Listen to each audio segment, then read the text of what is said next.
Last one. But we're gonna let people come up in here and get up in here. We're gonna talk about the Kendrick and we're gonna talk about the Drake battle. But what Drake needs to do next is what I'm thinking. But here, give us one moment while we just finish getting set up here. Yeah, here. Let me just make sure. All right. Yeah, that I don't have the feedback. Okay. What I feel that Drake should do next as he's doing his shows, I want to take like what people are saying about this hip hop beef and what's going on, what their thoughts were of the Super Bowl. Do you think that Drake did too many, or I'm sorry, Kendrick? Do we think that Kendrick did too many Drake songs? Like to know your thoughts. We're gonna do the Q&A. We've had a lot of people that are talking about this. I've been listening to a lot of people that have talked about this. I was trying to jump on here earlier, but we were just having some like glitches and all that stuff and technical difficulties. But yes, man, I want to know what some people think Drake's next move should be, along with what they think that Kendrick's next move should be. And give me one moment. Let me just make sure that I have the chats on. I just want to make sure, just in case, so we can make sure that we have that going for y'all. Give me one moment just to check something. Yeah, so what's your thoughts of this battle, man? What's your thoughts of the Super Bowl? I want to know. I want to know what some of everybody's comments are, what they think about what they saw and what's going on here. I'm going to tell you right now what I think. I thought that K-Dot was going to do more Good Kid, Mad City songs, but now I see why he did what he did. I understand it now. When people say like, it's too many G and X songs. It was too many of this, too many G and X songs. I do see what some people are saying, although I will say this though.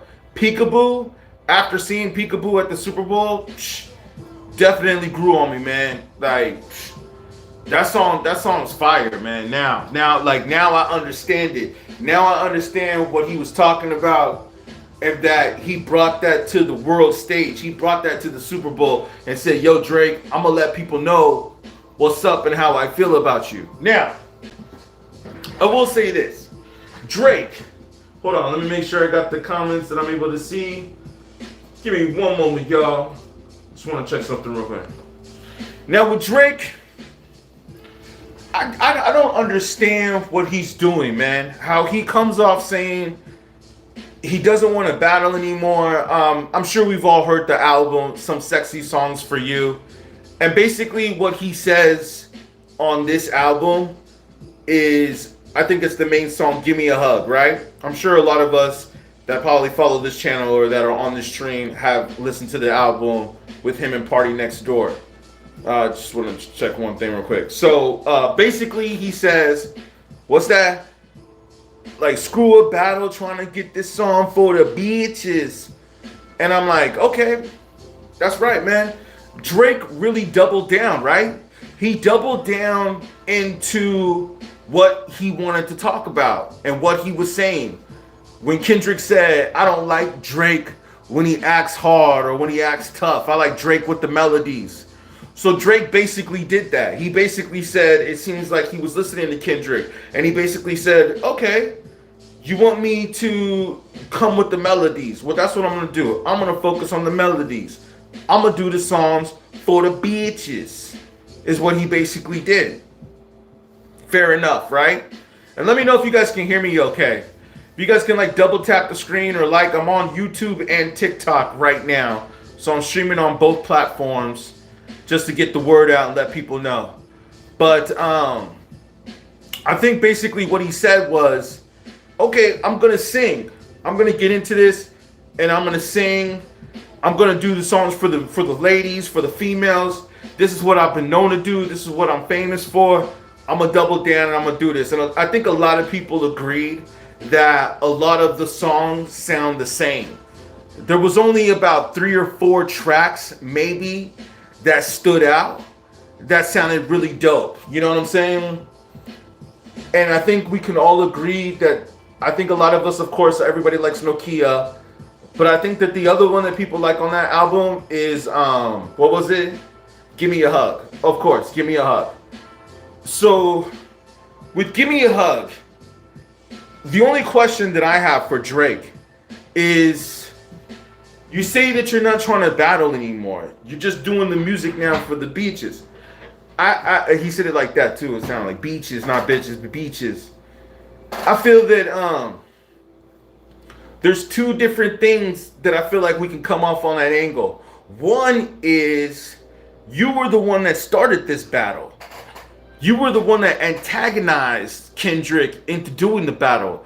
But the second part is that you can't say that you just want to do songs for the ladies, but then you still keep throwing sneak disses on your tour. And let me go pull something up real quick. Give me one moment. I just want to check to make sure that I got all the notifications that is needed. And we're just gonna screen record one thing real quick. All right. We're gonna screen record that real quick, just because I want to make sure that I can play the clips back for you guys later on. So you guys tell me. Let me make sure that I got the comments up to where we can see the comments, because I want to make sure that I can hear you guys fine. You know. All right, hold on.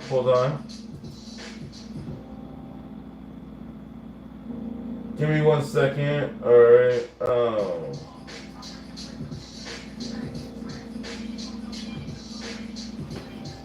All right. I just wanted to make sure if I could see what people are trying to say. What are your thoughts? TikTok, can we get you guys to double tap the screen? Double tap the screen for us real quick. You know what I'm saying? Hold on.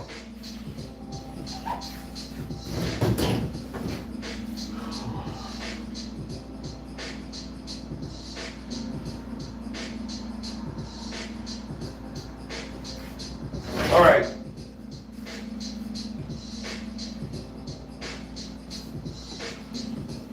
All right, you guys still there with me? Drake, you can't go out there and tell somebody to drop, and now you're begging him to stop. You can't do that, man. You can't do that. And this is what we were trying to say, or I've heard some other people say, is that Drake definitely went after Kendrick. Now, however this beef started, it doesn't seem like they're going to tell us or anybody's really going to get the information unless maybe later on it comes out. But for whatever it's worth, these two got their beef, right? But what my question is that, like I said earlier, I don't understand how Drake says that he doesn't want to care about the battle anymore and I'm just going to do the songs for the ladies now. But you're going to take Homeboy's jersey. Who was Homeboy's jersey? Who used to play for the Raptors, is from Compton. He took his jersey and he threw it in the concert. I wish I could put up that clip right now, but I'm not going to go through all that. But you guys can find the clip. It's on his tour right now in Australia, right? But he goes up and he throws the jersey down. So it's like clearly he's still upset about this. Clearly he's still sneak dissing about this, right? And thank you for the likes coming in. If we can get a few more likes, we get the likes up, it helps bring more people to the channel. Because we're going to be discussing some realness right now. So, all the likes definitely helps if you guys can get it up. Double tap the screen on TikTok. I don't know, hit the like button on YouTube, I guess. It doesn't cost you guys anything to do it. So, definitely appreciate it. You know what I mean? So anyways, here, let me get the music going. So Drake, this is what I think, man, your next move should be. Like I said, I understand that he basically said, all right, you know what? I'm gonna double down and do the R&B and go the R&B route and start singing. I get that that's what he wanted to do. You know what I'm saying? But I feel that since he's going to keep trying to sneak this, and it obviously clearly seems that there's a battle that's still in place, even though people want to try to pretend like, oh, the battle's over, which it is. The battle is over. But Drake is not done yet, as you can see. Now, did anything productive happen with the lawsuit? Probably, absolutely not. Probably not. But Drake is not done yet, and this is why he's doing his tour. Now, is he making the right moves? I don't know. I guess that I understand that he's like trying to say, hey, you know what? I'm not going nowhere. I'm not done. That's what he's basically saying right now. And I could put on my thinking glasses to really make me think about this and really make me analyze about this. But I will say that, you know what, with Drake, man, he needs to take a break, man. You either need to chill or he needs to come back and he needs to write an infinite album. Like an album that is just going to be on the tier of like a GNX. It needs to be on that type of a realm. Okay? It needs to be on that. Where he needs to come through straight rapping, straight kicking bars as if never before. I mean, he could do his singing too, because that's what we all know Drake is good at. That's what we all love Drake for, or those that are Drake fans.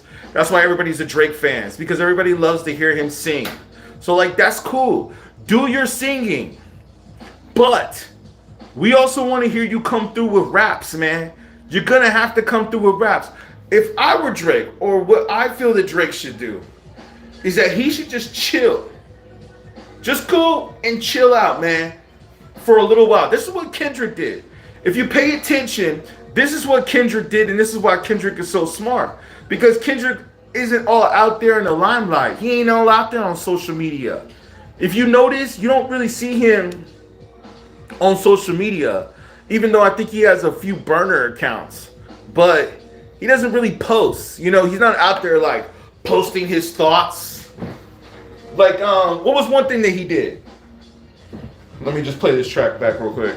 He did something for like even remember the election? And we know that Kendrick has been to the White House and he's taken pictures with Obama and all this stuff like that, right? But during the election, we didn't hear from Kendrick at all, right?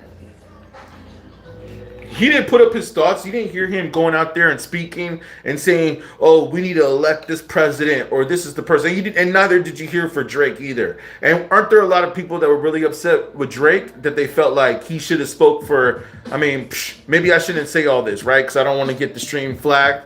I think on YouTube I can say this. But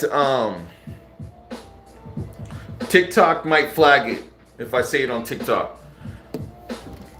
Tell me something, man. Double tap the screen. Y'all give some likes. Give some likes, man. You know what I'm saying? Like, if you guys are watching right now, I appreciate it. And I want to say thank you to everybody that subscribes and that follows the channel. Everybody that likes the videos and the contents that we do. I will do another video where I will address some of the content that people want me to do.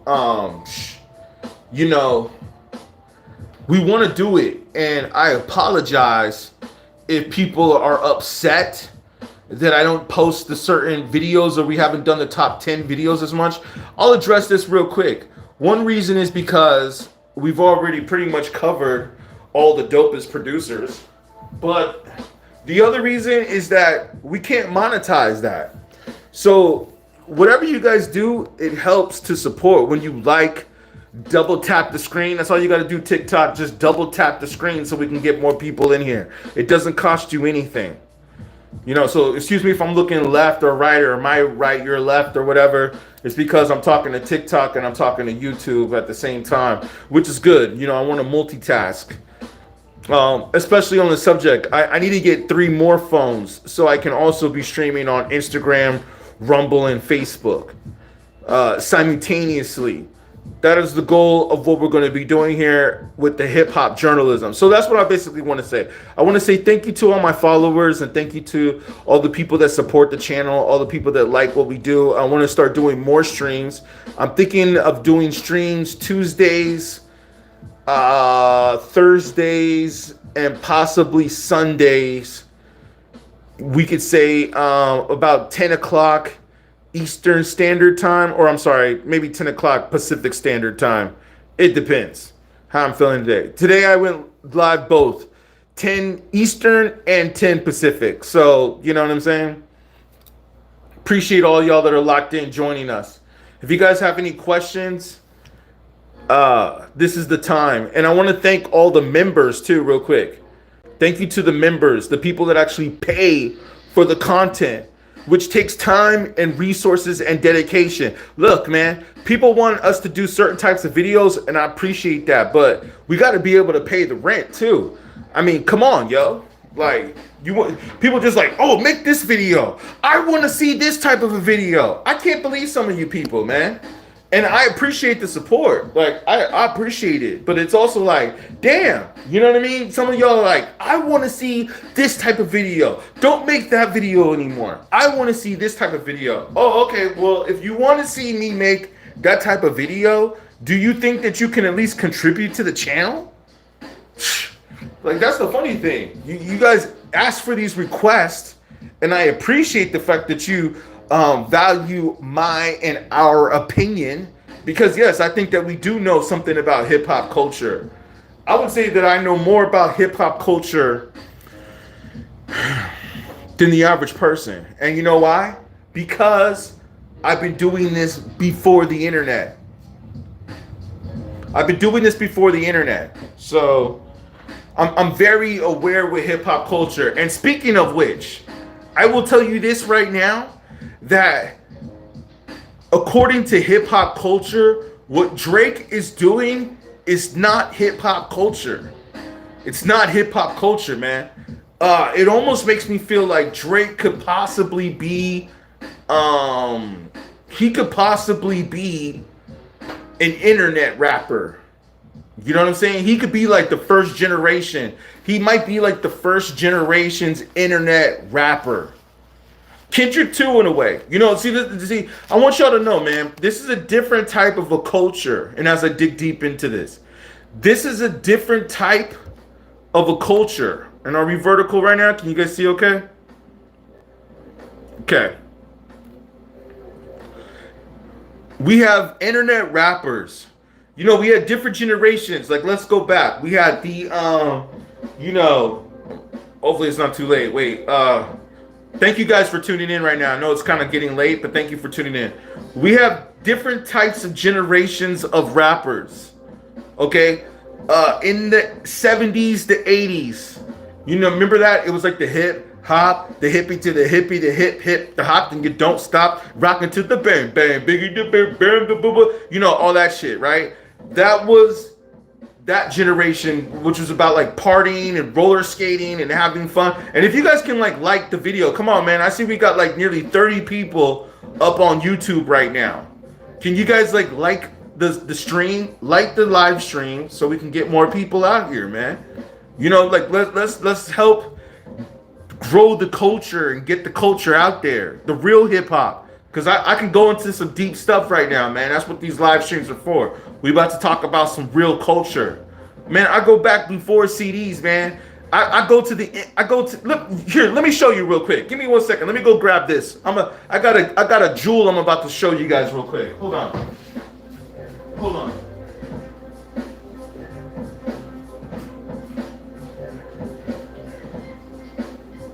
All right. You know how old school I am? How far back I go? Look at this right here. Can y'all see this? This is a cassette tape. It's a cassette tape. People look at this and they're like, wow, a cassette tape? But you know what tape it is? Can you see? Let me see if I can make this bigger. Oh no, maybe not that, but can you see the cassette? Can you see what it says? It says Eminem. I'm gonna show you on TikTok in a minute. I'm just showing YouTube real quick. See that? This is an Eminem cassette tape before Eminem was like super famous. I have his demo. I have one of Eminem's demos. I was just going through, you know what I'm saying? My old junk, and I found this cassette tape. This is how old school hip hop I am. That I have Eminem, one of Eminem's demo tapes on cassette. You see that? I just wish that I could make it larger on the camera, but I don't want to mess up the stream, so. Because I feel like we got it going pretty good here. You can see that right there? It says Eminem. You can see that, right? Eminem cassette tape right here.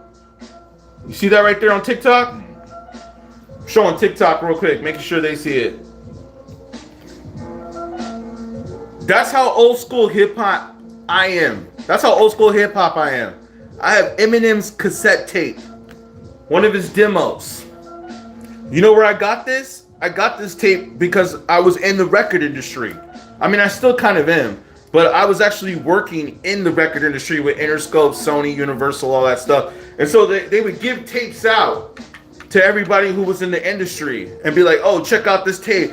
Eminem just got signed to Aftermath. Now, this was after Slim Shady. This was actually the Marshall Mathers LP, which is even doper, I think, to have the Marshall Mathers LP on cassette tape. I think that's even doper in a way, because that's my favorite album by Eminem. I mean, I love Slim Shady, but Marshall Mathers, I feel like you could tell that he like got better. He got better and he was more into the rhyme scheme. But he still wasn't like super famous yet. He did Slim Shady, and everybody at this time was like, oh, okay, yeah, this white boy, he can rap, I guess, you know. He had the, hi, my name is, and people were like, oh, okay, yeah, Eminem. Yeah, he's cool. He wasn't Eminem yet. He wasn't 8 Mile Eminem yet. He was just like this white boy that Dr. Dre signed that everybody was like, yeah, he's cool. They wasn't like really tripping on him. You know what I'm saying? Until, thank you for the lights coming in. Until he dropped this album, the Marshall Mathers LP, then that's when people were like, oh shit, yo. You know, because what he had Stan. That's what I'm saying. This tape right here was before Stan. This is Stan right here. This is the Stan demo. So just let you all know, man. That's how hip hop I am. Okay, so yeah. Enough about M. Enough about that. But I just wanted to let you guys know. So I feel like I can speak on the culture. I've been around before Eminem was famous. I have Eminem's demo tape. One more time. I have Eminem's demo tape. How much you think I could sell this for on eBay? That's what I was already thinking. I'm already thinking about selling this on eBay. You think I could sell this for like 20,000? It's Eminem's demo tape. I should be able to sell that for a good penny. You know what I'm saying? So it's a dope beat right here. Love this beat right here. Hold on. Woo. Okay. I want to know what some of y'all think, man. How are some of y'all feeling right now? Are there any comments that are coming in on YouTube? And let's get the likes up on YouTube a little bit. I want to get the likes up just a little bit more. Hold on. All right. Sorry. I see the comments coming in. I got to look on the laptop. For some reason, they're not coming in on the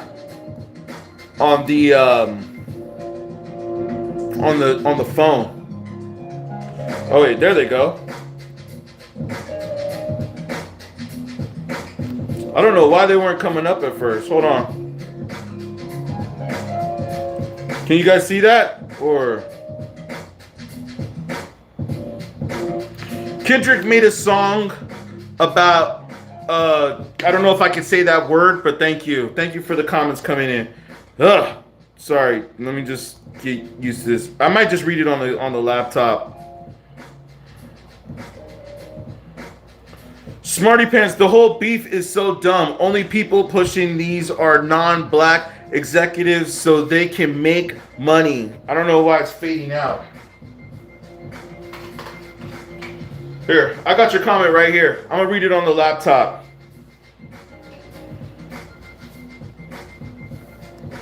Thank you for the comments coming in. I apologize that I wasn't able to see them on the. It's like YouTube got to get it together, man. This is a new feature, you know. That thank you. That's why we're doing the vertical stream live. Sorry. Give me 1 second.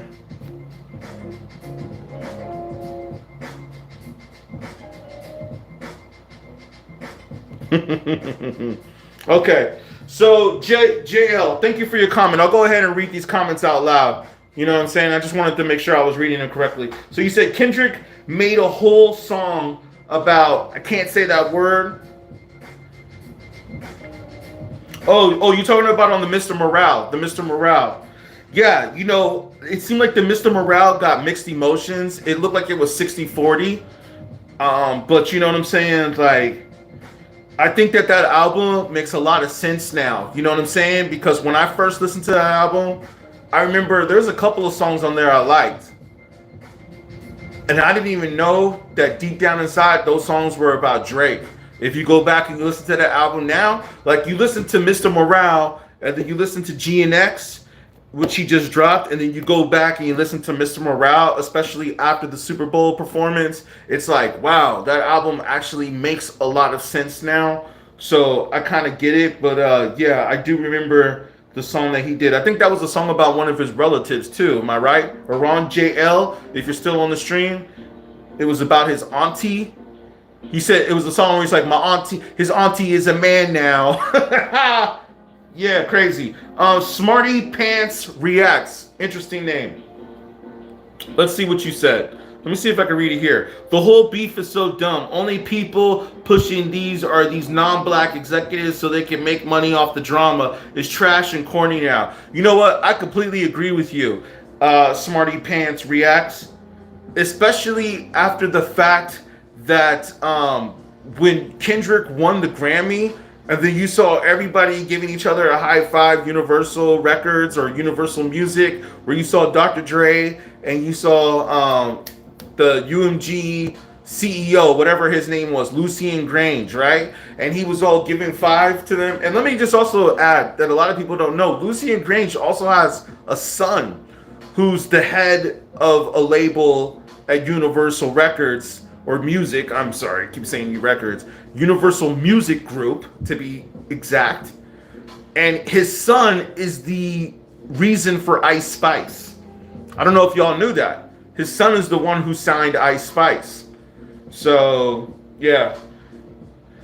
Let's get the likes up, man. Let's get the likes up a little bit. Can we do that? Can you double tap the screen on TikTok? Can you just double tap the screen? I don't even care if you just do it one time. Just do it one time so we can get a few more people up on here on the stream. Same thing with you, YouTube. If you guys can like the video, don't cost you nothing. Let's get a few more likes up in here, man. We've been streaming for almost 30 minutes now. Let's see how the battery is doing. I think we're okay on the battery. Yeah. All right. Yeah. We're going to do more of these hip-hop discussions, man. I'm going to do some more of these hip-hop discussions. All right, Underground Media, S150. Let me read your comment. So we're gonna act like, King Lil G didn't help Kendrick in the beef in the streets, bro. I've been around since X and Pagers. yeah, for real. Hey, I feel you if you're still on the stream. I've been around since Pagers too. I go way back. Hey, yo, I go way back to the pagers too, man. I remember having 2 pagers on my side. Dude, this is what I'm trying to say, man. We talking cassette tapes. We talking pagers. We talking all this and that. And I mean, I ain't trying to like say this and that, like, oh, back in my day. We ain't trying to sound like no OGs or all that and unk and yo, unk. Man, it's like, I'm trying to just say that I understand the culture and I can see that when the internet took over the game, That's when the culture shifted. The culture shifted when the internet took over the game. And as I was mentioning before, which I think was a great point if I don't say so myself, is that Drake could be the beginning of the internet rapper. He is the beginning of the internet rapper. And I believe that this is the reason why he's moving the way he's moving. This is the reason why he filed the lawsuit. This is the reason why he was telling Kendrick to drop. And then as soon as Kendrick dropped, he was just like, oh shit. You know what I'm saying? Like Kendrick was just dropping too much on him. And then he dropped his video, and then Kendrick just came with like the Not Like Us. You know what I'm saying? But even before the Not Like Us, man, I mean, are we going to forget about Meet the Grams? Are we really going to forget about Meet the Grams? I mean, that was a cold song, man. I mean,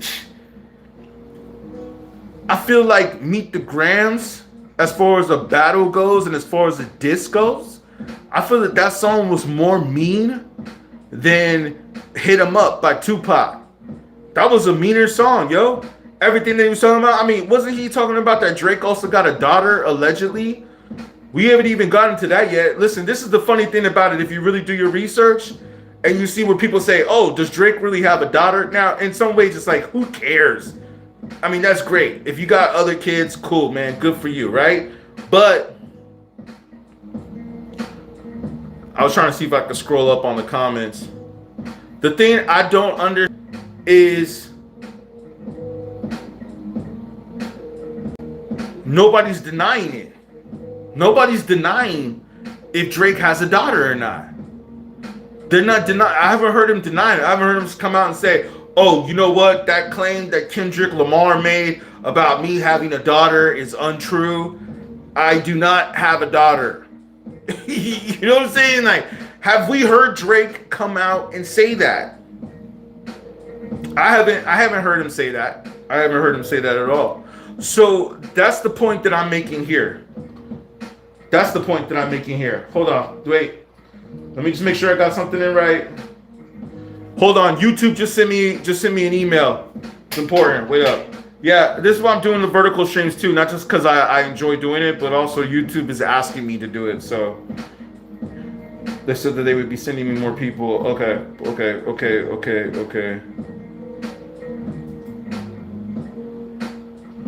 All right. Just had to get this thing in.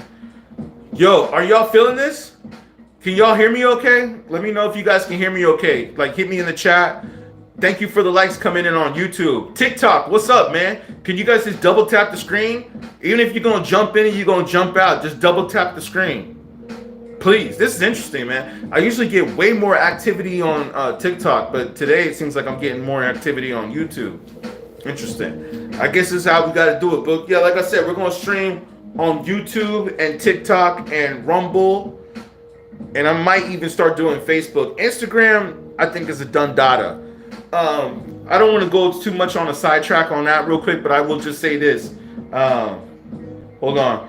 More cars, more women, more children, travel around the world, have houses around the world, interview Kendrick, interview Drake, interview everybody, become a multimillionaire, become a billionaire, buy property in other countries. It's 11/11, in case y'all didn't know, on the West Coast. So I just made my 11 wishes. You got to make your 11 wishes. It's 11/11. But manifestation, man, affirmations. This goes back to where Kendrick came with the song, I Deserve It All. Okay, I see some comments coming in. Hold on. Let me try to see if I can get to the comments. I'm going to try to read them on the laptop because it's kind of hard to see on the phone.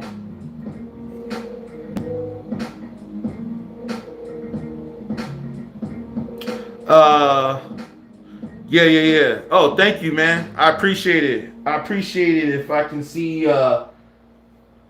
Mr. 1326. Thank you, fam. I appreciate it, man. Thank you for the comment. You know, we out here trying to do it, man. I just said, like, let me just jump on here on a Tuesday night. I figured maybe I might. I mean, I know it's kind of getting late and people probably got to get ready to go to work, but whatever. We got to talk about the hip hop. You know what I'm saying? Word, word. Appreciate y'all, man. Appreciate y'all. I gotta look on the laptop because it's kind of hard to see on the phone. But appreciate y'all, man. You said you coming in from the East Coast. We're in the East Coast. I used to stay in Jersey. I love Jersey. Right now I'm on the West Coast, but you know what I'm saying? Or, I be Texas, you know what I'm saying? So it's like Midwest, Central sometimes, you know what I'm saying? Or no, Central, West, kind of from the East Coast. But yeah, man. Shout out to the East Coast, man. Glad that y'all still up doing the thing. Hold on. Kel Flying Snakes, hi man. Thank you for your comment. You said that the battle was over after Euphoria. Man, I just heard some people talking about that today. Euphoria is such a great song. It is such a great song. Thank you for the likes coming in. Let's keep the likes going so we can get this up, so we can get the message out there. Euphoria is a great song, man. And somebody was saying that. I heard they said an interesting word I've heard in a long time. He said fantastic. He said Euphoria is a fantastic song. I was like, yeah, it is. It is a fantastic song. Okay, Mr. 1326, Harlem, New York. I love the West Coast. I used to live in Santa Ana. Word, man. Yeah, I think I might have been out there a few times. Great place, man. I've been in the Bay too. The Bay's nice too, man. Oakland. I mean, you got a lot of nice places in California. Starting to get a little expensive. Starting to get a little overcrowded. Oh, yeah, it's already been overcrowded, but now it's like getting way beyond overcrowded. So but yeah, Santa Ana, definitely. I remember that place. That's a nice place. I think I've driven through there a few times, man. Yo, I wanted to go back to Kel. My bad. I wanted to go back to Kel Flying Sports, where you said the battle was over after Euphoria. I will say this. Yes, I agree with you, but where he says your superpower is getting neutralized. Yeah, man. That song is a banger. That song is a banger, dude. But I think that Meet the Grams, and I said this on TMZ, you guys can look it up. It's on my YouTube channel. I think Meet the Grams was just like, oh man, that was just I feel like I can't even go back and listen to that song. When I go and listen to Meet the Grams, like it makes me feel a certain way where I feel like, oh man, damn, damn, that shit is cold. You know what I'm saying? Like where I feel like I can't even listen to it. It's not even about me, but I feel like, damn, I can't even hear that song. Meet the Grams, and that's what I'm saying, man. People were talking about how Kendrick was doing all these songs at the Super Bowl. Imagine if he did Meet the Grams at the Super Bowl. But the one thing is that on top of that, it's like Drake dropped his Family Matters. Was it Family Matters? Yeah. And then Drake dropped the Family Matters track. And then after the Family Matters track, Kendrick comes in and drops Not Like Us. So it wasn't just the fact that Not Like Us is a banger, but it's also the way Kendrick dropped Not Like Us. Let's remember, he dropped Not Like Us like the minute after Drake dropped the video for Family Matters. It was just like, man, this is a battle, especially if you're a hip hop head. This is a battle right here that you will go back and you will have to study. Let me see if we can go to the comments. I guess we can't scroll through the comments.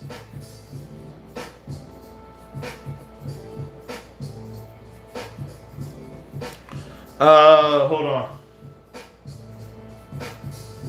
Thanks, man. I appreciate you though. Shout out to Harlem. Shout out Harlem, New York, man. Real hip hop in the house. I hear you.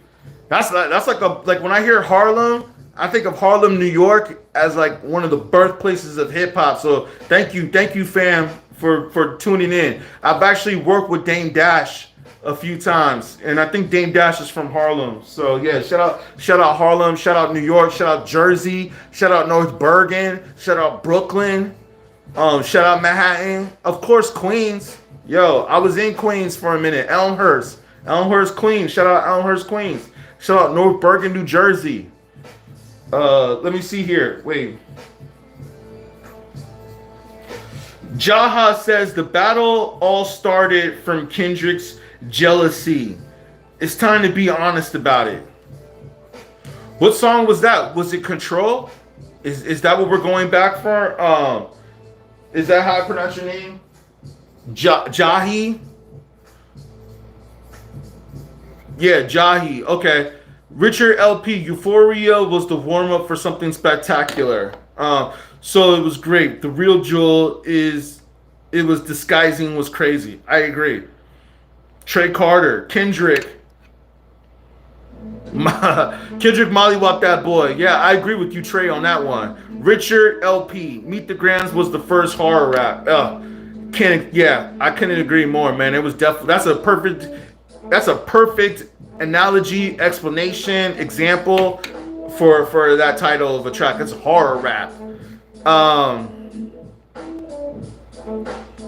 Did you gain more respect for Drake for battling? No, I didn't. No, I didn't. Chief Kingdom. Thank you, Chief King. I appreciate you. Dope beat right here. L Cool J. Funny ass name. L Cool J. Family Matters was about to chart. K Dot had to drop that super fast. True. Yeah, you were right. You were right. He dismantled that. It was like Drake put that out there, and then Kendrick just came in and just was like boom, demolished. You know what I'm saying? I think he dropped Meet the Grams, and then I think Drake dropped Family Matters, and then Kendrick dropped Not Like Us right afterwards. I mean, we can go on YouTube and check right now. I mean, I would do it if I was on my laptop, but I'm sure y'all can go check real quick and see for yourselves. But I believe that was the order it went in because I was studying this battle like hardcore. And yes, I think he dropped well, you know, I forgot the beginning of it, but didn't it all start when Drake dropped the push-ups? Well, no, if we want to go back technically, Kendrick dropped the Like That verse with Future and Metro Boomin. Then Drake came with the push-ups, right? And then Kendrick didn't say nothing because Kendrick was probably writing Not Like Us and all these other tracks at the time. Then Drake did that AI tailor-made, right? With the Snoop Dogg and Tupac AI, which was just a big mistake, man. That was a big mistake on Drake's part. If you ask me, for those that are Drake fans, and you know what the funny thing is that I have friends that are Drake fans. Like, I mean, and I give one of my homies respect because he was actually the one that put me on to Drake, and he put me on to Drake before Drake was famous. We were bumping Drake's mixtapes, the Comeback Season and So Far Gone. Hey, I'm gonna be honest with you. Even though it's a mixtape, So Far Gone is still like my favorite album from Drake.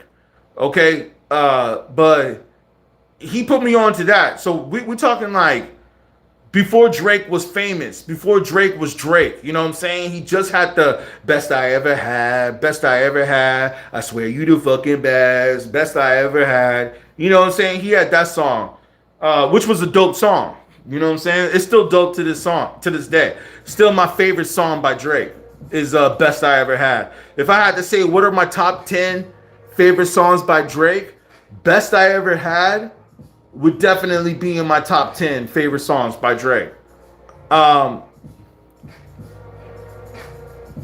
Just reading the comment song. Hold on.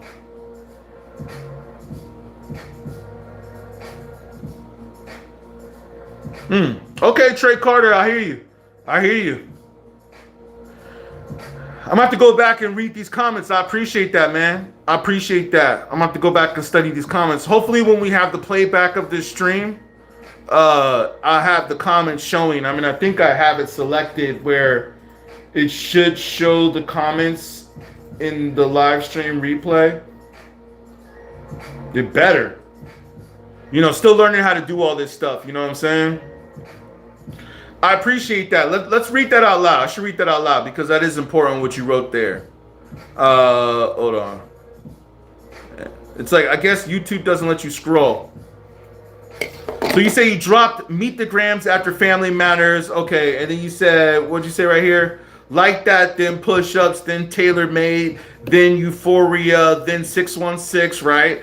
in LA, then Family Matters, then Meet the Grams, Did Not Like Us. Huh. I just remember when he dropped Family Matters. When Drake dropped Family Matters, Kendrick did something to dismantle it. Oh yeah, you're right. It was Meet the Grams.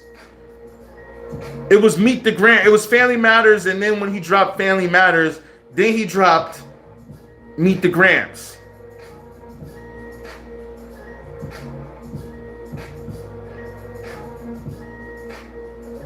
Yeah, no, I appreciate it.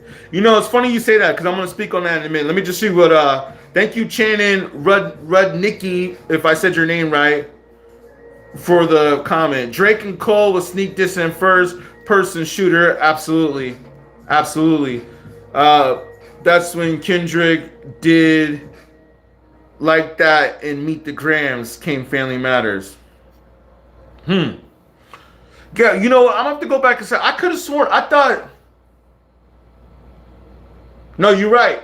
You're right. Because it's like when he dropped Meet the Grams, it was like Drake dropped the Family Matters, and then you're right. Kendrick came in with that Meet the Grams. Oh God, that was just that was so brutal. That was so brutal, man. That was so brutal. It was like Drake dropped the Family Matters, and it's like you could tell he put a lot of time and energy into that video with the van on the truck and all that stuff, and it was just like, damn, you could tell that he put a lot of time into that video, and then all of a sudden Kendrick just comes with the Meet the Grams, just like boom, I'm just gonna shit on you. But then with the song, I'm just gonna drop this song. And then I guess you're right. Then he just dropped Not Like Us like right after it. It was just, you're right, man. The way yo, man, what a moment in hip hop. You're right. And I didn't even really want to talk about this anymore. I didn't even really want to talk about this. I feel like this topic is starting to get played out. But two things, man. One, like we were all saying, I'm part of the culture, so I don't think that there's too many out there that can express this better than me. But not only that, it's like, how could we not, man? It was such a moment in hip hop. You know what I'm saying? It was such a moment in hip hop. Let's see. Channing, what'd you say here?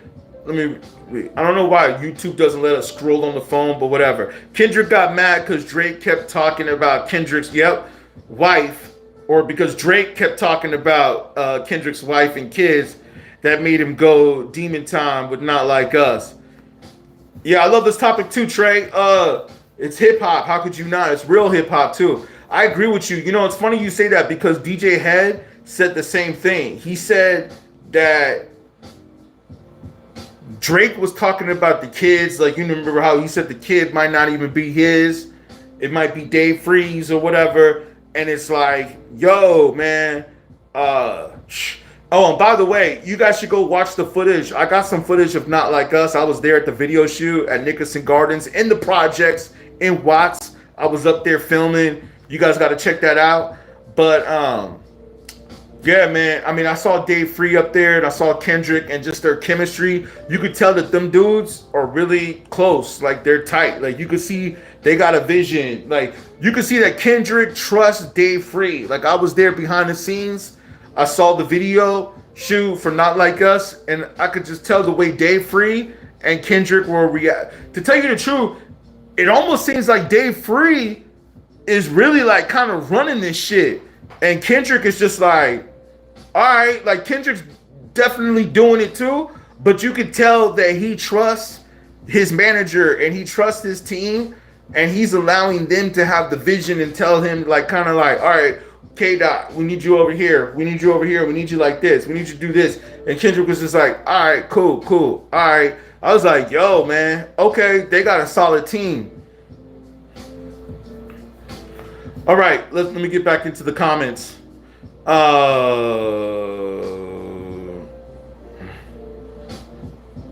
The song Push-Ups was nice too. You know, I agree with you, and I will say this too, man, that I think the Grammys did Drake wrong, to where Drake should have definitely got a nomination for Family Matters video. Not the song, possibly, but the music video. Because remember, Not Like Us, also won for best music video, won the Grammy for best music video.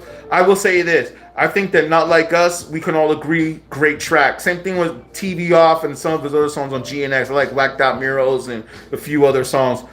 Peekaboo, especially. We'll talk about that in a minute. Peekaboo, under like that song's starting to it's starting to grow right now, especially at the Super Bowl. What they talking about? What they talking about? I ain't talking about nothing. They ain't talking about nothing. Peekaboo. You know what I'm saying? I just put them burgers in my like. Man, he's talking about some real shit on that song if you listen close. But I will say that you asked what's my favorite diss from Kendrick and your favorite diss from Drake. My favorite diss from Drake was Family Matters. Especially the last song, because I think he did like 3 different beat changes. The last beat change was definitely one of my favorites. So I will say from Drake, it's Family Matters. And what is up with TikTok, man? Why y'all thank you for the one person that's watching on TikTok. I usually like TikTok's popping way more than this, but it's all good. Maybe we'll have to go back on. I might have to restart the TikTok because I think TikTok's tripping a little bit. I might have to restart you guys. So make sure you jump back in. Favorite diss from Kendrick? I mean, I like them all, man. Like Euphoria, I really like. But if I gotta be real and say, hey man, it's a battle, and if you're gonna build a song up to just destroy your opponent, I gotta go with Meet the Grams, yo. Meet the Grams. Even though I know it's dark, like Meet the Grams is my favorite diss track by Kendrick, especially also because it's Alchemist on the beat, and I like Alchemist, so it's just like, yeah, man. But Not Like Us is great. Euphoria is great. Those ones also stick out to me too. I would have to say like Meet the Grams, and then afterwards it's probably Euphoria. But don't sleep. Peekaboo on GNX is also a diss track too. That's a straight up diss track to Drake. You know what I'm saying? I gotta put it on the black so I could. Yeah, definitely people talk about Biggie, Pac, Nas, and Ho. So I feel like we should be able to talk about it. Yeah, for sure, man. Yeah. Yeah, Dave Free and Kendrick been friends since teenager. Yep, they've been making videos since way back. And now look at them. Now they did the Super Bowl. You know what I'm saying?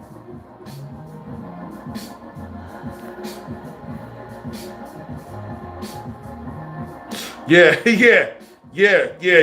I don't know if I can repeat that on the string because I don't want to get it in trouble, but yeah, the Meet the Grams, man. He was just everything, man, about the whole diss, about how he went back into the father.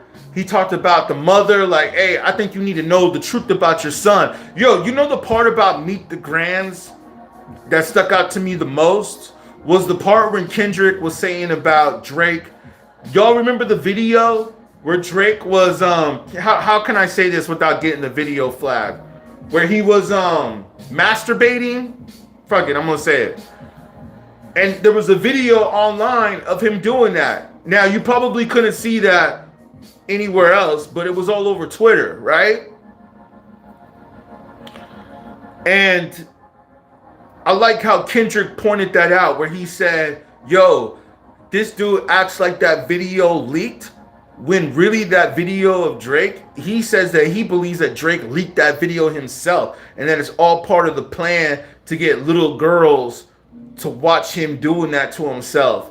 And I was thinking like, damn, like, because like, yeah, Drake filmed himself jerking off, and he did it on his plane. Like, he's like, yo, I'm on my plane, and I'm just gonna jerk off on my plane. Like, yo, man, what kind of a like, that's some just weird shit. If you really sit back and you really think about it, that is some weird shit. To be jerking off on a plane, on your plane too. Like, out of all the places you're gonna jerk off, you just gonna jerk off on your plane and film yourself. Yeah, leaked videos of himself to further push the agendas. That was that line right there that Kendrick said on Meet the Grams. That was the one right there where I was like, yo, man. Woo! And then I told one of my homies who's a Drake fan, He's like a Drake stan. I shouldn't even call him a Drake fan. He's a Drake stan. You know, almost kind of like that, like the mall dude on Maul and Rory. He's like a Drake stan. Okay.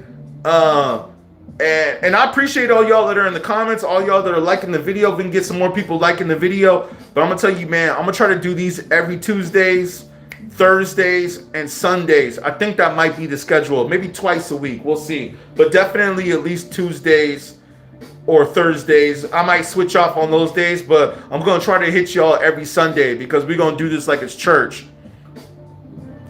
But yeah, man, he leaked the video to further push their agendas.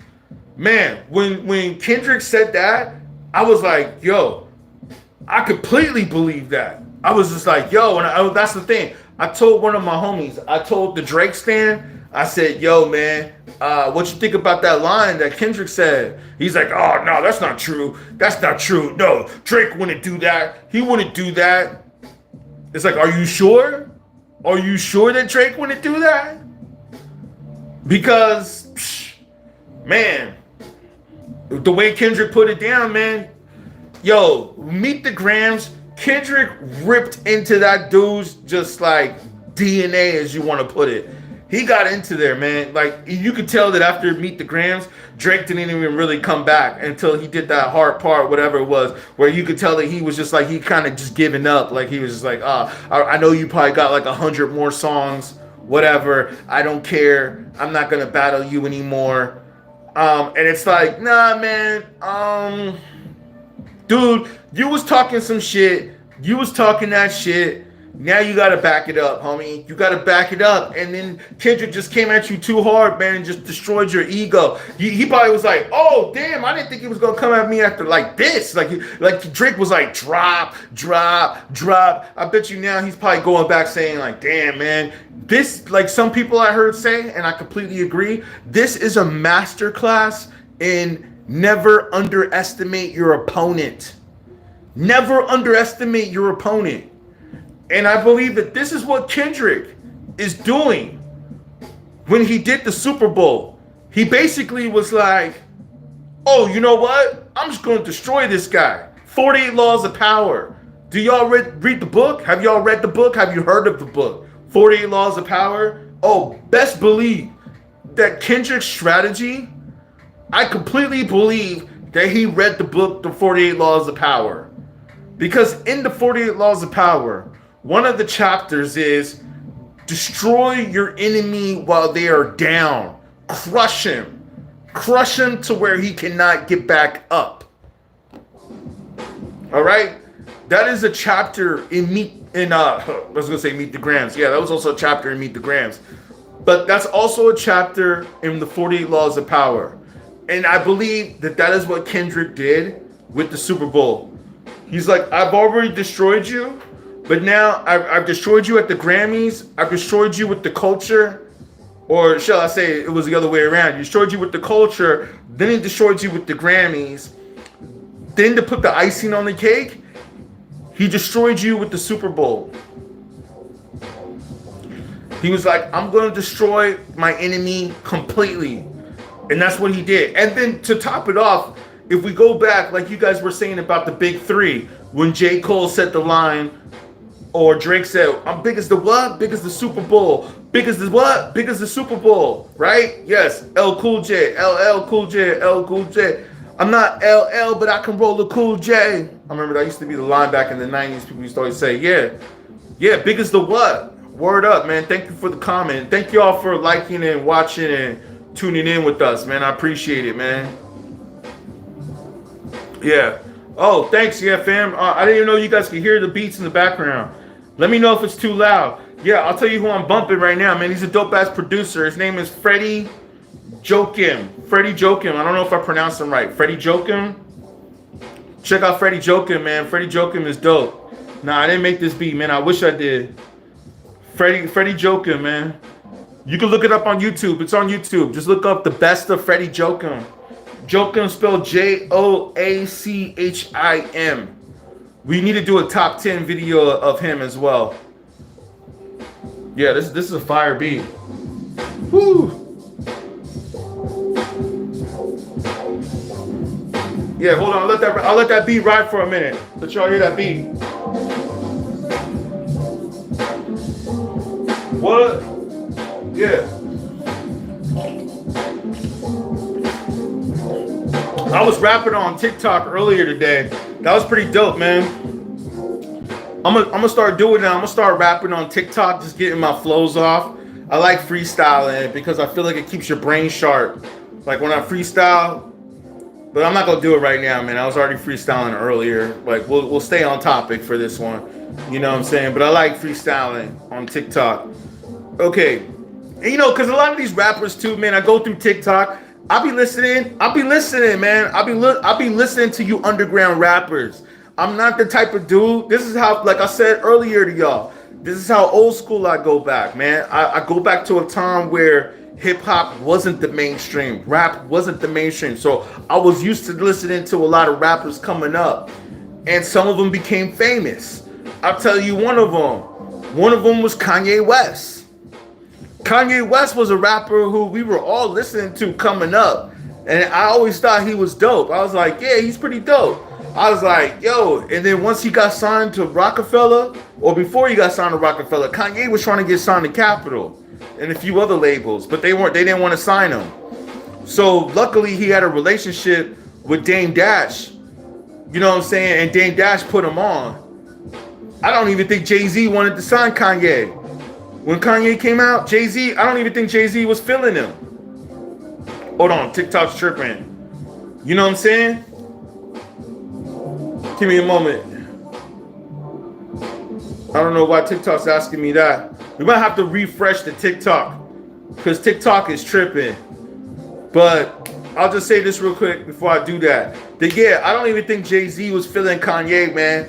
But Dame Dash put him on. And then I remember once Rockefeller put him on. And then, you know, he did the college dropout. And I remember, like, I was already working with Sway. You know, now you got Sway Universe with Eminem on Shade 45. But I was interning at Virgin Records. And we were working with Sway and Tech. You know what I'm saying? On the Wake Up Show. You know, Sway had a radio station in LA back in the days. And so, you know, this is before like Eminem. This is before all these cats. What I'm trying to say, man. Well, Kanye, obviously, he came after Eminem. But I remember just working with Sway and all them before Eminem. But Sway would also be doing wake-up show parties after that. You know, like later on. It's like early 2000, something like that. And Kanye would come through and like come on the stage. And Sway was always pumping up Kanye. Like, hey, yo, y'all need to check out this new rapper, producer, Kanye West. He's gonna be big. And I was just like, oh, okay, yo, let me check out his stuff. And then I remember I heard College Dropout, and I was like, yo, this shit, to me, I heard it. I was like, I think this shit is fire. The way he was chopping up the samples, the beats, the raps. I was like, yo, man, this dude's like a RZA, like the RZA from Wu-Tang, but like updated the RZA sound. And I said, yo, I think this dude's gonna be famous. Ask any of my homies from back in the days, man, from back in the late 90s, any of my homies, they'll all tell you, I was one of the first ones that was telling them, hey, I think Kanye is going to be famous. And they were like, he's all right. He's an okay rapper. You know, I think he should just do beats. He should just stick to producing. I don't think he should rap. He's not really that good of a rapper. He's an okay producer, but a rapper, I don't know. Later on, boom, Kanye takes off, man. Then you got the second album, Late Registration. Everybody's like, yep. And then you got Graduation. Yo, Kanye was doing shows for free, yo. But listen, we don't have to go off on a whole Kanye rant. I'm just trying to tell y'all that I've seen a lot of rappers come up. I've seen rappers before they were famous where I was like, yo, I can tell who's going to be famous.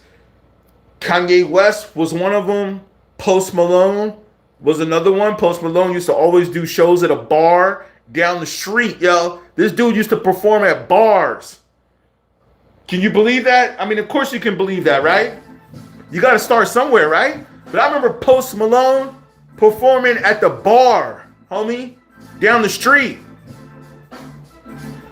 And then when he came in with the White Iverson, I was like, yo.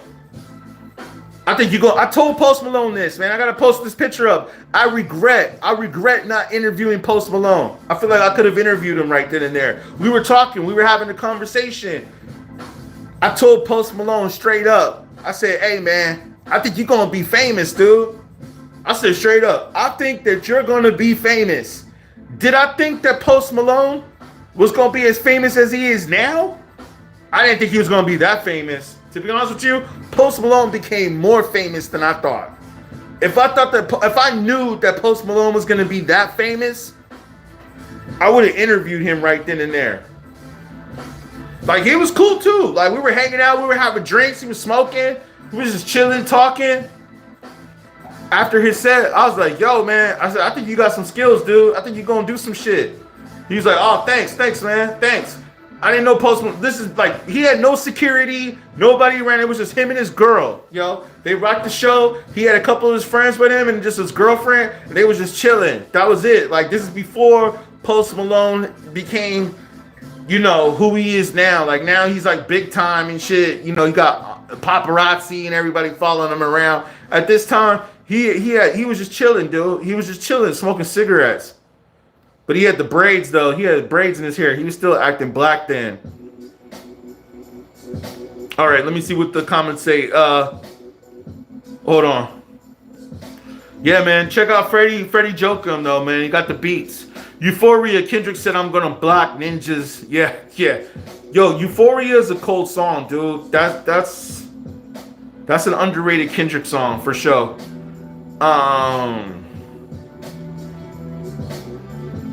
Yeah. Tribe Called Quest, man. Dilla in the house. Madlib too, man. Yeah, man. Drake back in 07. I mean, that's when you know, shout you out. Thank you, El Cool J. Thank you, Chain Rudnicki, if I said your name right. Thank you, Trey Carter. Thank you all that are in the chats right now. Let me go back. Let me go to my laptop so I can see who I might have missed. Thank you guys for all the comments, man. And if we can get the likes up, let's get a few more likes going, just so we can get it cracking here. Whoever's tuned in on TikTok, I might have to come back on TikTok because I think it's kind of tripping. Seems like it is like, I don't know, the algorithm's like tripping. If we can get it, like, just double tap the screen. If you guys could double tap the screen on TikTok, even if you're jumping in and jumping out, get the likes coming in. You know, that helps the algorithm. It helps push us out there, get this topic out there so we can talk more about it. Let me ask you a question. Do y'all think that Kendrick did too many Drake songs at the Super Bowl? Or, like, did y'all want to hear more Good Kid, Mad City, more To Pimp a Butterfly, more of those hits, like We Gonna Be Alright, all that stuff? You know, of course, Swimming Pools, Money Trees, those are my favorite songs by Kendrick. Good Kid, Mad City is still my favorite album by Kendrick. But is this what you guys wanted to hear more of? Or were you guys cool with the way the Super Bowl went? I want to know what your thoughts are. What do you guys think? For those of you that are still in the chat, you know what I'm saying? I'm curious to know what you guys think of the Super Bowl. Do you think Kendrick should have did more of his hits? Or are you happy with the way the Super Bowl turned out? Like with Samuel L. Jackson, the message, the puzzles, the video games, all that stuff. What did you guys think about that? Were you guys cool with that? Oh, and don't forget to hit up the super chats. I think we have the super chat too, man, where you guys can donate. We do take donations, you know, for our hard work, man, for the content that we do. It always helps. This is a dope beat too right here. All right, I'm gonna tell y'all what I think. Give me a second. Hold on.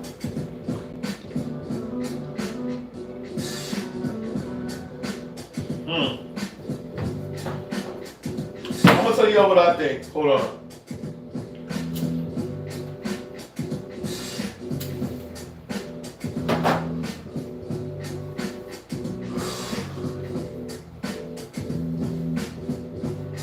He did what needed to be done. Kendrick did what needed to be done, man. That's what it was, man. I'm gonna tell you right now, man. Peekaboo. When I go back and I watch the Super Bowl halftime performance, and I've been re-streaming Peekaboo, that to me, that song, the way the choreography is, the way the camera was like panning left to right, and Kendrick was just like, "What they talking about? They talking about? They ain't talking about nothing." And that song right there was Kendrick like at his prime right there, man. That was him at the peak. Like, yo, man, he did that. He did that right there with that one. It's like some people said, man. Even I think Dave Free was interviewed about this. Yo, TikTok, I'm gonna have to jump back. I'm gonna have to jump back.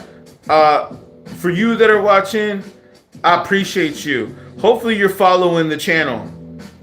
I hope you're following. I don't know. I think I see a Denise or something like that on this live stream. I thank you so much for the support. Hopefully you can double tap to like the screen. I might have to jump back on here for TikTok because it looks like it's pausing up or it's not doing what I wanted to do. Give me a second. And then YouTube, I'm going to be right back with you. But when I come right back, try to answer this question for me. What are your thoughts of the Super Bowl performance? I'm just curious to know what some of y'all think. Let me see what you said in your comment. L Cool J, I think mainstream would have wanted more of the most known hits. Yeah. I agree with you on that. But like some people had said, man, there's probably a lot of people out there too that were watching the Super Bowl that didn't even know who Kendrick is. So it's like, even if he did his hits, would they have even have known? But we know that, yes, melodically, sonically, those songs are the ones that people just like, you know, just the singing. Like, even if he did Poetic Justice, that would be kind of weird because Drake is on that song. So that would be interesting. I mean, that's the interesting thing about this battle too, is that like, it's like y'all dissed each other, but y'all are each other's songs. But then again, it's like, that's how the industry is though. The industry is like that now. That's what I'm trying to go back to tell you, man. Internet rappers. You would never hear rappers that beefed with each other on each other's music back in the 90s. I mean, maybe, but I think it was rare. Like cats that were beefing with each other, like Biggie and Pac. Well, yeah, they were cool. They were cool at one point, and then they became not cool. But do they have a song together officially that they recorded together while they were both here? I'm not sure. I have to go back and research that. I think they may have one. I mean, I know they got pictures together, but does Biggie and Pac have an official song that they recorded together? I don't know.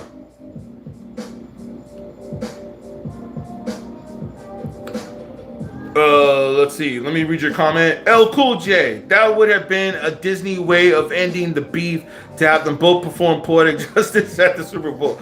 You right?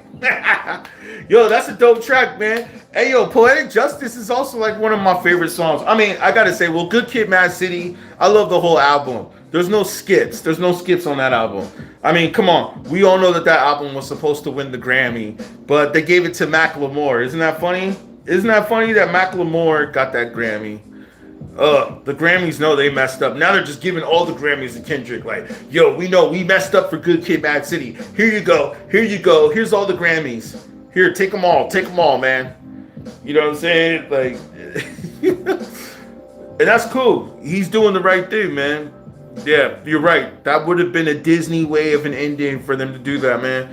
And imagine if he would have brought Drake out during the Super Bowl to do Poetic Justice. Like, we're all cool now. Nah, man, them dudes ain't gonna be cool. If you really watch the Super Bowl, the way Kendrick called Drake out at the Super Bowl we can definitely say that Kendrick hates Drake. Like, hates that man.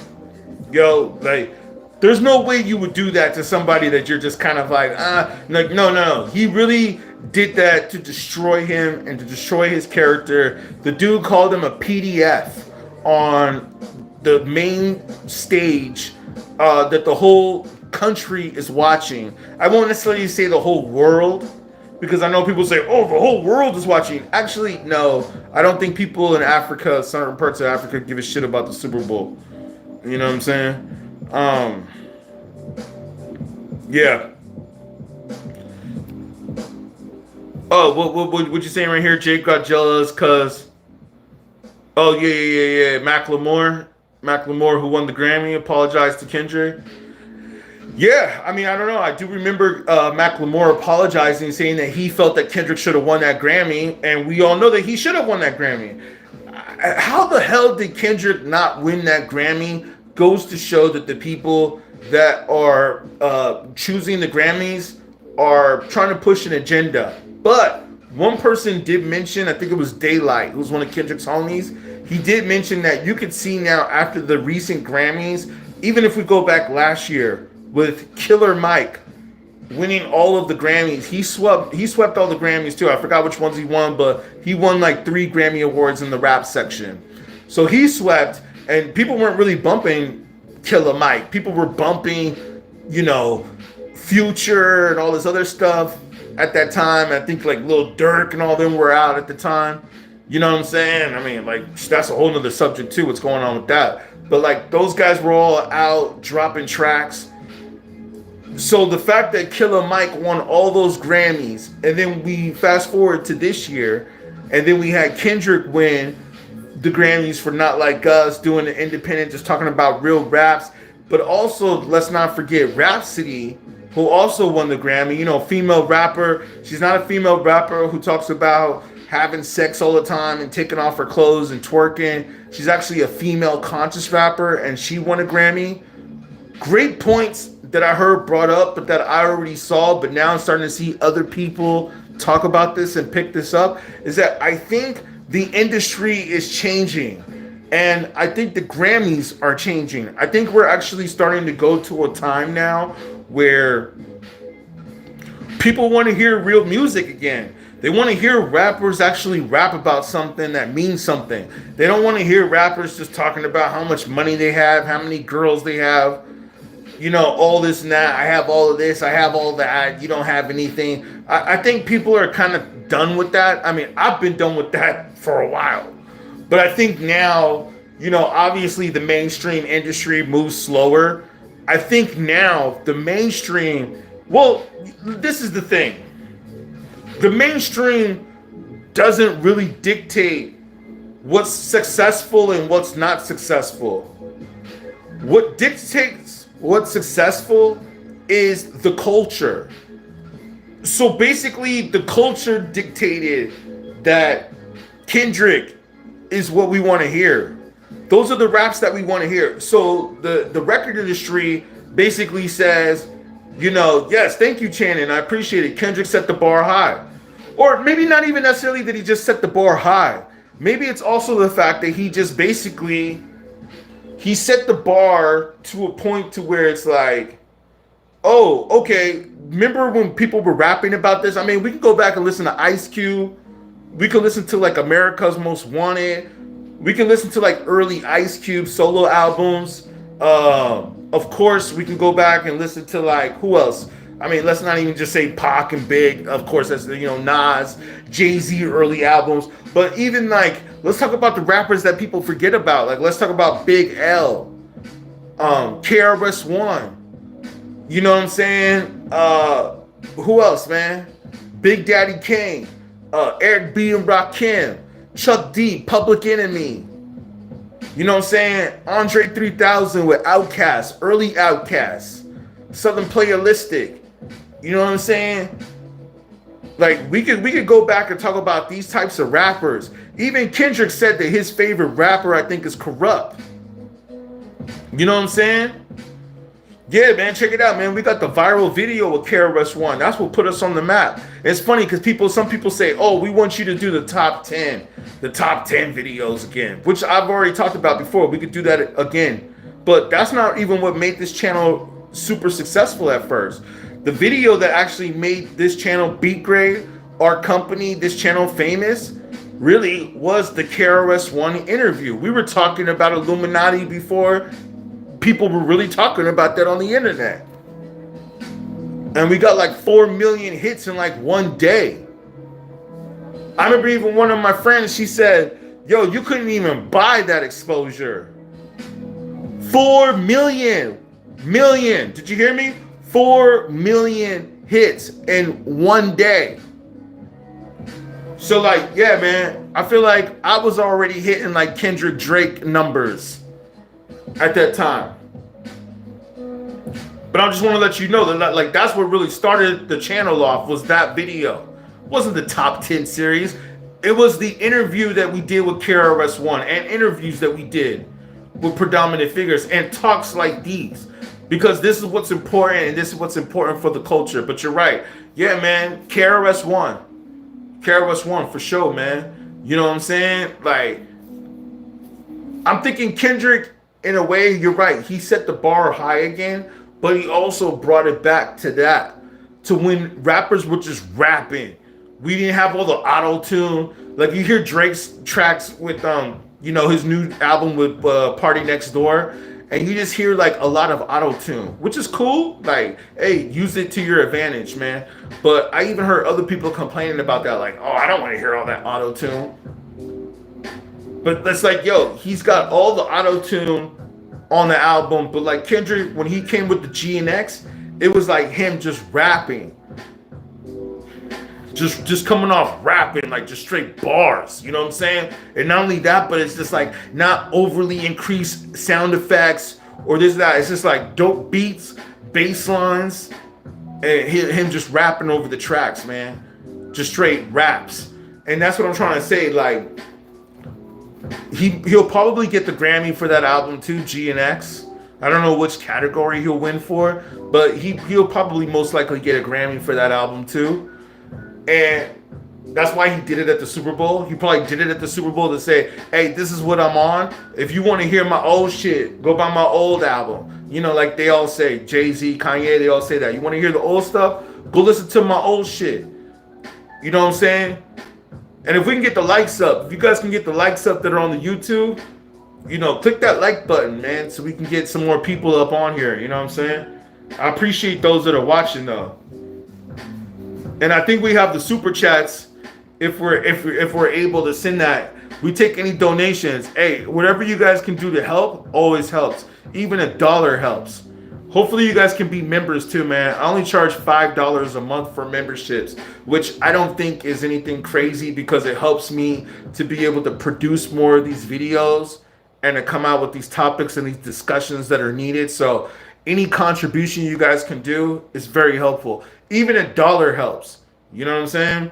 I got over 1,000 people sometimes that watch these videos and watch these streams. So if I just got $1 from everybody that watches these videos, like $1, that would be sufficient enough to help with paying the bills that are needed to keep this sufficient.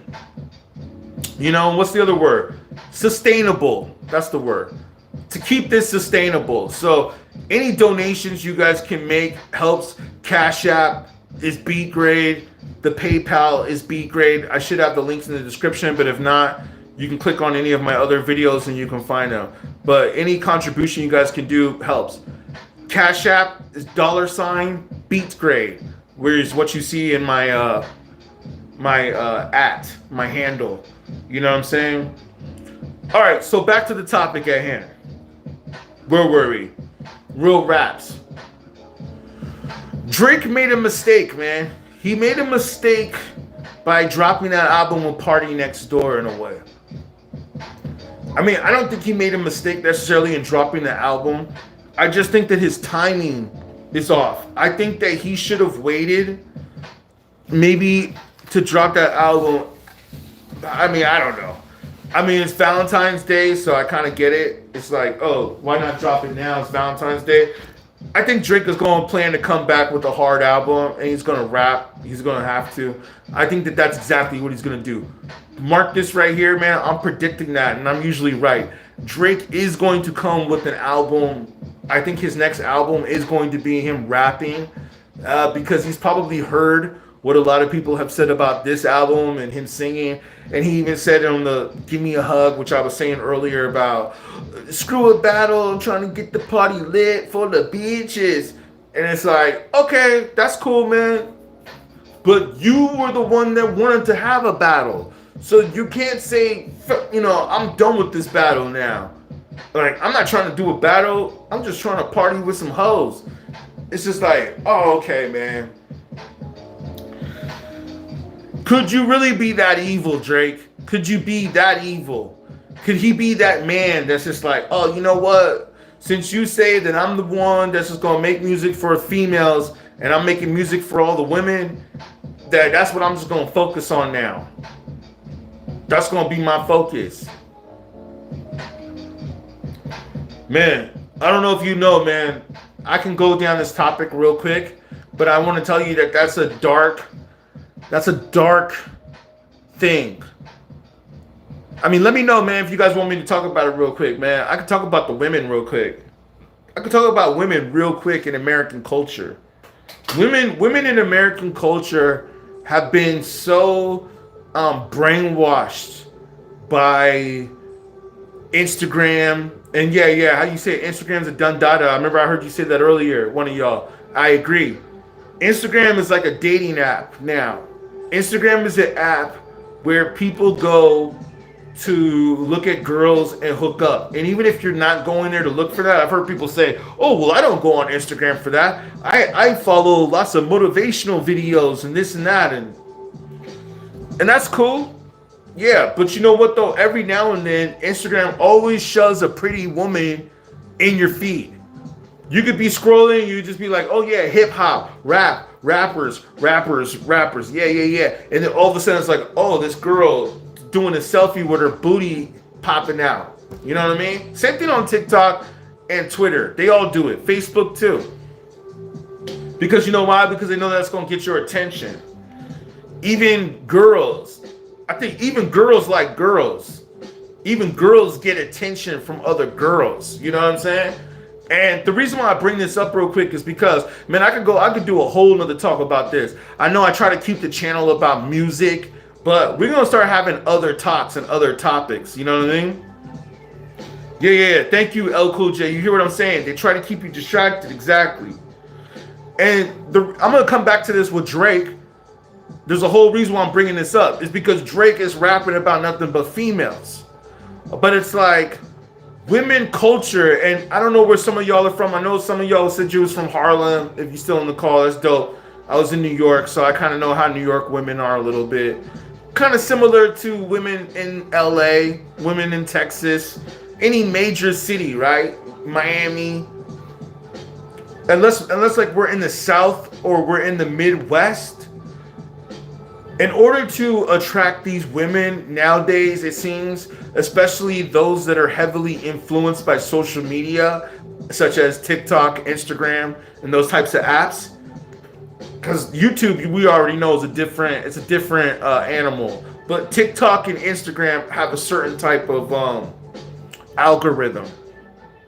What I'm trying to tell you is this, is that basically these women prefer to be with men that are high earners, that make a lot of money, that are able to put them on their yachts and fly them out and take them on trips, take them to the most expensive restaurants. I mean, you don't even hear women talking about cooking anymore. They're just like, oh, I'm a foodie and I like to go out to eat. I like to try new restaurants. Well, let me tell you this, man. That's going to cost you money.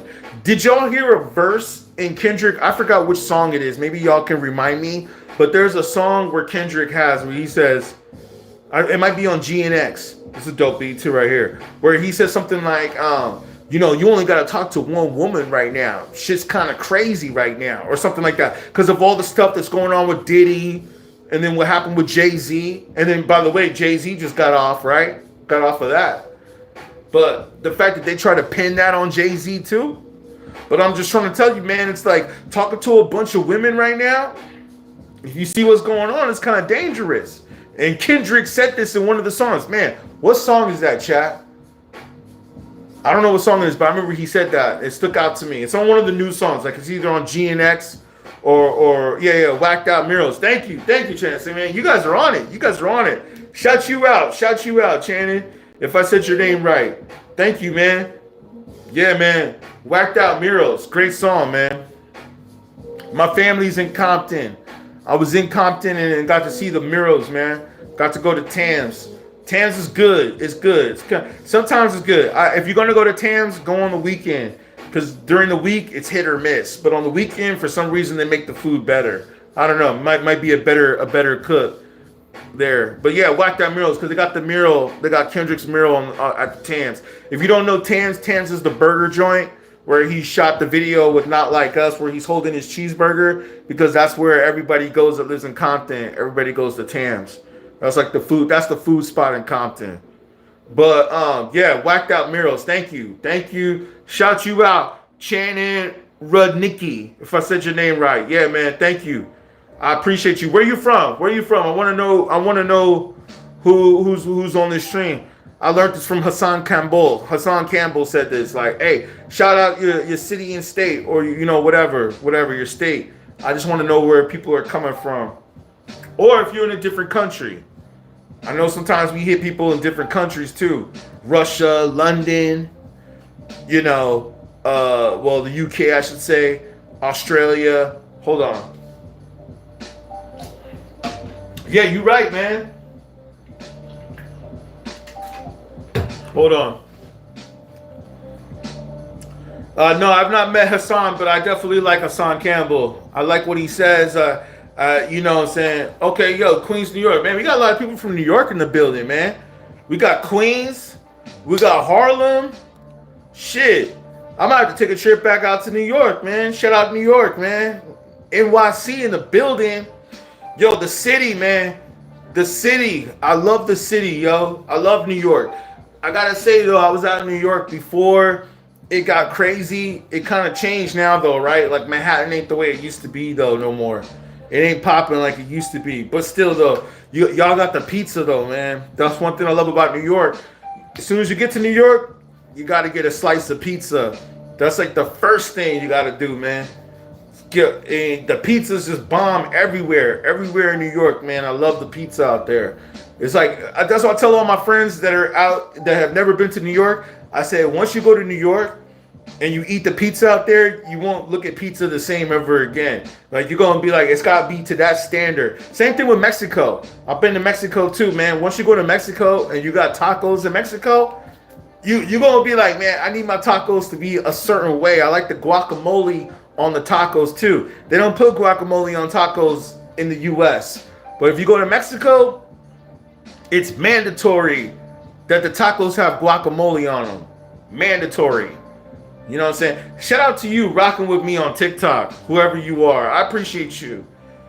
Dedication. You know what I'm saying? TikTok trying to shadow ban me right now, which is weird. But it's cool, though. YouTube is showing me some love right now. I appreciate y'all on YouTube. If we can get the likes up, if you guys can, like, hit the like screen or hit the like button, let's get a few more likes. Let's try to get it to, like, 10 likes at least. You know what I'm saying? Get some more people up in here that can get up on the stream. You know what I'm saying? Hold on. Wait, give me a second, yo. Do my... Yeah, if we can get those likes up, man, that would be great. Come right back to this topic. I'm going to come right back to this topic. Hold on. Been streaming for about an hour and a half. Wait, just going to go hit this head real quick. Give me a second.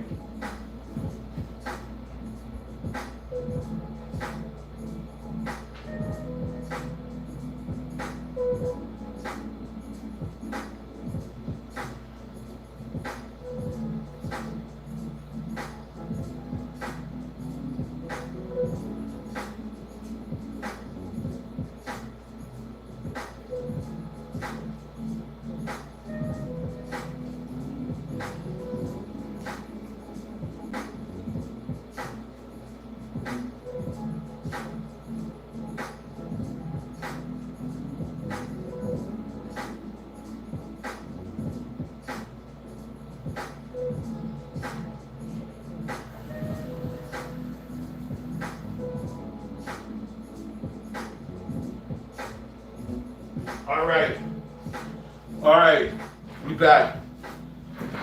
Appreciate the patience. We're gonna come right back. Hold on. I'm gonna have to restart this on TikTok. If we can get a couple people to double tap the screen, like the screen if you can. get a like up in here. You know what I'm saying? Let's get a like up in here. For you on TikTok, I'm gonna restart this live just because I want to make sure that they ain't trying to shadow ban it. So thank you so much. I hope you follow in. I'm gonna restart it on TikTok real quick. Try to jump back on if you can, but I appreciate y'all that are tuning in on TikTok. Give me one moment just to restart this real quick, and then let me see where our battery is at.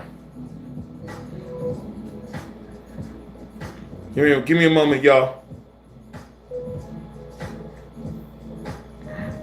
Yeah. You tripping. Sorry, y'all. Hold on. I gotta fix something on TikTok real quick.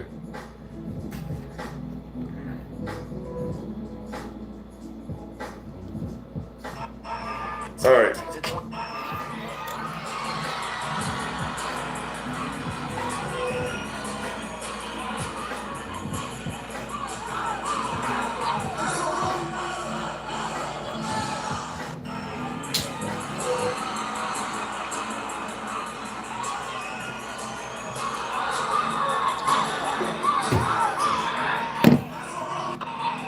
Yeah, that's Drake right there, man. Him on tour in Australia. So, he's doing his thing, man. I mean, he's a great performer. He's having fun. I guess he basically was like, "Hey, you know what? If I'm gonna be out here going through a battle, going through a diss, and y'all gonna be dissing me, I guess I'm gonna be out here rapping my show, doing my show, and that's cool, man." But I'm just trying to say this though, man. I think Drake would do more damage if he kind of just disappeared for a minute. Like what he should have did was, and I mean, I don't know. Like, hey, I ain't Drake. Drake is a multi-millionaire, probably almost a billionaire. So who am I to really tell him, hey, this is what Drake should do? You know what I'm saying? Like I was thinking of this earlier today when I was thinking of this video idea, and I was thinking to myself, I was like, how the hell am I gonna tell Drake what to do? The dude is a billionaire, right? People like trying to say, hey, this is what Drake needs to do. You know what I'm saying? But what I basically said was this, man. In my personal opinion, as a fan or someone who's kind of a fan of Drake's, I mean, I'm not like a super fan of Drake, but I definitely give him respect. Hold on, let me hear this. Yo, I'm looking at lives as I'm on live. See, speaking of females, look at this. This ain't doxing because this is public right here. This is a public video.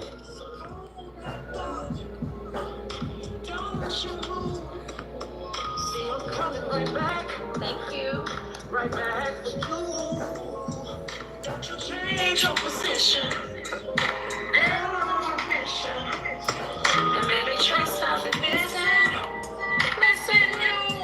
So this is my point, y'all. This is my point. You can have a pretty girl like that. You know what I'm saying? Some girl on TikTok. I'm just going through the TikTok. I'm trying to get it lined up, but it's just girls on TikTok that be doing their live streams. And my point is that this is the simp generation that we're in now. And this could be like a whole nother talk. You know what I'm saying? Y'all can just go on TikTok and find these chicks right now. But I'm seeing a lot of them online. And like I said, this could be a whole nother call. But I just think it's funny that Drake has on his album where he's saying, oh, get some females. Get some females. Here's another one. Just some chick. We actually got more people on our stream than she has on hers. So that's dope.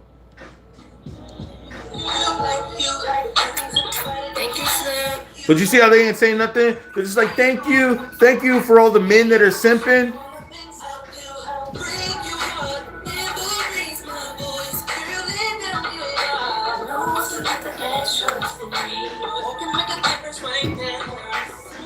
So we're in the generation now where we have women that just act pretty online to have men send gifts and to send them roses.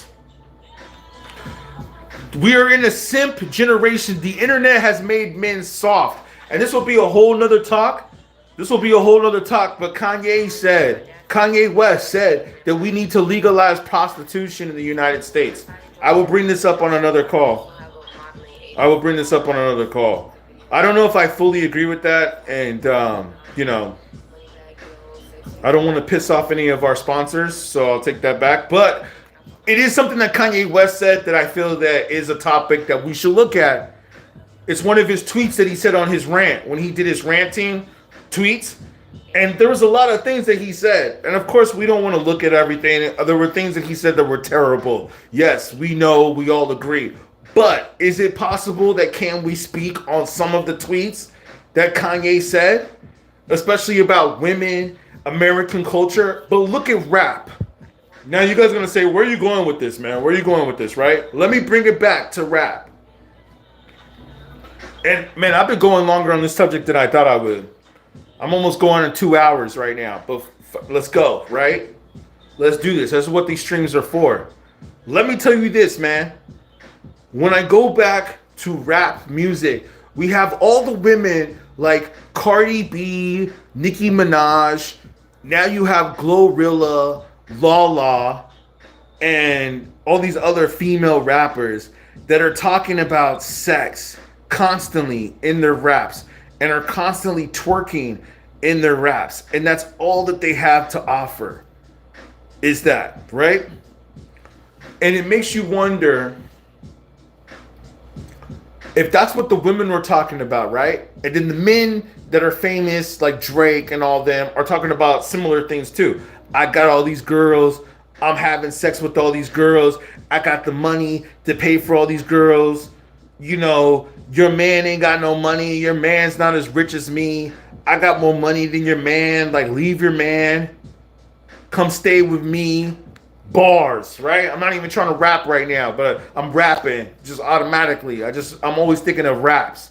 I'm always thinking of rhymes, you know what I'm saying? But Drake ain't the only one. But we know that that's kind of what Drake talks about, right? I got all this money, young money, millionaire, all this shit, right? Hold on, sorry, I'm just trying to go live on TikTok too at the same time. And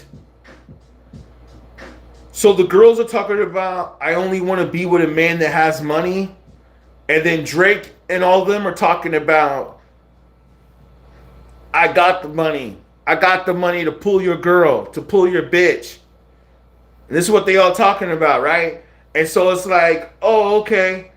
So in order to get a girl, you have to have a lot of money. And in order to really have a lot of money, you got to have a lot of money that's competing with people like Drake. Like Drake got millions, right? So you got to get your money up to get millions now, right? And this is actually what a lot of people say, a lot of dating coaches, all dating coaches, because I've actually listened to a few dating coaches, just to let you guys know. Because, you know, it's interesting to understand that psychology. And some of the dating coaches, they all say the same thing where they say, oh, you know what? You got to get your money right. You got to get your money right. Unless you're like some tall, charismatic, good-looking dude, you know, good for you. Like you're like 6'4", 6'5". Okay, 6'4", 6'5", that's like a girl with a big ass. That's like a girl with whatever. You know, she looks good. Like, oh, yo, you're 6'4", you're 6'5". Okay, most women will probably be attracted to you because you're super tall. You don't even have to be strong. You don't even have to be that good looking. You're just 6'5". People are going to be automatically looking up like, oh, damn, that person's 6'5". You know, when I see somebody who's like 6'5", 6'6", I always say, oh, did you play sports? Did you play basketball? And if they're like, no, I never played basketball, I'd be like, oh, man. Wait, because I know how to ball. I know how to ball. Ask my friends. I know how to ball. And I'd be like, damn, you don't know how to play basketball and you're 6'5"? Shh, that shit just pisses me off, man. I get pissed off when I hear that. Like, come on, man, you're 6'5", dude. You should play some kind of sports. I didn't play any sports. I just play video games. I'm 6'6" and I play video games. I'll be like, man, what a waste. What a waste, yo. Yeah, man. Alpha male strategies. Yes, man. So my point is this, man. Thank you, L Cool J. I appreciate you for the comments. Hope you guys are following. and liking the video, man. Let's like the video. Come on, y'all. Unless you've already liked it, thank you. Don't worry about it. If you already liked it, I'm not gonna hold you to it. But if you haven't liked the video yet, if you can please like the video, I would appreciate that. And I appreciate your comments that are coming in. But liking the video helps get the message out there so we can get more people on these streams. Because like I said, I understand YouTube, thankfully, has put me on a contract. Hopefully we keep it after this stream because I know we're talking about some deep subjects here. I mean, we haven't even gone that deep. Like, I could go even deeper on this. Like, Party Next Door, deeper, deeper. I could go deeper on this shit. You know what I'm saying? But I'm going to keep it PG-13. So, because I don't want to lose my sponsors. I got a few sponsors coming in. And then there's one hater out there, too. I'm going to, I got to do the video for you. I haven't done it yet, but, there's a few haters out there. It's not just him, but there's a few haters where they're like, oh, you need to do this type of video, like I said earlier. I was like, yo, man, I didn't sign up for YouTube to do the videos that you want me to do. I appreciate it, and I thank you for allowing me to help be a voice in the culture that you trust. But that's not what I signed up for YouTube for. It was not to do the videos that you tell me to do and say, oh, well, yeah, I'm not going to sign up for your membership because you're not doing the videos that I want for free. Man, like I said, we all appreciate the resources and the help that everybody does, man. So whatever you do to contribute, $1, all that shit helps it, man. You know what I mean? Oh, Cool J, what you saying right here? Let me see. The tweet just popped up, or the comment. I said tweet. I'm so used to being on Twitter all the time. Yeah, create another channel. I mean, I do have a couple other channels, to be honest with you, but this is what Beat Great started off on, man. Beat Great started off on the news and journalism. So that's what we gonna do. Hold on, let me go live on TikTok right now, too. Let me go live on the TikTok. Give me 1 second. Yeah, man. This is a real subject, man. I appreciate y'all sticking around for it, but I can go deeper on the whole girl topic because I think it is important. I think that the internet has really hurt society in a way, and it's hurt the culture. It's like it's brought us close together. Like people say, it's brought us close together, but then it's also pushed us far apart as well. You know what I mean? Whereas we don't really socialize anymore like the way we used to. And so when Drake is bragging about all the females that he gets, and he's saying like, oh yeah, I get all these girls, yo, get you some big, you saw Party Next Door even had a tweet where he said, oh, this album isn't for you to analyze, this album is for you to fuck to, or it's for you to get some girls to, excuse my French. I haven't cursed that much, so don't flag the video. That was my first time cursing, and I've been on the stream for almost 2 hours, so don't flag the video. Sorry, try not to curse. But yeah, that's what Party Next Door said. He said that's what this album is for. So what I feel is like, hold on, y'all. Hold on, let me see what's going on here. This is a dope track. This is 50 Cent right here too, man. This is a dope track. By 50. Do you think about me? What?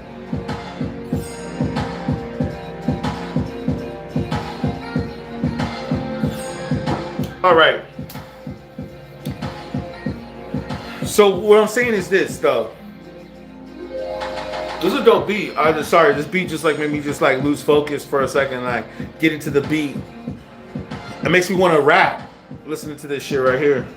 Do you think about me? Yeah, man, Drake got skills, man. He got skills, but this is what Kendrick was talking about.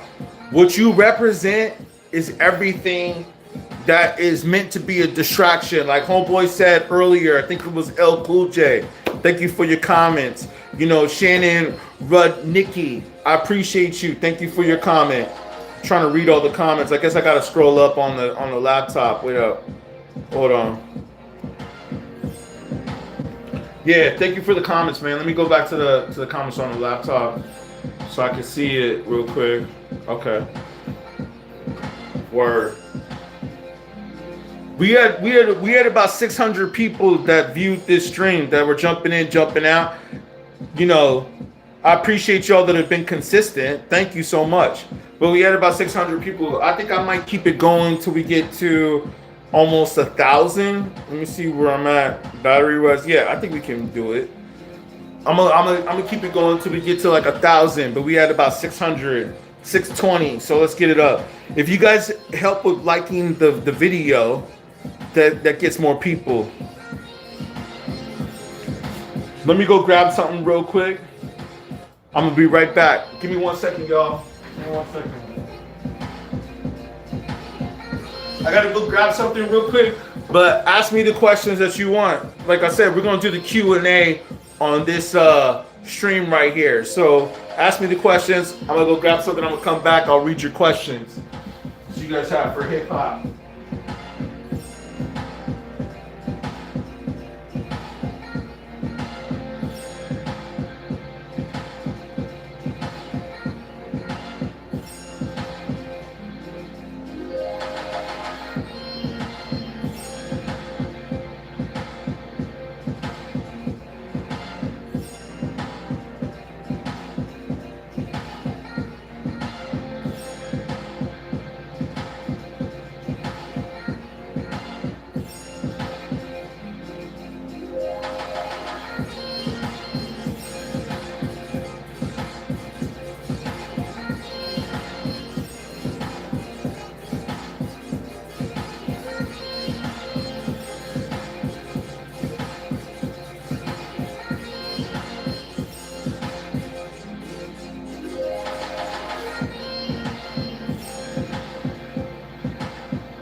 All right. Okay. Yeah. All right. Okay.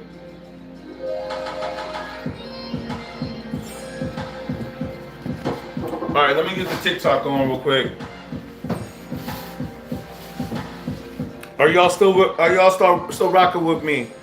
Sorry for leaving you hanging. Here we go.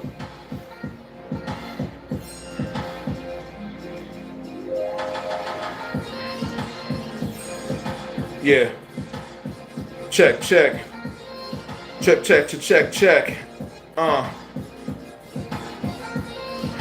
I just want to get the TikTok going real quick. All right. We'll see. We'll see how that goes. We'll see.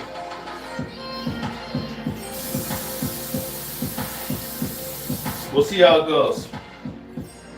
Let's grab my water. So yeah, man. What I'm basically saying about Drake is this, man. Is that he basically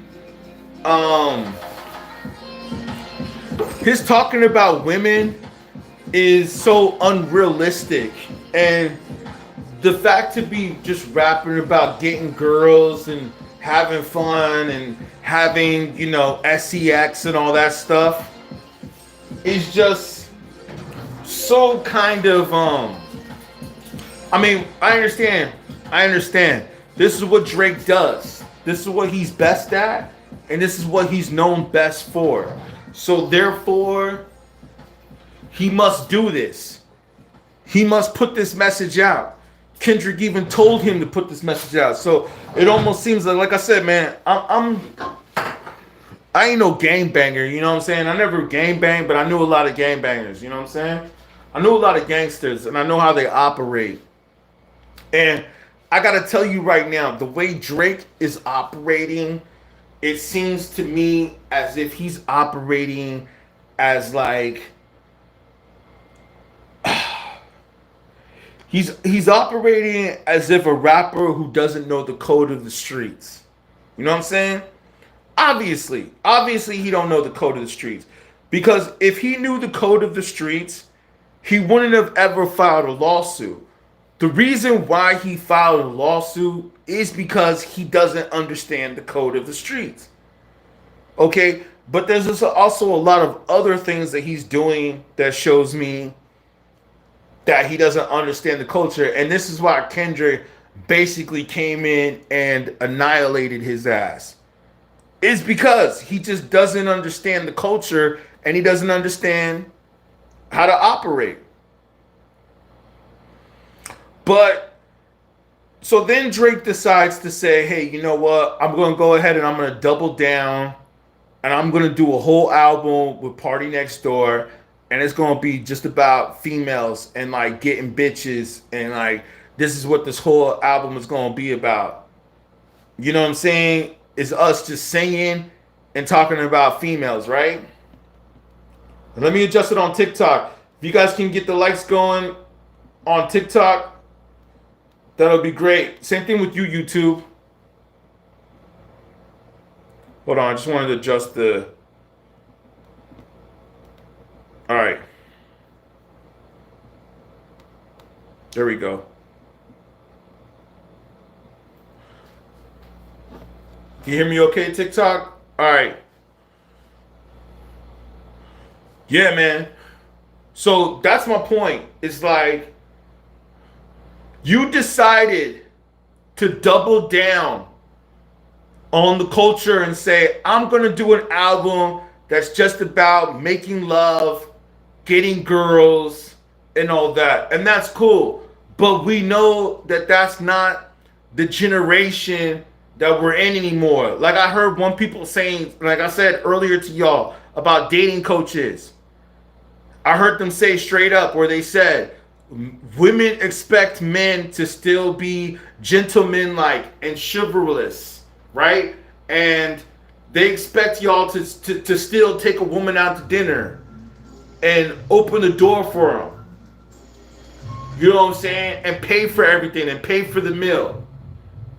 Meanwhile, Western civilization, American culture teaches women to disrespect men. And the reason why I bring this up is because they won't disrespect a man like Drake.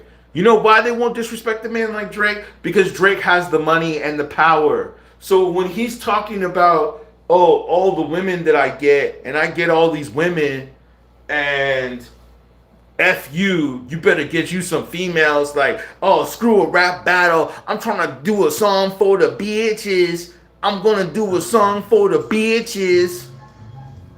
Like, that's what he says in his rap. And it's just like, oh, okay. Oh, that's cool. Like, that's what you do. Yeah, we know. But like I said before, man, from what I recall, you was the one that was kind of calling out Kendrick. You were calling out Kendrick for a beef, for a rap battle. So now you can't just go back and turn to the hoes. You can't just go back and turn to the females. Because now it's more convenient for you to say, oh, well, he called you a PDF. And he called you other things. And he also called you a killer, too. Did y'all go back and listen to the songs? I don't even want to say everything, man. I'm not going to be the one to tell y'all every single thing. But go back and listen to the music on GNX. Go back and listen to the songs on GNX, man. You want to talk about subliminal messages?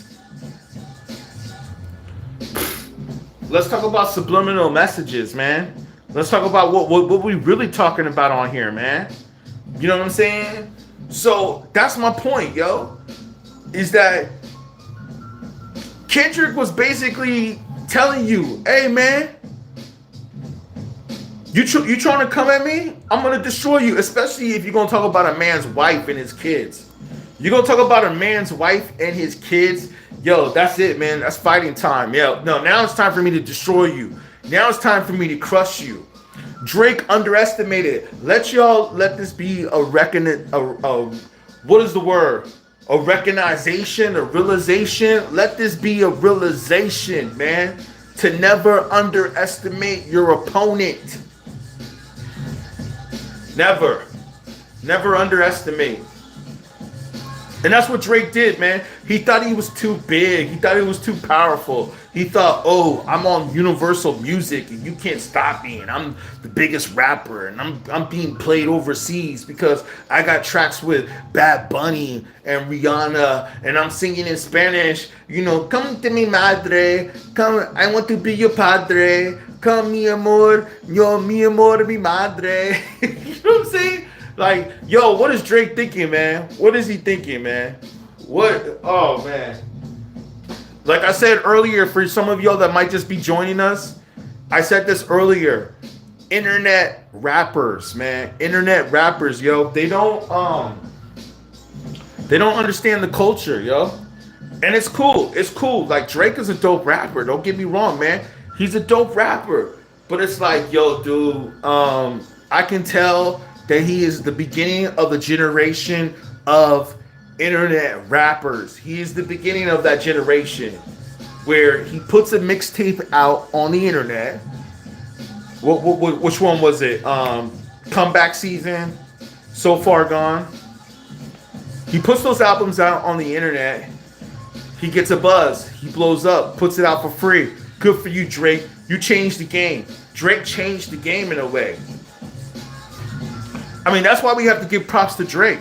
Because he did change the game in a way. He said, yo, I'm going to drop a mixtape and I'm going to put it on the internet for free. And I'm just going to let people download it. Just download my music. And then he did songs with like Trey Songz, right? That's even one of my favorite Drake verses where he says, oh, she said I'd never be as big as Trey Songz. Boy, was she wrong. Yo, fire, yo. I'm glad I even remember that. So Drake did songs with Trey Songz. You know what I'm saying? And it's like, yo, man. He chose the right music, the right path. He was coming on that R&B, singing. And then, like we said before, Best I Ever Had. Obviously, classic Drake. Almost seems like this new album, Some Sexy Songs for You, that he was coming off on the Best I Ever Had kind of feel. You know what I'm saying? Like he was coming back with that feel.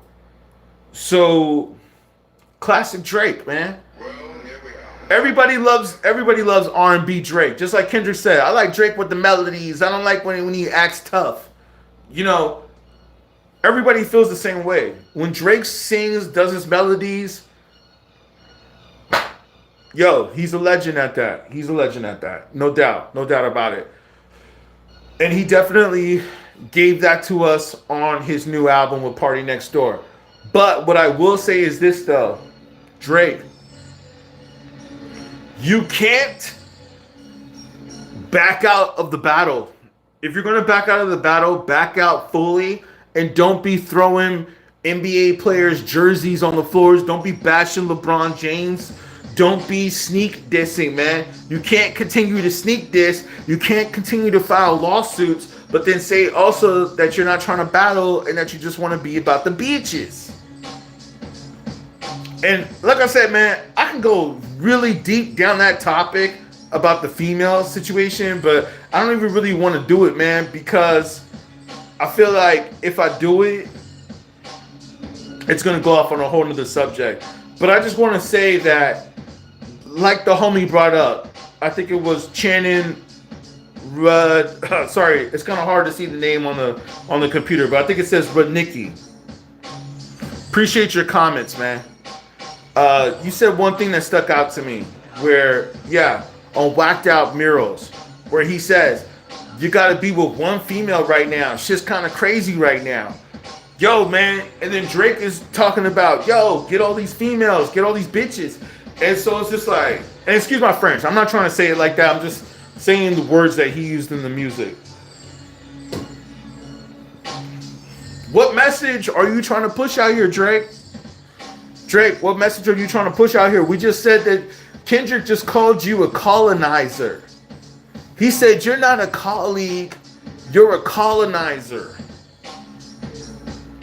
So, if that's what he's calling you, I don't get it, man. Like, Yeah. I don't know, man. I don't know.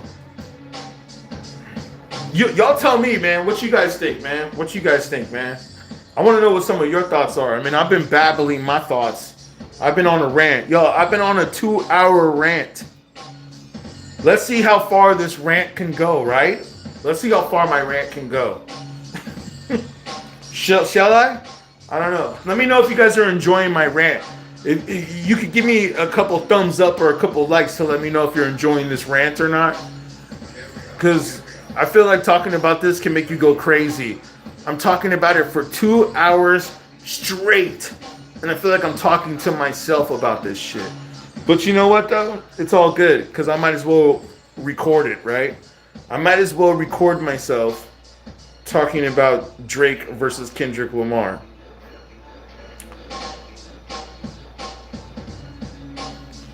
All right, let's leave it up.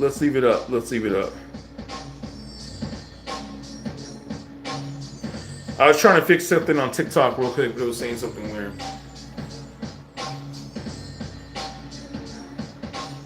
Hold on for a second. Give me 1 second, y'all. Yo, can we get a few more likes on YouTube? And I'll continue. Or you can jump off. Hold on. It's all good, man. Whatever.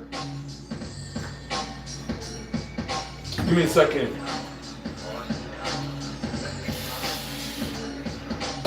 Let me grab something real quick. Yeah. Give me a few more likes on YouTube. I asked it earlier for a few more likes on YouTube. And then we'll continue.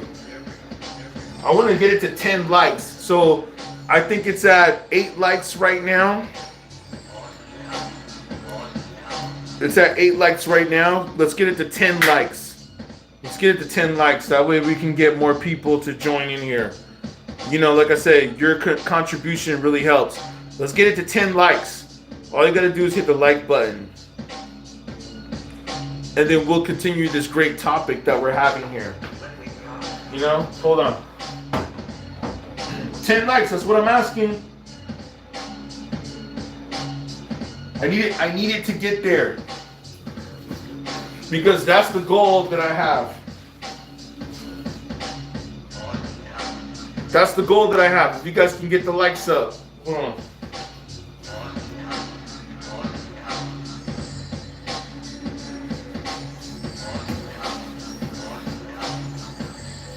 Hold on.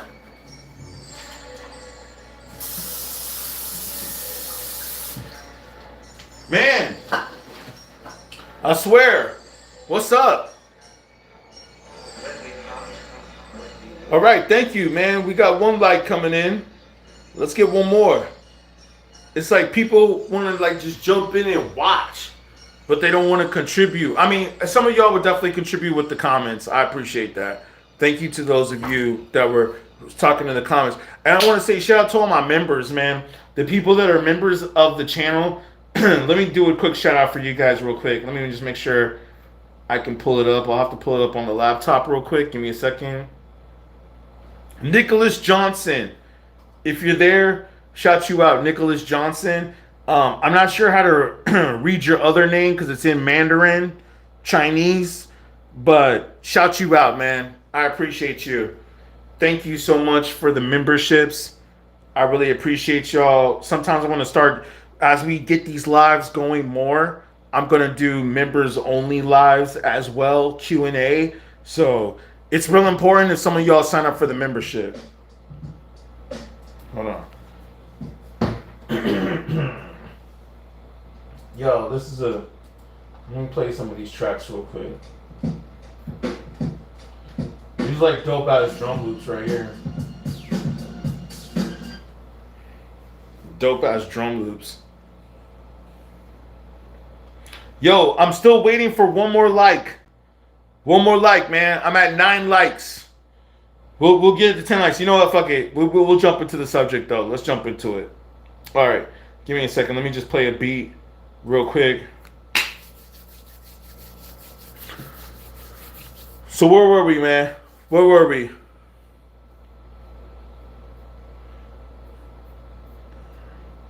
Where were we, man? Kendrick, Drake. Yeah, man.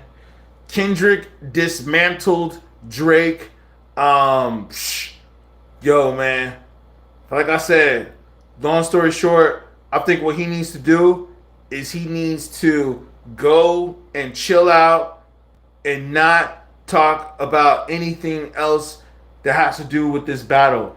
I think that he should just go back and just sit back, craft himself a dope ass album, a dope banging ass album, and come back and drop it. You know what I'm saying? And I don't even think it needs to be a lot of tracks. Like this Party Next Door album that he had like over 20 tracks on it, I think. And I remember a lot of people were saying, man, other than a few songs, it's like all the other songs sounded the same. There's at least like 5 or 6 songs he could have cut off that album. But I get it. He put it out the way he did because he wanted a lot of people to just hear the album and just vibe to it. It's a vibe. So I get it. But I will say this. The next Drake album, what I think he should do, and I mean, again, why would he listen to me? Who cares, right? But, like I said, man, I understand the culture, and I come back from, here we go again, Eminem. I come from Eminem cassette tapes on demos. Demos of Eminem cassette tapes. You know what I'm saying? I come from that era, so I think I know a little about hip hop. And what I will say is, I believe that Drake should just go back and chill, not drop anything, not do anything, and then he should just come back with an album that's just like pure raps. Pure raps, man. That's what I think. Let's see, what's your comment right here? Jay Brown. We're losing all rights. Hey, you dummies worried about Drake and Kendrick. Okay, what do you mean by losing all rights, Jay Brown? What's your comment about? Are you talking about something like political, meaning like in politics, that we're losing all rights?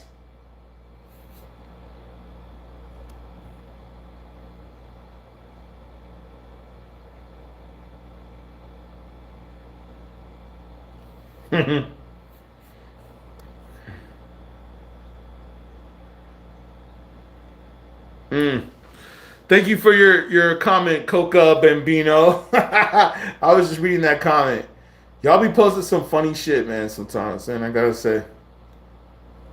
Hey, I appreciate y'all, man. Thank you, man. Thank you for y'all on YouTube that are rocking with me right now, man. Like, thank you guys, man. You guys are dope.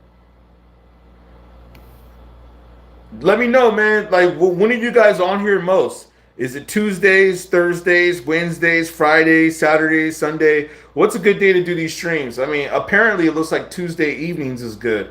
I'm actually on here longer than I had planned to be. I was actually planning on jumping out of here about an hour ago. What time is it right now?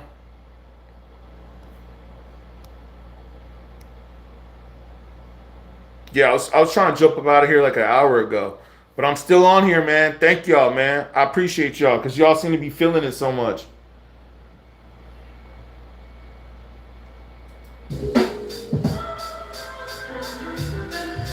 Let's run this one back. Let's go.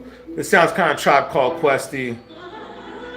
All right, yo. So like I said, those of us that are on the TikTok, we're talking about the Drake, the Kendrick battle for the millionth time, like everybody is. I didn't want to talk about it anymore after this, but it seems like a topic that we kind of got to talk about because it is real hip hop. You know what I'm saying? It is real hip hop. It is the truth. It is what it is. Yo, if we can get you guys to double tap the screen so we can get more people up in here, that'll be very helpful. I would appreciate y'all, man. Thank you guys so much. So, let me ask you guys a question. Do you guys like the album that came out with Drake? For some of you that are in the stream. And like I said, I was supposed to get it to 10 to like a few more likes up on here on YouTube before I kept going. But you know what? We're going to go.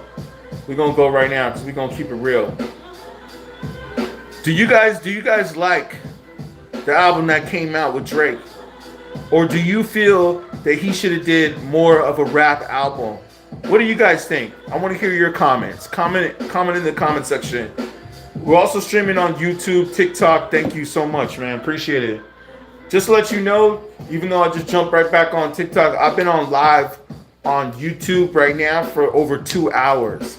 It's one of my longest streams. Actually, one of my longest streams was actually 3 hours, but this one I've been going for 2 hours, so we'll see. You know what I mean? A lot to unpack, man. A lot to uncover.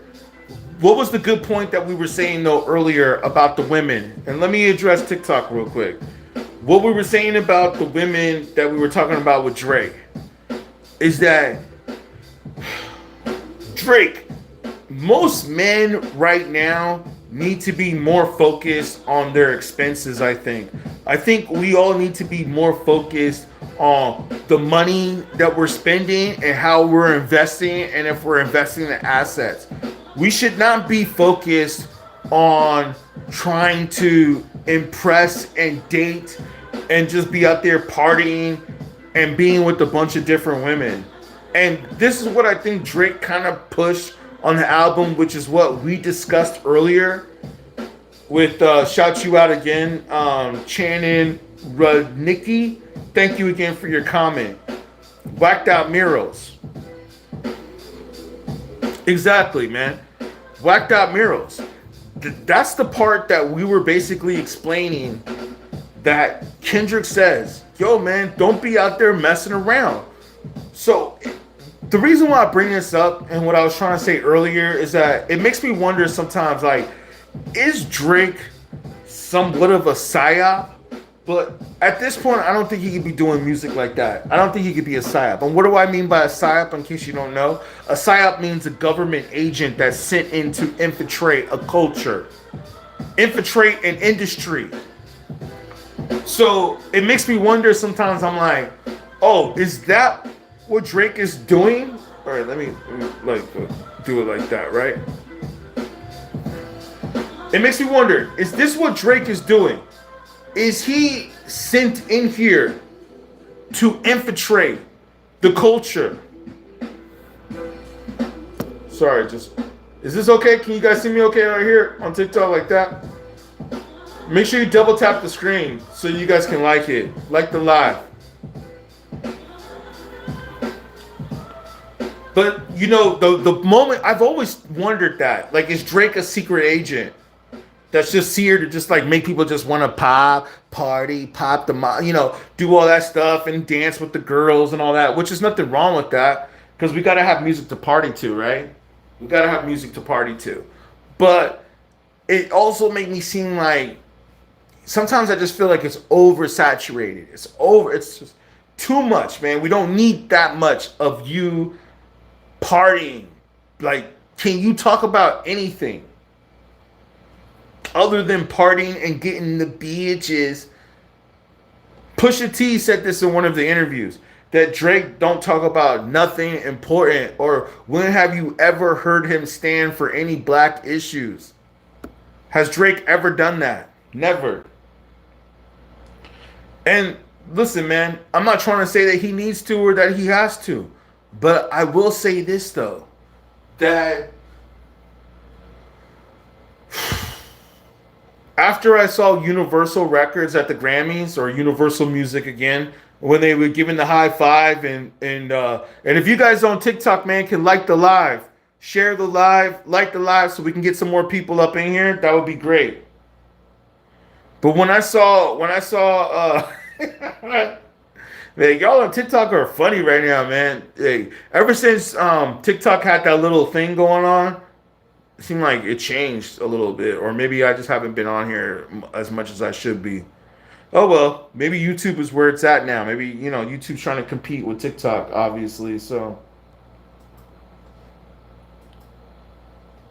sorry, I just saw some people jumping up in here and out of here in TikTok.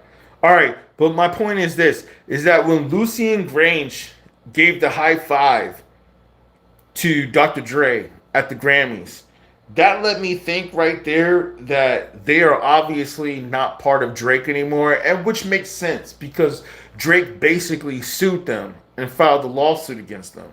So I can understand why they were like, oh yeah, F Drake, F him, and they're all giving each other high fives and stuff during the Grammys. It makes sense. 1 second. But I will say this though, man. Why would Drake come with another album just talking about getting girls? That's just the part that I don't understand. That's the part that just doesn't make sense to me. Where it's just like, why would you do an album like that where you're talking about, okay, I'm just gonna get girls now. F it, man. I'm gonna do an album about rapping about getting girls. I don't really care about this battle no more. F that. This is what it's all about. This is what people know me for. This is what I get fans for. I get fans for rapping about girls or rapping to the girls. So is he doing that because he's just so much into that vibe now that that's just where he's at now? Like that's where Drake belongs? That's what I wonder now. I wonder, like, is this where Drake is now? Let me just make sure I'm doing all right on my battery. Hold on. It makes me wonder, is this where Drake is now? Where now he's like, I've done this style so much and I perfected this style so much so now that this is where I'm at now. This is where my style is at now. I don't know. It makes me wonder. Y'all tell me, man. Y'all tell me. I'm just rambling my thoughts, thinking about how I feel about this whole battle and how I feel about everything. But I do feel that Drake is making some of the wrong moves. I don't think that he's making moves that are calculated. And didn't Kendrick say that on Euphoria? Speaking of which, he said, "I calculate that your next move is uncalculated." That's what he said, man. I calculate that your next move is uncalculated. And it definitely does seem like that. And you would think that like Drake would I don't know, like I feel like if he was really part of the culture or he had the people around him that were really a part of the culture would probably be like, "Oh, okay, you know what? I'm part of the culture too. Like you ain't the only one that's part of the culture. I'm also part of the culture. And you know what? I'm gonna rap. I'm gonna rap a song. Actually not he's gonna rap a song. Actually, I'm gonna do an album. I'm gonna do an album that's part of the culture. And you think that I'm not part of the culture? That's what I would think if I was Drake. Or if Drake had like somebody like me in his camp. Somebody like me that could tell him, "Hey Drake, this is what I think you should do." Say, "Drake, this is what I think you should do, man. I think that you should let people know that, hey man, I am part of this culture, that I'm the one that birthed a lot of these MCs, which a lot of people do know. A lot of people have copied his style. This is the reason why rap kind of sounds the way it does right now. This is the reason why people are rapping over beats like the way they are right now." Even though Kanye did say that he created the Drakes. Maybe he did. Maybe Kanye did. You know what I'm saying? Maybe Kanye did create the Drakes with the 808 and Heartbreaks because that's what Drake was freestyling over, right? That's what he was rapping over when he did his whole "So Far Gone" and all that. He was freestyling over Kanye beats. So maybe he was right about that. But all I want to say is this though, man. Is that Drake, you got to come back and come with something that's part of the culture, man. You got to come with something that's really part of the culture. And I'll take some calls, man. I'll take some calls because I know on TikTok I can take calls. So if anybody got something to say, right now is the time to say it. Or how I am reading some of the comments. Let me make sure as well, which is what I could see. Yeah, man. I mean, this is what I'm gonna say, man. Like with Drake, it's like, yo, man, did you really start from the bottom? I don't know, man. I don't know if he really did, man. But Drake can come so much harder than this, man. I mean, I don't understand. It's almost like people are saying, oh, Kendrick did too many Drake songs at the Super Bowl. But really, that could be a possibility. That could be a possibility. But then again, it's also like, crush your opponent. Again, he's obviously studying the art of war. Destroy your opponent while your opponent is down. But not just that, though. Drake should have never tried to antagonize Kendrick. And like I said before, masterclass on never underestimating your opponent. Can I get the likes up on YouTube, please? Let's get the likes up just a little bit more. Because that's what we're talking about, man. The realness of never underestimating your opponent. When Kendrick was quiet the whole time, and when Drake was telling him to drop, Drake was telling him the whole time, yo, you need to drop. And Kendrick was just quiet. Well, why? Well, because obviously Kendrick was planning his next move. Who knows? He was probably writing Not Like Us at the time. That's what he was probably doing at the time. So when Drake was just trying to say, oh, can you drop? Can you drop? Oh, this is the other part. I think I touched on this briefly, but I'm glad I just remembered it right now. Let me speak on this part real quick. Do we all remember when Drake dropped the tailor-made freestyle where he did the AI with Snoop Dogg and Tupac? Who told Drake that that was going to be a good idea? Did nobody from Drake's camp come in and tell him, hey, man, you know what? I don't think you should drop that tailor-made song. Like, nah, the AI Snoop, and having Snoop and Tupac, who are part of the West Coast, dissing Kendrick, and it's like, yo, did you forget that y'all are on the same label? Maybe Drake already knew this, right?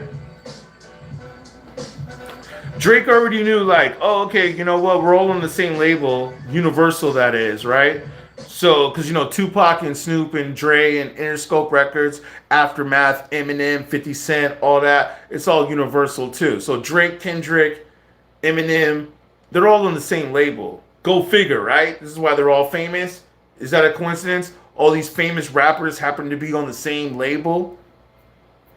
But, when he decided to say, oh, I'm going to put Snoop and Tupac on this track and I'm going to do an AI version of it, I'm really sitting back wondering who in Drake's camp, like, did Drake have any friends around that told him, hey, man, I don't think this is a good idea. I don't think it's a good idea for you to do an AI version of Tupac dissing Kendrick. What a terrible idea. Especially the fact that Kendrick is from LA. And not only is Kendrick from LA, but he's also from Compton. He's from Compton, y'all. So it's like, yo, you know what I'm saying? And then you had Tupac, who, if you remember, when he was in LA running with Suge Knight, Tupac was out there running in Compton talking about he was a blood. Now, if Tupac was really a blood or not, that still remains to be seen. Because I know people that say, oh, Pac was a blood. He was running with Suge Knight. But I know people that were actually there at that time in the hood, and they said Tupac was never really a blood. He just claimed the bloods, and they let him claim it because he was Tupac and because he was famous. So they let him claim it. But Tupac was never really from, and I believe it was Ludus Park or something like that. Tupac was never from there. Like I said, man, we can speak about the gang culture if you want. So I'm just trying to tell you, if y'all really understand and understood the gang culture, you would know that Drake doing that AI freestyle of Tupac and whatever his name is, Snoop Dogg, That was a terrible move, man. That was a terrible move. And anybody who's a Drake fan, and thank you for the likes coming up. Yay, we finally hit 10 likes on YouTube. I should do a hand applause. It's more than what we got on TikTok, which is interesting. Thank you. I appreciate y'all. That was the goal. To get to the 10 likes. Thank you, y'all. Appreciate you. Yo, man, let me say this, man.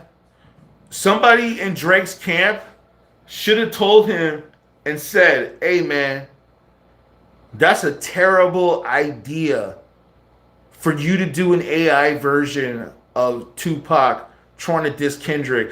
Especially the fact that Kendrick works with Dr. Dre, yo. Did you forget that Tupac also works with Dr. Dre? I mean, how could somebody be so stupid? And then when they removed it off the internet, when they took that song, Tailor Made or whatever the heck it was called, when they took it off the internet, were y'all surprised? Like, people were like, oh, wow, they actually removed that song from the internet. I think Drake even tried to put it on streaming services. He tried to put it on Spotify. Like, yo, you tried to put a Tupac AI verse on Spotify with you rapping as Tupac. Maybe he thought like, oh, this is something new. This is revolutionary. I'm going to be the first one in history that's going to use AI in a battle rap to diss Kendrick Lamar as Tupac.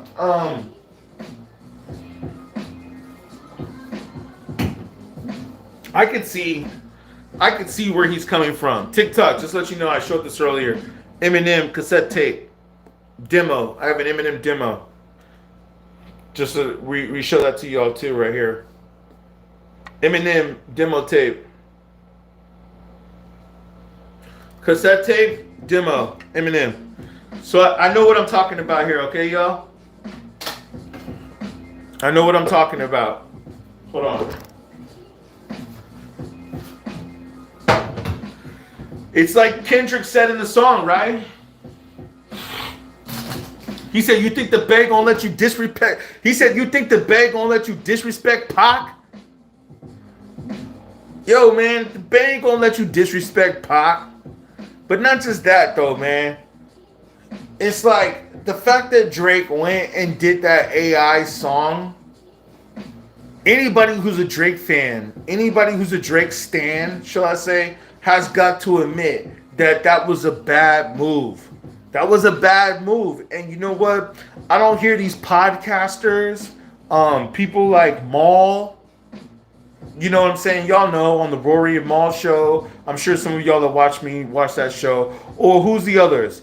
I mean, obviously we got academics, right? This is what I'm trying to say, man. These people who we know are Drake stans, none of them have come out and flatly admit that Drake doing that tailor-made song was trash and that it should have never been done, and somebody from his camp should have stopped him. If I would have heard that, if I would have been in the studio with Drake and I would have heard him put that song on it and he was like, hey, so what you think? I would have been like, yo, man, I don't think you should put that out. I don't think you should put that out. And that would be before the Tupac estate came and sued him and made him take it down. I was just thinking, like, the song just sounds kind of whack, period. Because, first of all, we know that Tupac, if he were here, I mean, who knows where Tupac really is, but if Tupac were probably, involved in this battle, we all know, most likely, I think Tupac would be taking the side of Kendrick. I don't think Tupac would be going after Kendrick. So that was already the first mistake of this whole battle. The second is that they're both West Coast, or Tupac claimed the West Coast, even though he was really from New York, right? But he came to the West Coast, and that's where he established his sound in the West Coast. Plus, he also worked with Dre, which Kendrick works with Dre. So it's kind of like, how you gonna put like, nah, man, nah. Somebody should have came in and said to Drake, don't put that song out. That's not the song that you need to put out. But for whatever it's worth, he put the song out. It got taken down. My point is that somebody who's really part of the culture would have never did that in the first place. They would have understood the moves that they make. And this makes me go back to Kendrick. Everything that Kendrick is doing up into the Super Bowl seems like he was playing chess. He was playing chess. And he was waiting for the next move. He was waiting for the next move that Drake was going to make. And it seems like he anticipated the moves. And like we said earlier on this YouTube stream, thank y'all that were in the chat earlier. I appreciate y'all. I think you're right. It was Meet the Grams that Kendrick dropped after Drake had did the Family Matters. Cold track to drop, talking about the parents, talking about the family. It was a mean battle, man. All right, so I want to hear what some of y'all think, man. Does anybody got any comments? If we can get some more of the... He needs to go on hiatus for a while. I understand that he wants to be in the scene. I mean, if you even watch some of the videos of him performing in Australia, I don't know if it's just me. I've watched some of them. But if y'all watch some of the videos of him in Australia, it almost seems like he doesn't even want to be there. You know what I'm saying? It seems like he doesn't even want to be there. Like he's just doing the show because he just wants to stay relevant, and he wants to show you like, oh, this man over here or over here, this man is talking all this trash about me, but I'm going to still be out here performing, and I'm going to still be out here letting y'all know what I'm all about. But this man right here, he ain't about to try to take down my legacy. I'm about this. I'm about that. And it's like, okay, I get it. You want to be out there and you don't want to disappear because you're used to being in the limelight. You're used to being the center of attention. You know, you're used to being seen. So you can't step back. You can't say, oh, you know what? I don't want to be part of that. And can you guys hear me okay on YouTube and TikTok? I want to make sure the volume's okay. Let me know if the volume's too loud or too low, or the beats in the background are too high. If you guys can hear me okay, that'll be great just to know. If you guys can like do a comment, you don't even have to write a comment. You could just say like a number 1. Like put like comment number 1 if you can hear me okay, or number 2 if you can't. You know what I'm saying? That'll help me to gauge what we're doing right now with this live stream to make sure it's right. So yeah, if you guys can hit a 1 or a 2 in the comment section for if you can hear me. 1 for if you can hear me, cool. 2 if you can't. That would be very helpful. I appreciate y'all. I mean, I'll just keep going, right? Because I know someone will go. Let's get some more likes too, by the way, man. Get some more likes coming in here. Yeah, man. Watch out for the agenda that Drake is pushing. I will say this right now, man. What I want to hear from Drake is I want Drake. I think it's time now, man. I think it's time that if Drake really wants to succeed in this business and he wants to come back, I think he's going to have to drop some heat. I think he's going to have to drop some straight up heat. It's going to have to be unapologetic. It's going to have to just be like, yo, man, in the studio, kicking bars over tough beats. Like I said, man, 10 to 12 tracks. If I was in Drake's camp, this is what I would be telling him. And I would also say, cut out all the AI bullshit, even though I'm sure he probably already learned his lesson. I'm pretty sure he's not going to do that now. But I would say, cut out all the AI bullshit and just come with the hard flows. Like how he did on Gimme a Hug. That's what he needs to do the whole way through. The whole way through on a new album, just come with Gimme a Hug, 12 tracks. I guarantee you, if he is able to do that, it will resurrect his career. It will revive his career. He will be back. He will be back. And then we'll see where it goes from there. Now, should he throw shots at Kendrick? I don't even think he needs to throw shots at Kendrick. I think he could do his little subliminals like how he did on Gimme a Hug. But I think that he should definitely come with an album where he's just rapping straight up. But, as I mentioned before, a big but is that no pun intended, but is that he should just like take a hiatus. Take a hiatus, man. Like, don't even rap. Don't even be on social media. Don't even be out there. Like, just chill. Don't do no streams.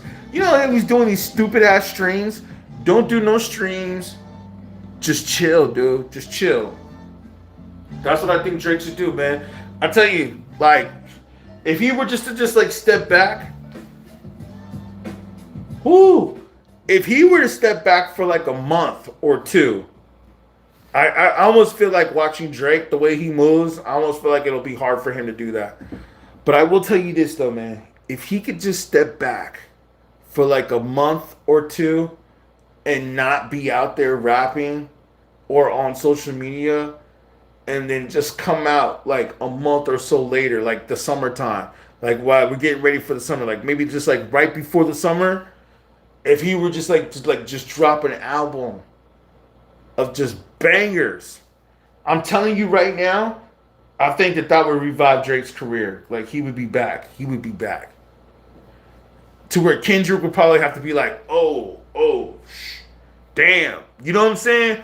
Let's see if Drake does that. Let's see if he does that. If he does that, that'd be amazing, man. I don't see how he can't. I don't see how he can't do that. But like I said, I mean, Drake don't have maybe people from the culture that are in his camp. Because like I said, man, if I was in his camp, he would have never dropped that AI Tupac Snoop Dogg song. I would have told him, do not put that out, man. Please do not put that out. And maybe some people did tell him not to put it out, and he still put it out. So, you know, he could be that type too. Like, he's big enough to where he's like, I ain't gotta listen to you, man. Like Kanye even said, I don't listen to people that don't make enough. So Kanye already said, if you ain't a billionaire, he ain't gonna listen to your opinion. Now, I don't know if that's like fully true or not. I think that he probably does value people's opinions, because, you know, you can't really make it to that level of success without listening to people. So I'm sure he values people's opinions who aren't billionaires.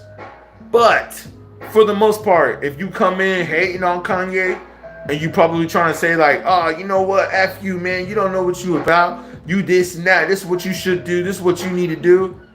But you ain't got $1 billion in your bank account. He ain't listening to you.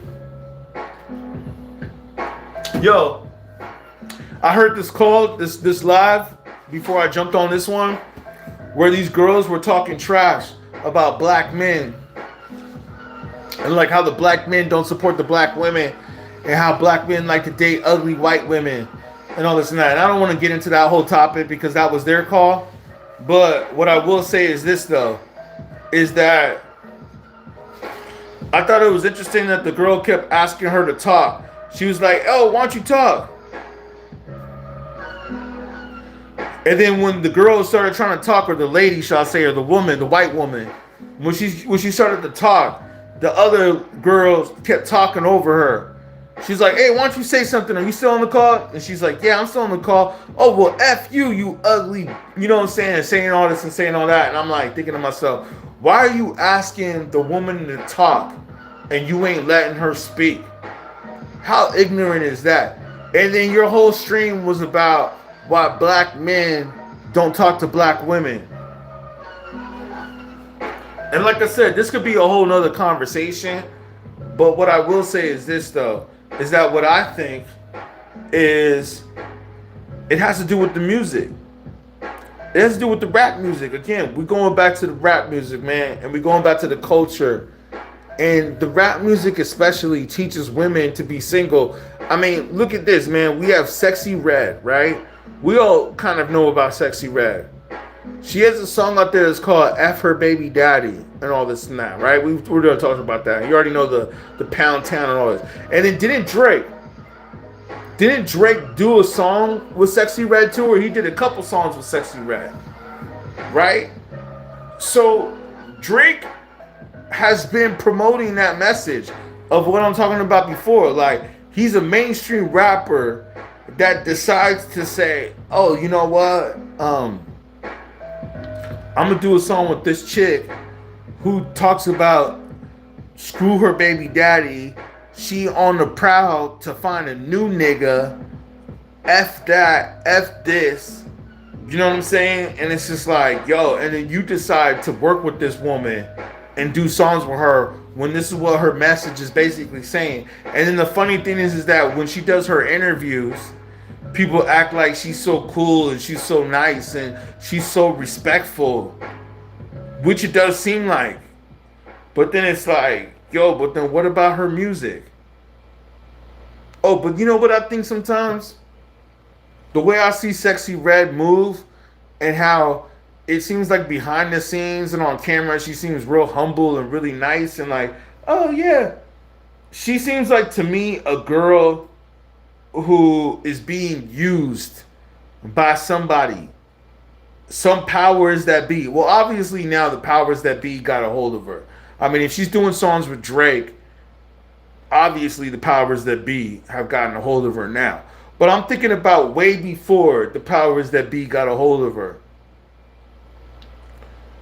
She was doing this type of music that was basically promoting for women to be unfaithful, to not listen to your man, to I'm looking for someone who can, she's looking for sex, all that, man.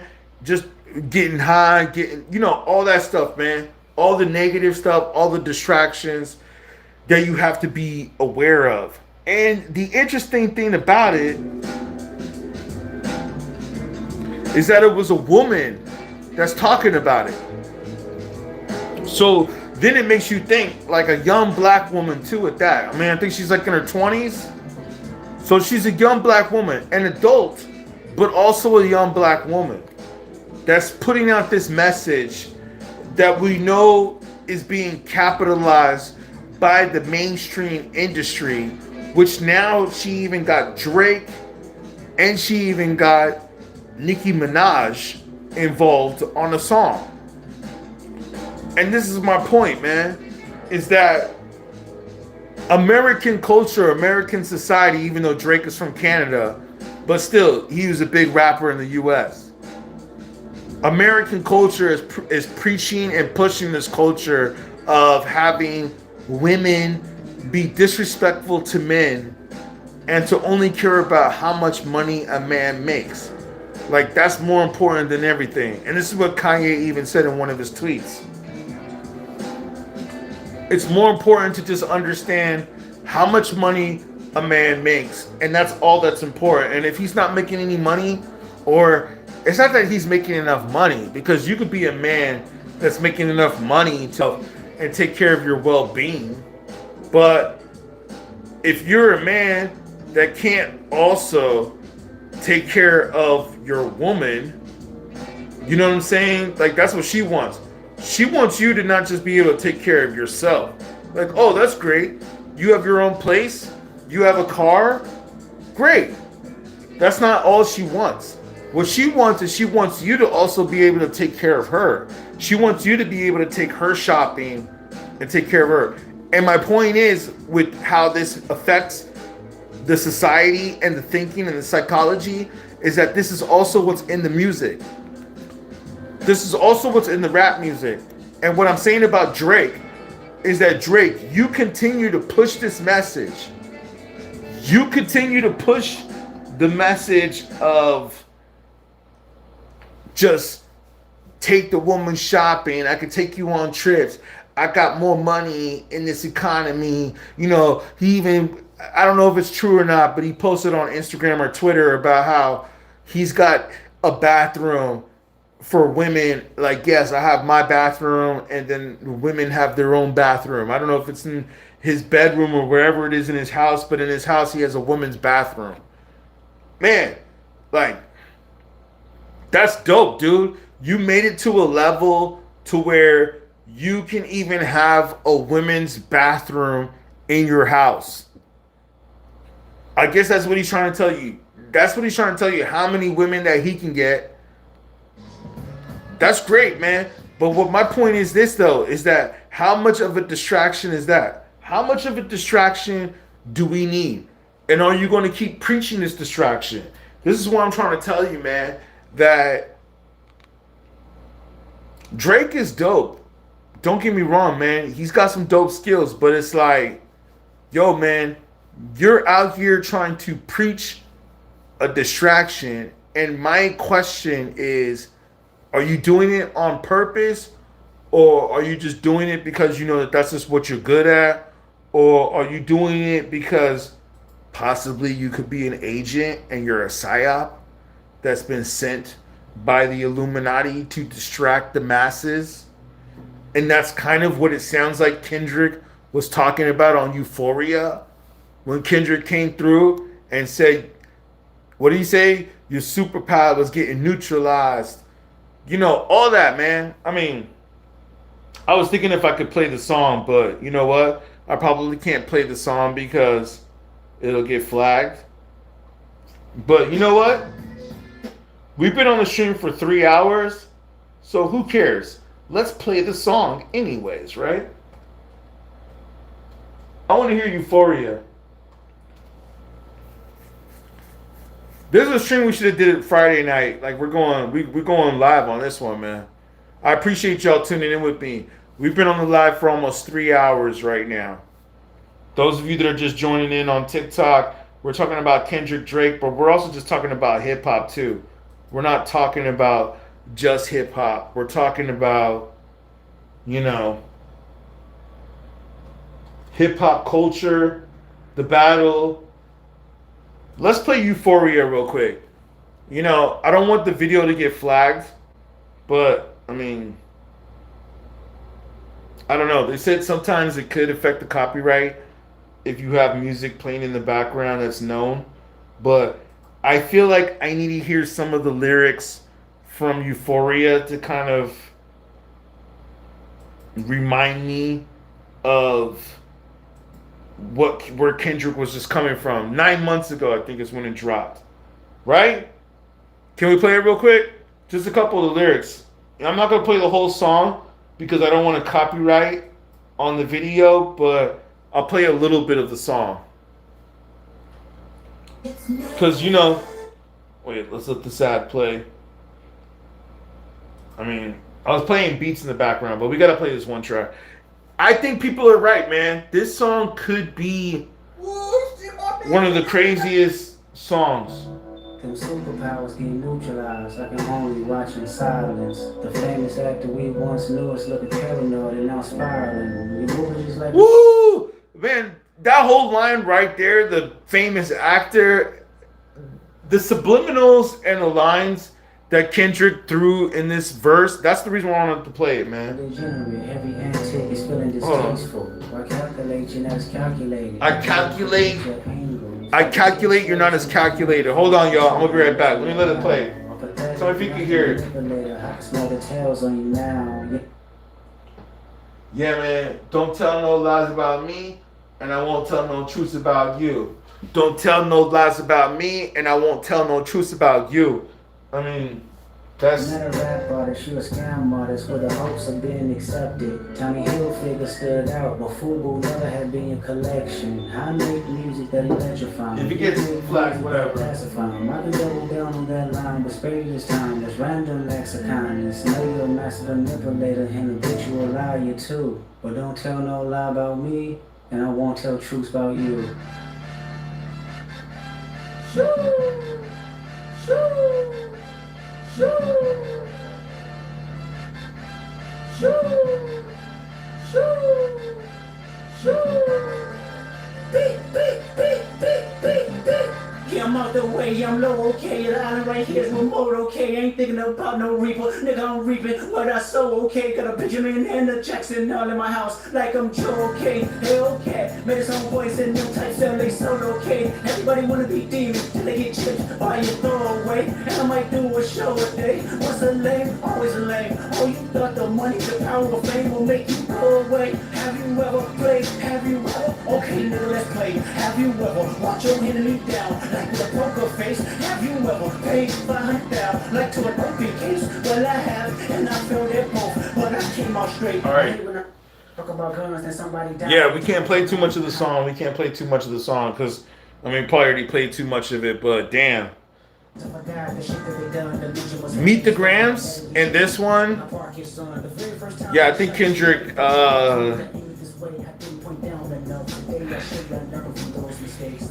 That part right there too, man.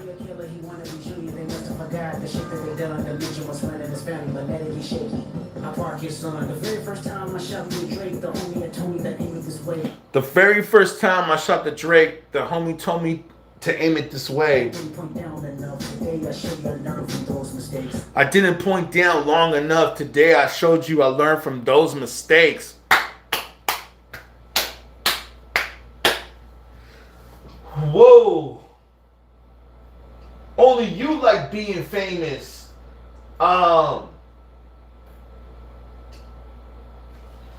Yeah, man, I was just reading some of the comments. It's cool that Kendrick actually put the comments up. So I'm sure for those of you that are following me on YouTube or watching on YouTube, thank you. If we go up and we look at Euphoria on YouTube by Kendrick, it's cool that he left the comments up because sometimes they take the comments down. So I'm glad that he left the comments up and I was just reading through them. But yeah, man, Euphoria is up there, man. That's up there as like one of the greatest diss tracks of all time. I seriously think that. Like, you know, Euphoria is like one of those songs where you go back and you listen to, and let me just make sure I'm still doing all right. I'm gonna have to like charge this in a minute, but I mean, you know, we've been online for like almost 3 hours, so I think once my phone battery goes out, we can just end the stream, right? But thank you all for watching. Hopefully we can get the likes up a little bit more too.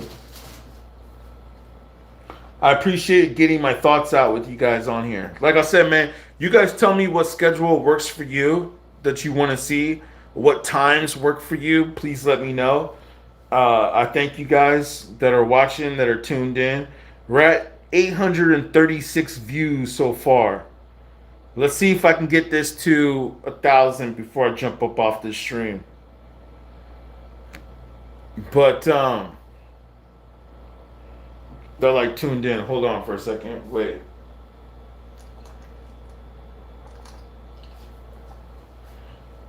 Yeah, I think that Euphoria, the more I listen to it, I'm like, Euphoria is a great song, man, and it could go down in history as one of the greatest rap disses battles of all time. I really do think that. Man. And of course, Meet the Grams is up there. Of course, everybody's gonna say Not Like Us. I mean, he just came with the fire on a lot of stuff. You know what I'm saying? But the reason why I say, the reason why I say Euphoria is because Euphoria sounds like, other than Meet the Grams, Euphoria sounds like he really dug deep into Drake's character. And he went deep inside there and was like, yo, man, you super... Just the whole part about you were lame, you know, and then Drake was acting and playing the character on, you know, just the whole metaphors and the way he's flipping it. Like, he knows what he's doing, man. He knows what he's doing. And we can't deny that superstar power from Kendrick, man. Like, that's just an ultimate superstar power. This is I'm ready to double the wage. I'd rather do that than let a Canadian nigga make pop turn in his grave. Cut the bench, you got shit twisted. What is the braids? I love that part, man. I hurt your feelings, but you don't want to work with me, okay?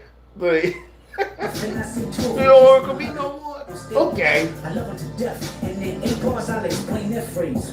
It's not nobody. Yo, man. Yeah. That track needs to be studied, man. That track is definitely one. All right, y'all. I think I'm about to just go listen to some beats for a minute. But yeah, I appreciate y'all, man, that been rocking with me, that been streaming with me. I think I might about to jump up off the stream. Been on here for almost 3 hours, yo. So I want to say thank you for those that tuned in, that are rocking with me. Unless you guys have any questions, man. Actually, you know what? I'll stay on for another 10 minutes, man. We'll make it to another 10 minutes. We'll make it even to the 145. Stay on for another 15 minutes. Y'all tell me, man. You guys got any questions or anything like that?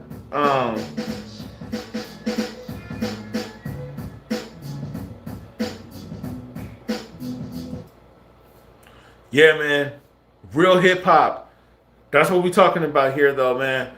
This is real hip hop. Before I jump up out of here, Drake.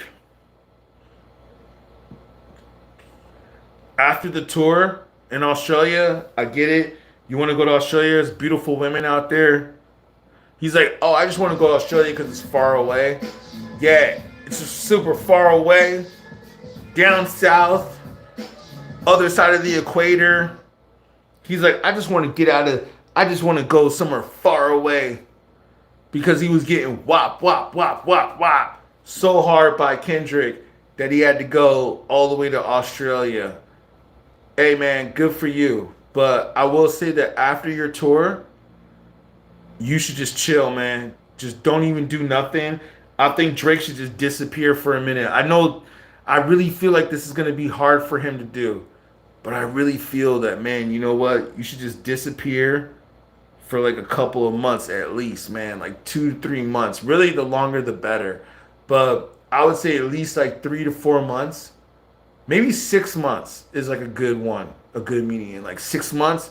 Just don't be on social media. Don't be posting. Just go ghost. Go MIA. People are like, where's Drake? How come we haven't heard from Drake? Oh, maybe Kendrick really did destroy him, you know? Because people are already thinking that. But if you were to disappear, people would really be thinking that, right? But then after you disappear, you come back after 6 months, right? And then after 6 months, say Drake drops an album and it's just fire, man. It's just him just rapping hardcore lyrics, talking his trash, saying, hey, yo, you know, kind of like the Nokia, but also the, what's the other track? Give Me a Hug. Coming with that, but then, like, so let's say he takes it back to, like, the comeback season. He takes it back to, what was the other one, too? What are the name of Drake's albums? Drake albums. Siri, can you pop up Drake albums? I mean, I don't have Siri. I have Google. Let me see. What's the other album? It's an album I can never remember the album's name, but I like it. I mean, we already know the other ones though. Take Care. The other one was it Thank Me Later. The first one, and then like I already told y'all, So Far Gone was my favorite. Yeah, Nothing Was the Same. That's a good album. Nothing Was the Same.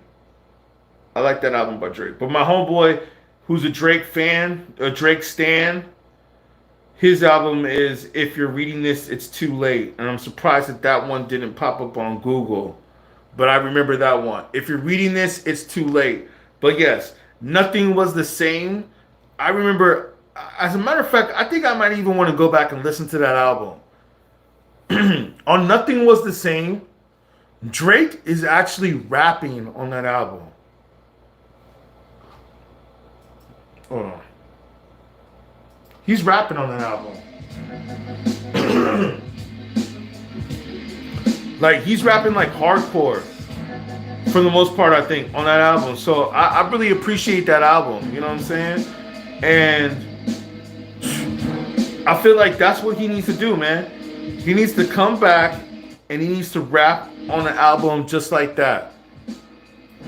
If he does like if he comes and he brings us another one of those types of albums, Nothing Was the Same, I think that wow, like he might have done it, man. Like I said, he will revive his career off of that. I can guarantee you, because people are trying to act like Drake revived his career off of this album that he dropped with Party Next Door. It's like, come on, man. Let's be honest. He did not revive his album off of Party Next Door with that album. But I understand some people are such Drake fans and such Drake stands are like, oh, he's back. He's back. Drake just saved hip hop again. Oh, Kendrick's album was whack because he didn't give us any songs we could dance to. He gave us music we have to think to. We just want songs that we could just dance to. What are you talking about, man? Like everybody had said, man, that has an ear. Everybody said that 10 of the songs, or maybe not 10, but at least 5 to 6 of the songs on the Drake and Party Next Door album sounded the same. There's only a few songs on there that he had that really stuck out. It was like, what, 20 tracks? From what I've been hearing from a lot of people, vloggers, content creators, podcasters, hip-hop enthusiasts, whatever you want to call it, they all said that 5 tracks is what stood out to them.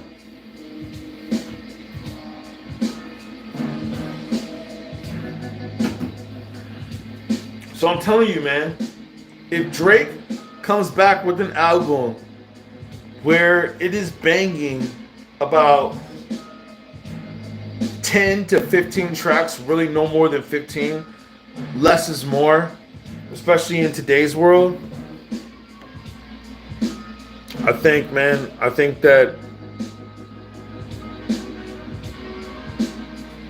it'll be something to watch for. So, yo, man, y'all tell me what you think, man. Please post your comments.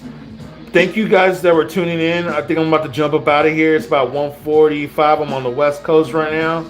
Probably about 4:45, almost 5 o'clock in the morning for those of you on the East Coast. I thank y'all for tuning in, man. But, yeah, I think I'm about to bounce. Listen to some beats before we get out of here. But I thank you guys that were listening, that were watching. If you guys have any questions before I jump off, feel free to ask them right now. Otherwise, please put your questions in the comment section. I do read the comments. And like the video, please subscribe. Don't forget to hit up the Cash App. Donations are always helpful, especially now because, you know, we got some things we got to take care of, man. We got a lot of duties we got to pay in order to run this channel and keep it going, man. But I'm glad to be on here streaming live with y'all. And y'all tell me what you think, man. If you guys prefer the streams this way, or if you prefer the streams vertical or horizontal, like a TV frame, or if you guys like the vertical, let me know what you think. I appreciate it. But yeah, and then like I said, moving forward, I'm going to try to do these streams every Tuesday, Thursdays, and Sundays. So today I think we started around 8, 9 o'clock. I mean, I've been streaming for about 3 hours. So what time is it now? So we started about 9, 10 o'clock. Probably try to start a little earlier, but I guess we could just say, to be safe, starting around 10:30, 11 Eastern Standard Time. So for those of you that are on the East Coast, it will be 10:30, 11 p.m. or 2300 hours Eastern Standard Time.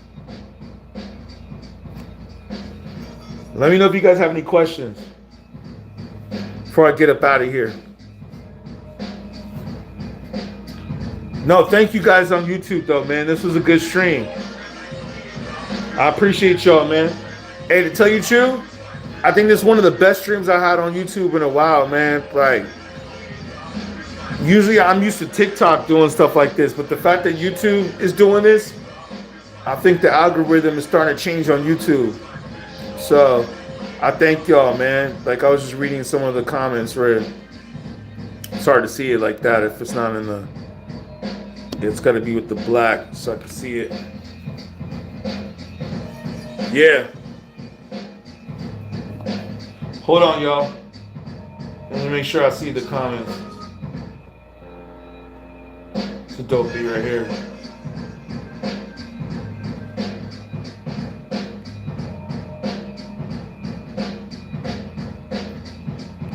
And remember, you guys can send the super chats too. Don't forget the super chats. I don't know if you guys can, but that always helps, man. Thank you guys for the likes. You know what I'm saying?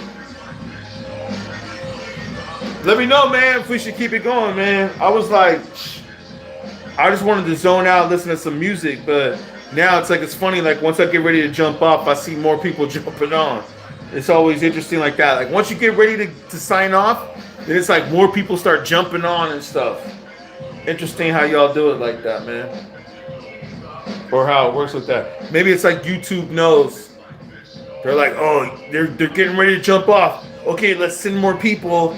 Let's send more people. Keep them on. Keep people online. Keep people engaging.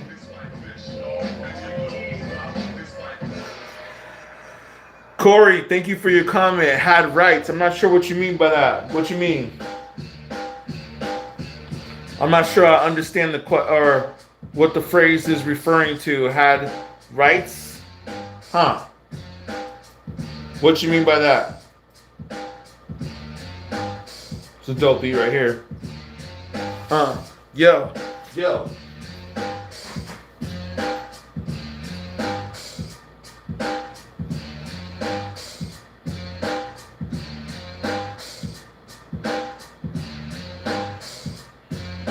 Give me a second. I'm just checking something real quick. I'm just checking something on YouTube real quick. I'm just checking something on YouTube real quick.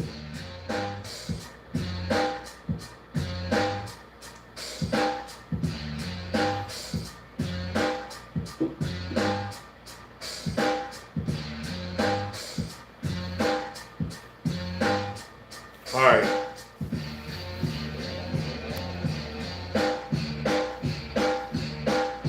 Yeah, I might have to come back and just like do the raps on here too, man. You know what I'm saying? All right. Give me a second. Yo, do you guys have any questions about the Super Bowl, man?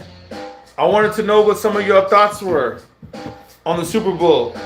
TikTok, I'm gonna come back to you in a minute. Hold on.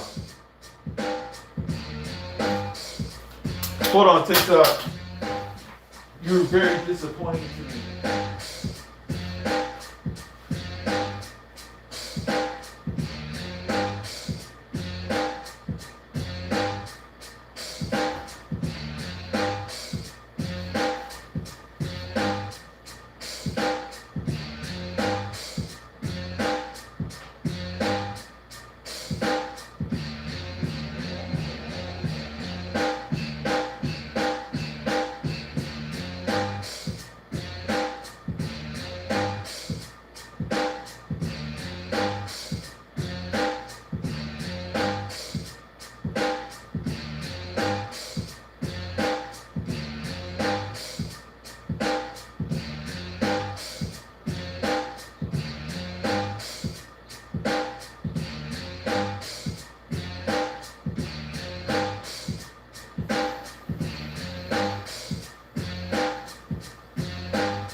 Yo, we coming right back.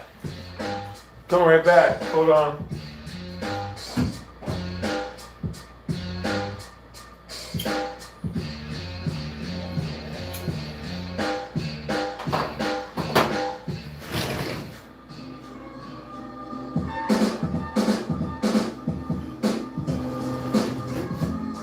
Hey, yo.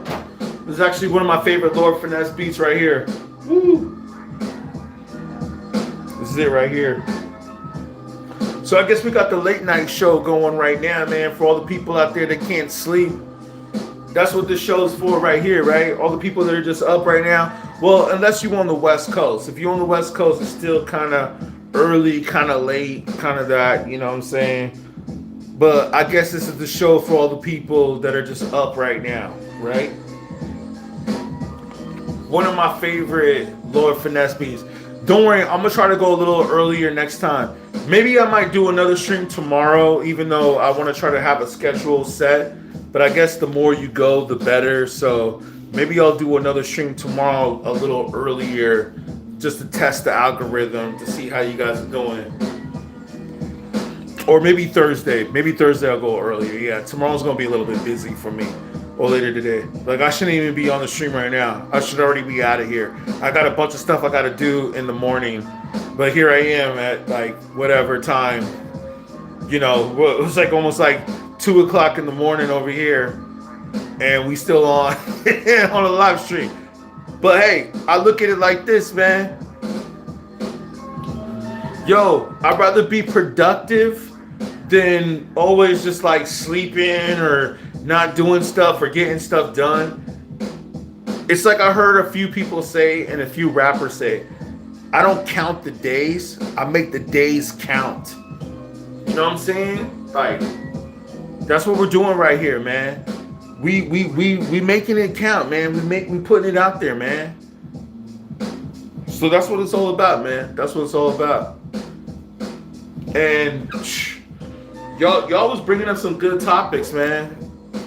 But I'm gonna say this though. I know I said I was gonna get up out of here, but I was feeling the vibe so much I decided to stay. You know what I mean? I was feeling the vibe so much from all y'all. Hold on. Woo! What a day, man. What a day. Today's been a productive day. I gotta say thank you. Thank you to all y'all that are here on YouTube.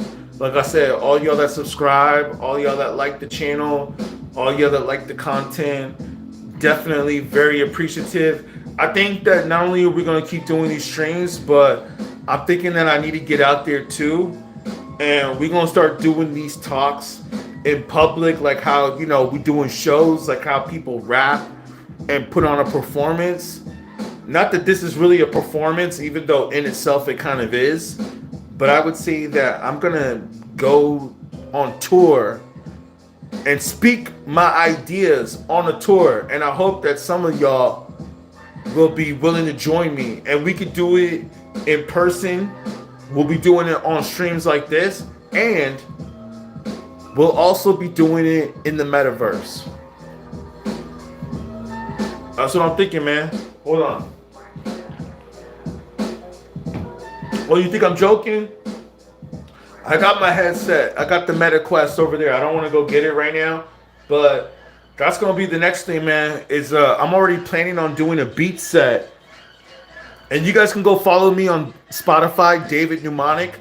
That's David David Mnemonic, MNEMONIC. Please go follow me on Spotify to listen to my music. Listen to some of my beats. They're doing pretty well. I got over like 2,000 monthly listeners. I mean, I think that's pretty good with no promo or no major music. So yeah, man. Hey, there's a lot of stuff that's happening. A lot of stuff that we're about to do. Like I said, man, I appreciate all y'all. If you guys got any questions, please let me know. If not, I think I'm about to hop up out of here, man. I appreciate y'all. I feel like I could go deeper on some more topics, but I feel like maybe I should save some of it. You know what I'm saying? We can save it for another video, right? What y'all think? We can save it for another video. Wait, I want to make sure I can read that. I gotta see it on a black background.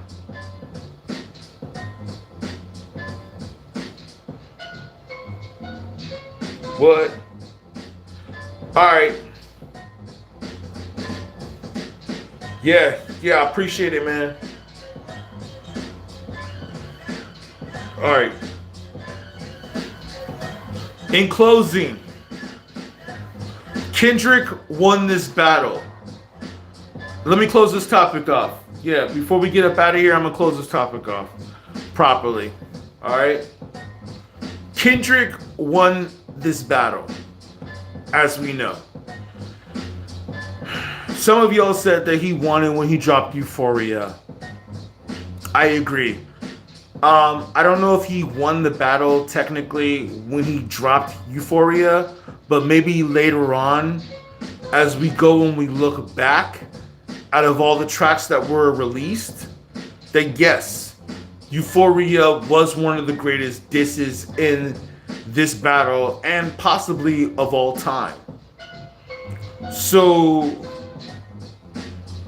Kendrick definitely won this battle even before Not Like Us had come out.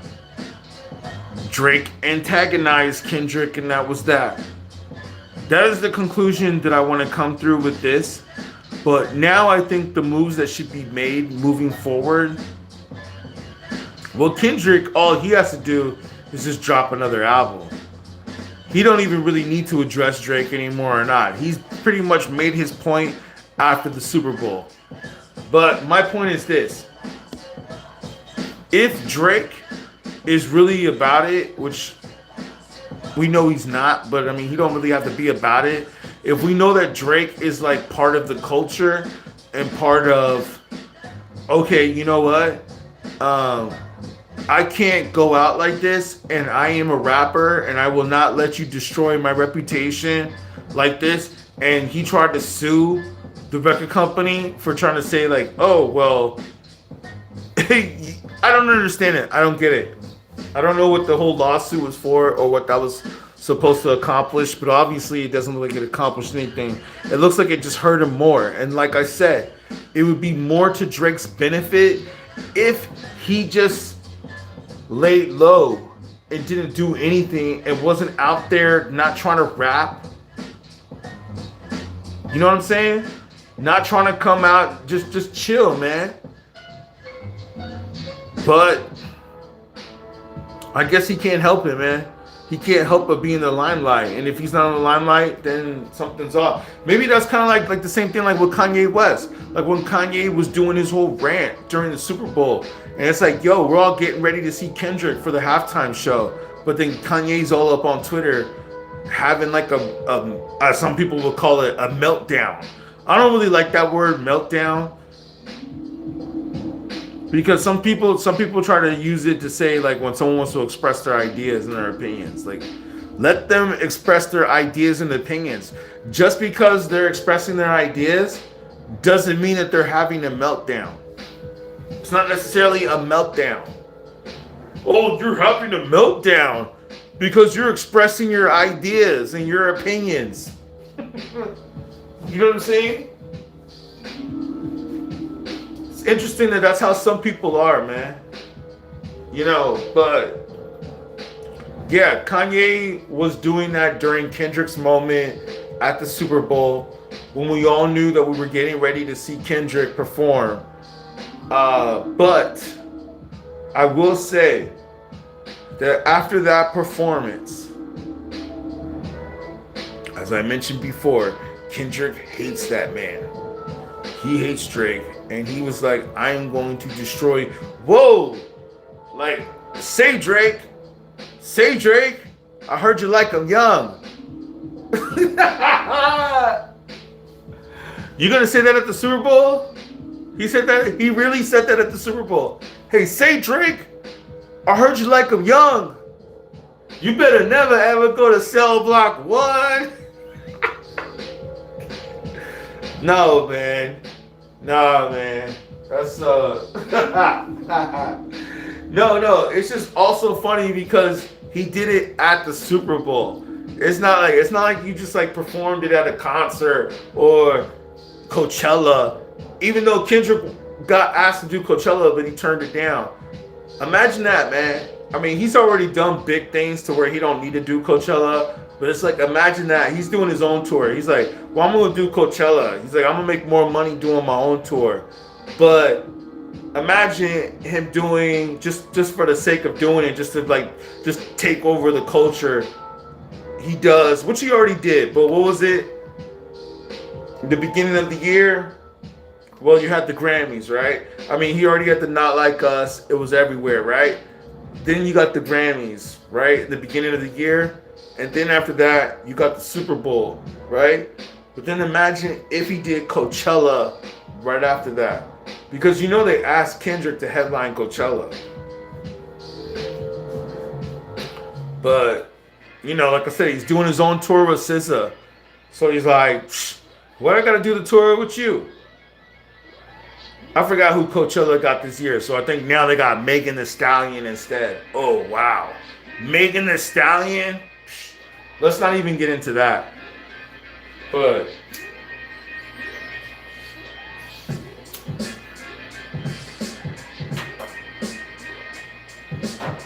give me a second. Right there.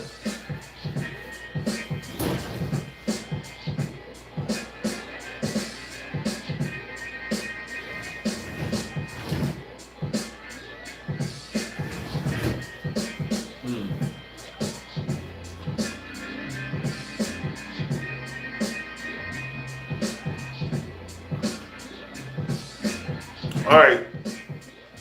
Thank y'all for tuning in. Can I ask you guys a question? If you guys can please say in the comment section for those that are in it. We got at least 10 people in here. That's enough to ask a question. Thank you. What days do you guys prefer to go live? Does Tuesdays, Thursday, and Sundays work? Can I just get a yes or a no in the comment section if you guys can please tell me if that works? Does Tuesdays, Thursdays, and Sundays work? And I would say preferably in the evening time, starting around 10:30 p.m. Eastern Standard Time. Does that work for you guys?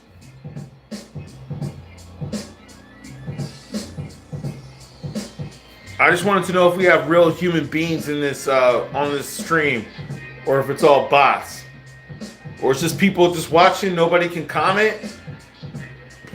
Do we have any real live people on this stream, or is it all bots?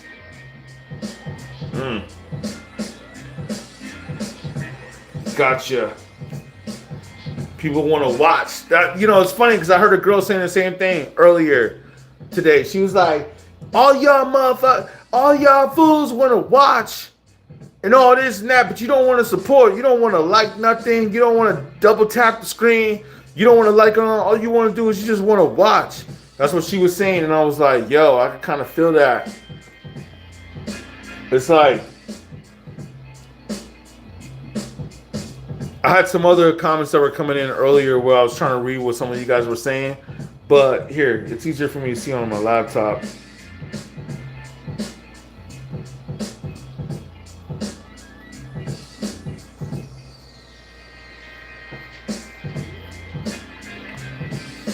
Yeah. Well, you know what? I'm almost at 900. So I'm gonna keep it going for a few more minutes. I know I could have ended this a long time ago, but I see some people that are still joining in, and you know, I'm happy with that.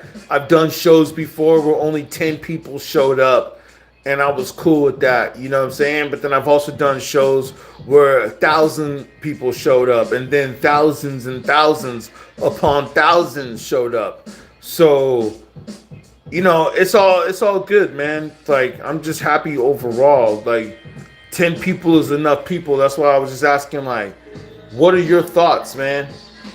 If you guys could tell me. But you know what? I guess I'll just be doing live streams, and then that's it. I will be going live, and I will figure it out from then.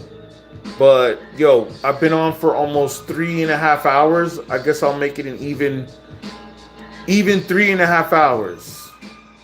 To show my dedication to this. And the battery's getting low anyway, so might as well do it. Yeah. Before you know, we go call it a night. Yeah, we're almost at the night. Okay, great. We hit the 900. Thank y'all, man. We hit 900. Maybe it'll hit 1,000. Who knows? I don't know. Maybe we could have it hit 1,000. Yeah, man. I think for the most part, I spoke on Drake. I spoke on Kendrick. I covered all the angles that need to be covered in this battle. I think everybody has. We've heard everybody, all these podcasters, all these YouTubers, all these TikTokers, all these people come up and say oh, these are my thoughts on Drake and Kendrick. You got people who don't even listen to their music, who don't even listen to the albums, but they want to give their take on Drake and Kendrick. Yo, that's cool, man. That's cool. But I feel that the people that should be giving their takes on this are people that actually understand the culture. People that are actually part of the culture and people that are from the culture should be the ones that should be speaking on this. That's just my point. You know what I'm saying? And I know that more people are going to still talk about it. We're going to still analyze that Super Bowl show as it should be. It should be analyzed. That's the reason why Kendrick did it the way he did it. He did the show the way he did it because he wants you to analyze it and he wants you to think deep on it. But I will say this though, man. We all know that there's a lot of subliminals that are being shot at Drake. So, on that note, man, you know, God, the numbers on YouTube are weird, man. How like it could drop down and then it drops up. And drops down and then drops up again. Interesting. Alright. In other words, F the numbers. Just say how you feel, right? Okay. Like I said, man, I want to thank y'all that are still rocking with me right now, man. I've been on the stream for almost 4 hours. Which is what I gotta probably start doing, man. You know what my goal is? I gotta battle academics on one thing. I'm gonna do maybe tomorrow, like maybe Thursday. We'll say Thursday. It'll be after a day when I have the time. Maybe Thursday or Friday. I'm gonna do an 8-hour stream. I don't give a shit. It'll be a stream for like 8 hours. Like we're just gonna talk about hip hop. I'm gonna set time out in the day to just do it. So I hope some of y'all that are on here with me right now that you guys will tune into that. Please follow the channel. Follow Beat Grade. We talk about real hip hop all the time. We have real hip hop discussions, whether it be about producers, rappers, industry, execs, industry, politics, contracts, whatever it may be, man. We talk about it all. You know what I'm saying? So I hope you guys follow the channel at Beat Grade. Yeah, man. Hold on, give me one moment. Let me grab something real quick. It's a dope beat right there. Yeah.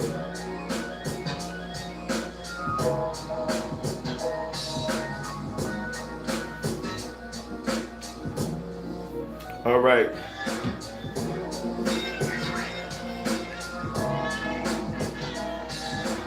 Yeah, man.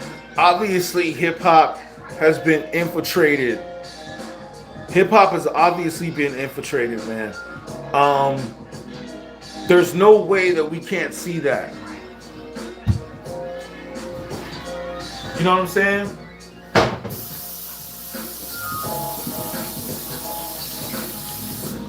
There's no way that. Hold on for a second.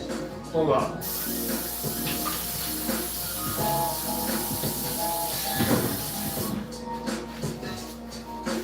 There's no way that rappers like Sexy Red would be where she is right now without some type of government infiltrating hip hop.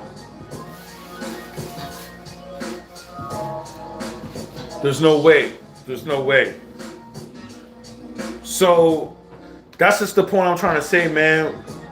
Drake doing these songs that he's doing and who he's repping with and who he's putting out there are basically people that are sent here to distract us.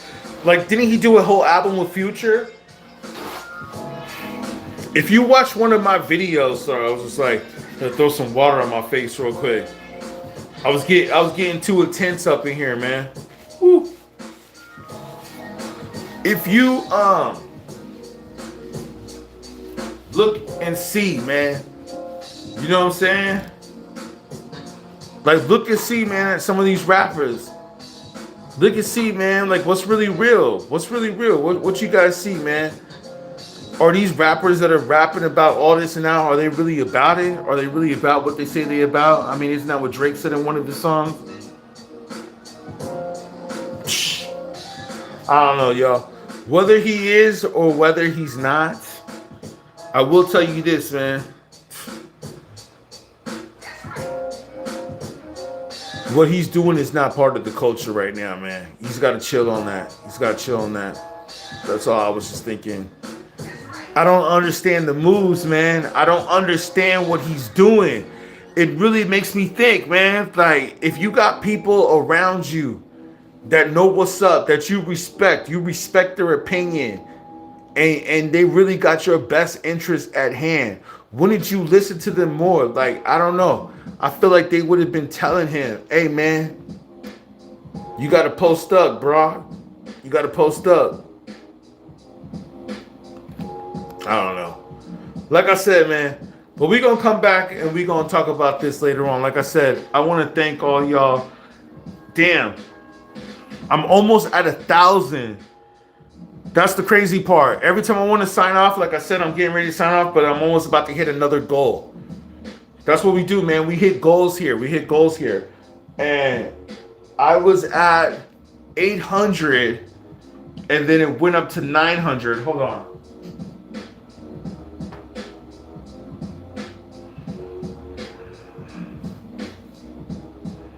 Yeah, it was at 800, then it went to 900. Now it's at almost 1,000. So I'm like, yo, let me just keep it going. I'm gonna try to get it to 1,000, even though I'm like ready to jump off right now in a way. But you know, because sometimes it's like we've already been on the air long enough. But you know what though? Let's keep it real, man. Let's do one of those W streams that are just like undeniable. I mean, this is a big time and a big moment in hip hop. We are just coming off of the Super Bowl, where Kendrick does the Super Bowl. Drake is in Australia performing for an Australian, Sydney, Melbourne, and a few other cities out there, from what I've read and from what I've heard and from what I've researched. He's out there doing his performances, and that's great, man. But I don't know, man. I don't know. Should Drake? Well, I understand why Drake is backed out. When I saw Kendrick do Peekaboo, I was like, oh, okay. Now I see why Drake is like, nah. I don't want none of that. I don't want none of that smoke. Because Peekaboo, if you really listen to the lyrics, it's not just that song. There's a lot of other songs too, as we already know. But that song is very dark and melodic too. But yeah, man, I mean, you have Not Like Us, where basically Kendrick is calling you a PDF and says A minor, and everybody says it. Everybody everywhere says it in unison. A minor.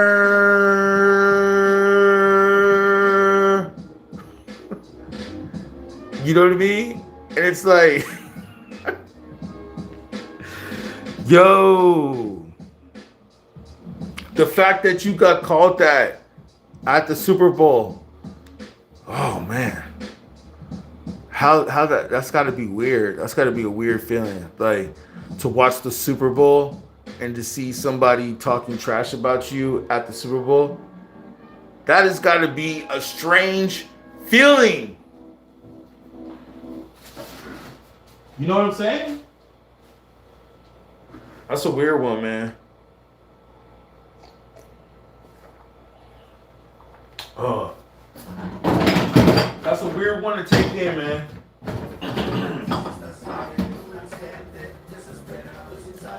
But you know what I'm saying? It's like, don't remind me of Mexico real quick. I think the evidence be right here. Who works with dilated peoples, obviously. Who's also down with the Alchemists. You You know what I'm saying? Alchemist is getting big too. Yo, you know Alchemist. I always saw Alchemist in Venice Beach, and it's funny too because it's like now he's getting famous, you know, or he's already kind of been famous. He's also like Eminem's DJ and stuff like that. So it's like, yo, it's just kind of interesting seeing Alchemist out there because I remember him always just kind of chilling, doing beats, just kind of chilling in the cut. Didn't seem like he really cared about being famous, but just started to become famous. So y'all saw the show you just did with Jimmy Fallon, right? So the reason why I bring it up, and then now he's like Eminem's DJ. So, and speaking of Eminem, once again, let me bring this up. Eminem's cassette tape. Yeah. Eminem's demo. Don't forget.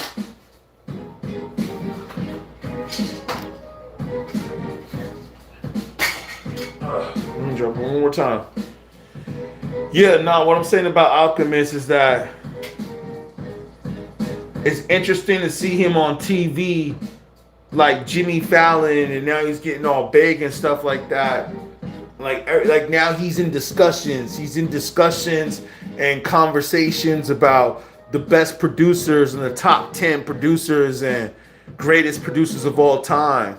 Like now Alchemist is starting to be in those discussions. So it's kind of interesting because he's like the little homie that you saw from the hood, you know, in Venice all the time, just kind of chilling, doing beats and shit.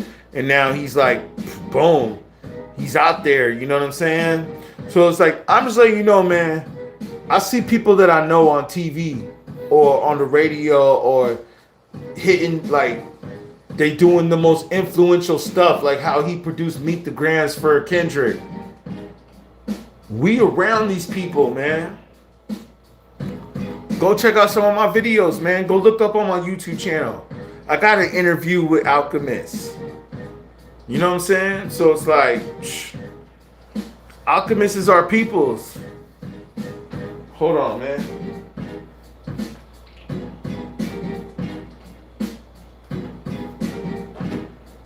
Yeah.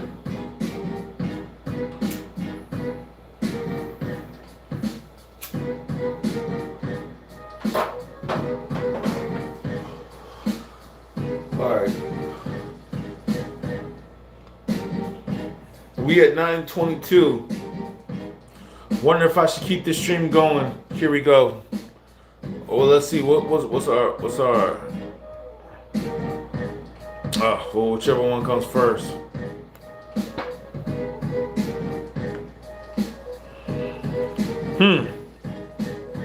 Yeah. I think I'll try to see if we can get this up to 1,000, over 1,000 people before we jump up off this live stream. Let's see if we can do that. You know what I'm saying? Did we cover all the topics that we needed to on Drake and Kendrick, or is there a part that I'm missing? Does anybody know? I don't know if L Cool J is still in the chat. I know we've been on here for a minute. Coca Bambino. Yeah, Coca Bambino. Corey Deshawn. Channing Rudnicki. Channing Rudnicki, I think was the name. Hold on, it's a dope beat.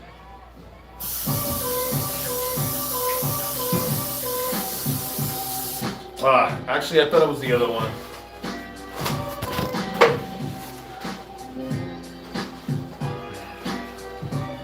But it's evidence. Here we go.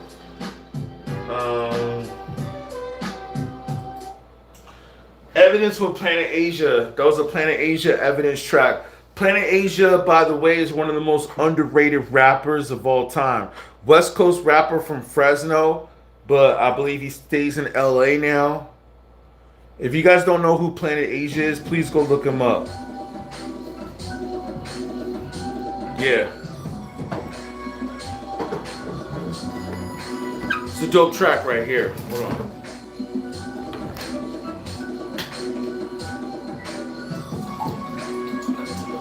Hey, like I said, man, I really appreciate y'all rocking with me.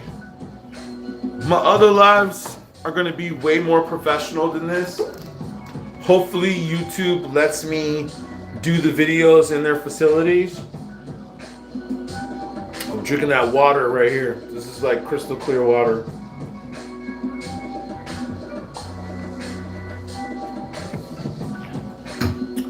Ah, yeah, man. Hopefully, YouTube lets me film my streams in their facilities.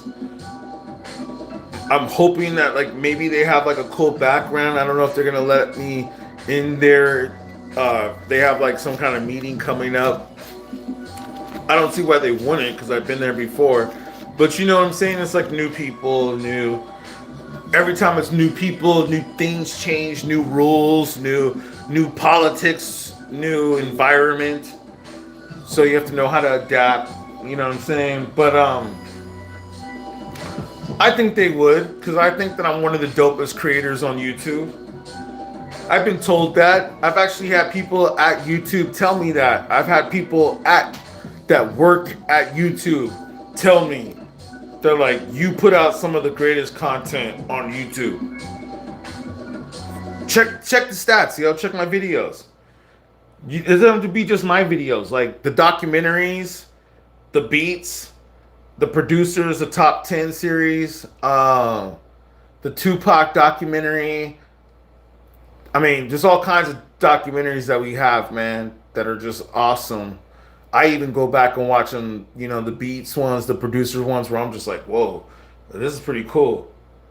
And like, forget that, like, me and my team, we made it, you know, but it's like, yo, I even go back and watch them and be like, wow, this is actually kind of cool. You know what I'm saying? So it's like, yo, check the resume.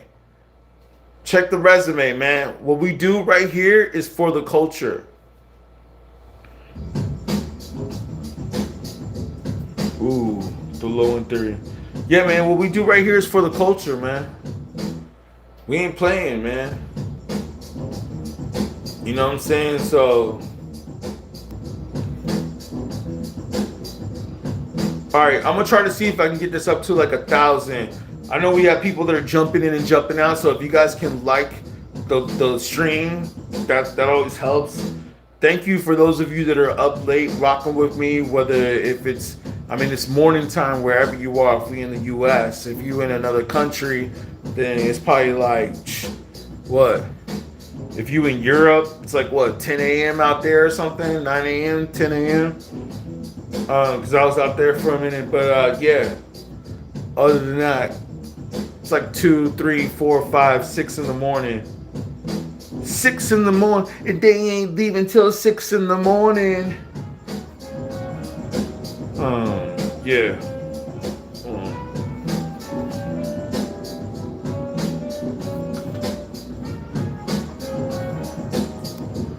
Yeah. If you in Texas, it's probably about 4, right? It's about 4:30, almost 4:30. Yeah, this is the insomnia, or how do you say it? Insomnia hour.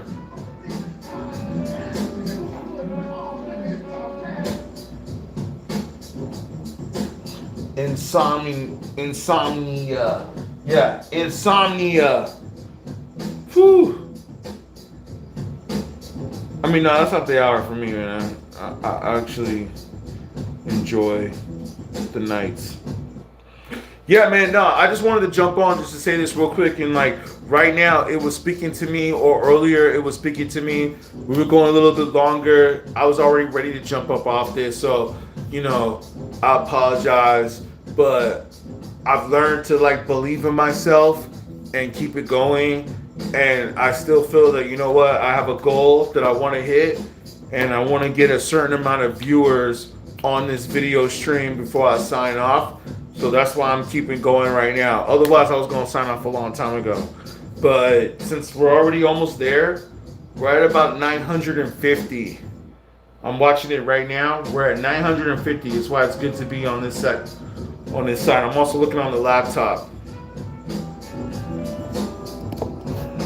I would show you, but I'll show you guys later when it looks a little better. It's kind of messy right now. I kind of got computer stuff all over my apartment right now. But yo, man, like I said, I'm gonna start doing these streams Tuesdays, Thursdays, and Sundays. Maybe an occasional Friday or Saturday. But make sure that you guys lock in, man.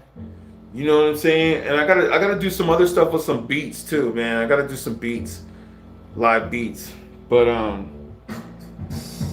right. Let's see. All I need is about 50 more hits. I just need about 50 more hits, man. So if you guys can do that, that would be great. Or help share this live or like the live. Those of you that are watching right now, if you can, just like the live. That would be great so we can get some more people up on here, more people up in here before I jump up out of here. I don't know, wouldn't that suck? Like people just started jumping in, like we started liking it, people start liking it more. And then all of a sudden we got all these people in, and then I'm just like, all right, yo, thanks, peace. We got like 300 people up in here, and then you just jump out. Like later, all right, thank you. Nah, I want to do that. If that was the case, then we would just have to go longer. I'll have to go plug the charger in on the phone anyways, because my phone battery is almost going down anyways, you know what I'm saying? So, yeah. All right, so it seems like you guys like it when I talk about this topic, the Drake and Kendrick topic. So let me go back on this. You know, before I get up out of here, I'll end it off with this. Kendrick, again, is the testament for us to see that you never want to underestimate your opponent. Never underestimate your opponent. And I think that was the mistake that Drake did. He underestimated. And didn't Kendrick even say that in one of his raps, which I believe it was Euphoria, where Kendrick actually said, not only did he say your superpowers are getting neutralized, but he said, I calculate your next move is uncalculated, or something like that. Something about, I understand your calculations and that all your calculations are incorrect and that you're not as calculated. You know what I'm saying? And it actually proved to be correct, because looking back at all the moves that Drake did, like I said earlier about how Drake did the AI with Tupac and Snoop Dogg, which was a terrible idea. That was an uncalculated move. So Kendrick was right, and he called him out on it. So that's my point, man, with Drake. Is just like, the battle's over. You lost the battle. You got called out on the Super Bowl. He called you a PDF at the Super Bowl. There's things that you can do. You can brush it off and just pretend like, who cares, man? It's all entertainment. In some ways, we can all look at it like, oh, that's all entertainment. Like, do we know if any of that's true? Is any of that actually factual? Is it factual? Maybe it is. I don't know. Maybe it's not. Are the claims of what Kendrick's saying, is it really factual? That's the real question. Because if it's not, then Drake can just ignore it. He could just be like, oh, you know what? I can just ignore this. I don't need to listen to this. I don't need to respond to that. You have no facts to bring up to prove what you're saying. But then again, you're right. In the world of hip hop, in the world of entertainment, it's all about allegations. Like the same thing that happened to Jay-Z, right? The same thing that happened to Jay-Z was like, oh, well, this girl said that you did this to her, raped her, whatever you want to call it. You know, I said grape. You know, and it's like, oh, Jay-Z's like, oh, well, I didn't do that. She tried to say, oh, well, you were with all them dudes, Diddy and all them. Now, her story didn't add up, and there was all kinds of mix-ups and things that were lying. But still, the fact that somebody could actually go and tarnish your career like this, somebody could actually go and make false claims and say something. I mean, who knows what the claims were, whatever they were, but all we know is that they were dropped. Just like the charges with A$AP Rocky today. How many rappers or celebrities, especially black celebrities, are we going to see in the jail system? And that's why I'm doing the stream right now, man. Is because they tried to lock me down. They tried to put me in the system. And I survived it. I got out of that, man. Man, I had some shit happen to me where I'm still kind of like, still just, you know what I'm saying, trying to get everything resolved that happened with that whole situation. But it's just like, yo, man, some of these cats will just try to lock you up and not even care whether you innocent or guilty or not. They don't give a shit. Just, hey, yo, if you're going to be in jail, you're going to be in jail, man. And who's going to come help you, man? Who's going to come save you? You got the money to bail yourself out? Let me tell you something, man. You better hope you get lucky like me. The last time, like, where I got lucky, where it was like, oh, we found out that you didn't do it. Or you ain't what we looking for. Or you ain't that. You ain't what we thought you was. Oh, but I still had to be in jail. You know what I'm saying? So that's what I'm trying to say, man. Is that they don't give a shit, especially when it comes to like a black male. And I don't know how we got off on this topic, but oh yeah, we're talking about the Jay-Z, the Diddy, all that stuff, man. All I'm saying is just that, man. Check it out, man. You think it's a coincidence that all these brothers are getting locked up? And isn't this what Kanye's trying to say to Trump? Where he's saying, hey, you need to free him. Now, again, disclaimer, I have no partake in any of this. I'm just speaking on recent events that happen and that are going on. I'm not saying that I condone, nor do I, condone any of this of what's being said. I am just speaking on a journalistic point of view of what I see in the news.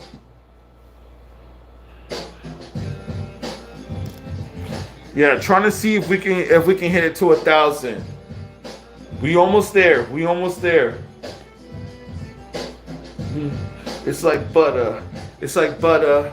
It's like butter. It's like butter.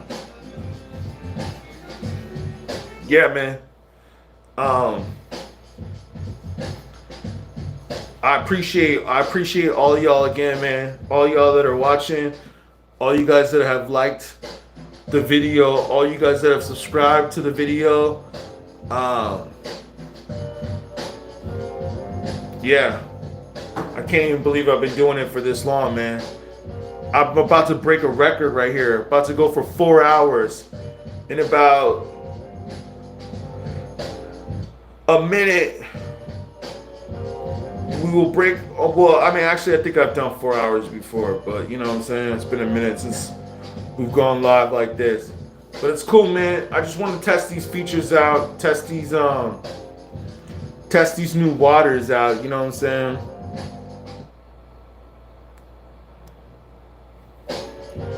You know what I'm saying? Hold on, yo. We're almost there. Got the Tribe Called Quest playing in the background.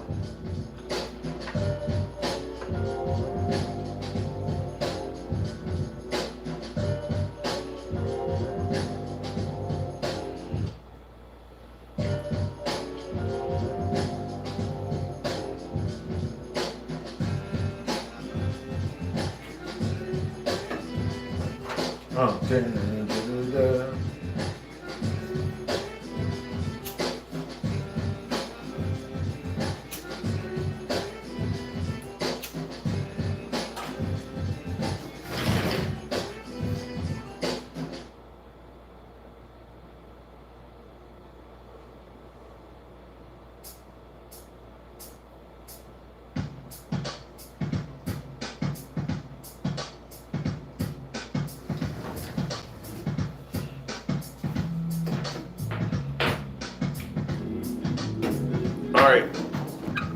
Before I get up out of here, I'm gonna say this like this. Maybe you guys can help me with my goal, man.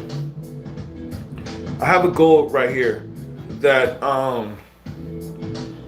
I need to be able to travel around and drop these dope ass videos for you guys. So, like I said, any of y'all that can support, that jump in, that jump out, I appreciate y'all, man. Like,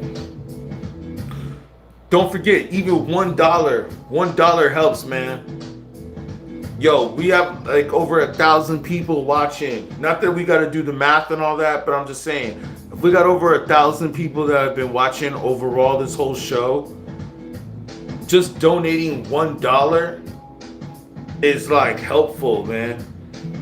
Imagine that, 1,000 people donating $1. That'd be $1,000 right there off the stream.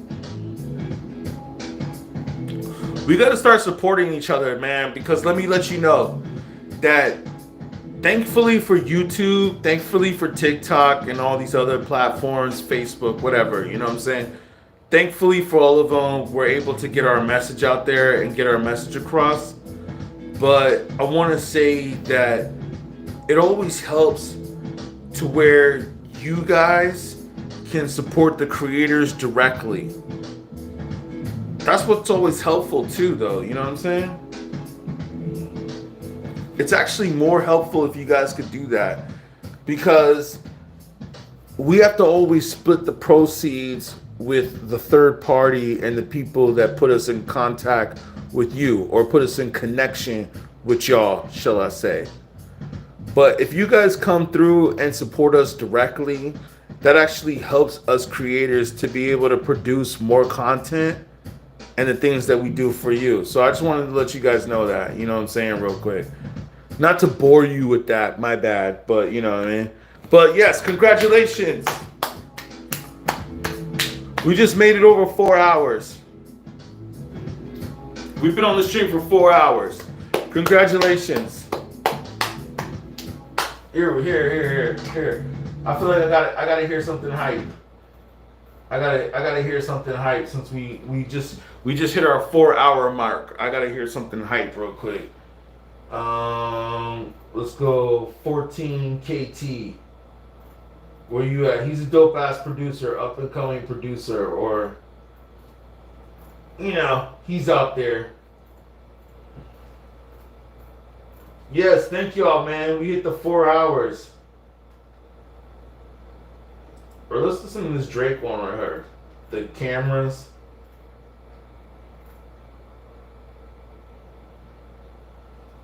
Lights off, man, on camera, only on camera, only on camera. She look like she in love, but only on camera. This song right here. This beat right here is fire. This beat right here, the Drake one, we gonna play this one.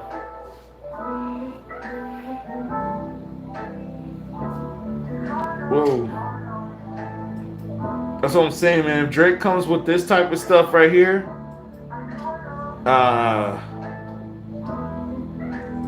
word on the street, did it, you know, the deep, the deep, you know, the deep, yo, they seem like a love, yo, dip on the thing, yo, yeah, hey, yo, this looks like she in love, but only on camera, only on camera, only on camera, she may not look nah, but only on camera, only on camera, only on camera, it's on the seat, and ain't get deep, yeah, this song right here is one of my favorite beats, where I feel like Drake was coming off on this one, but boom. So is that like an R. Kelly sample too? I don't know. It sounds like an R. Kelly sample.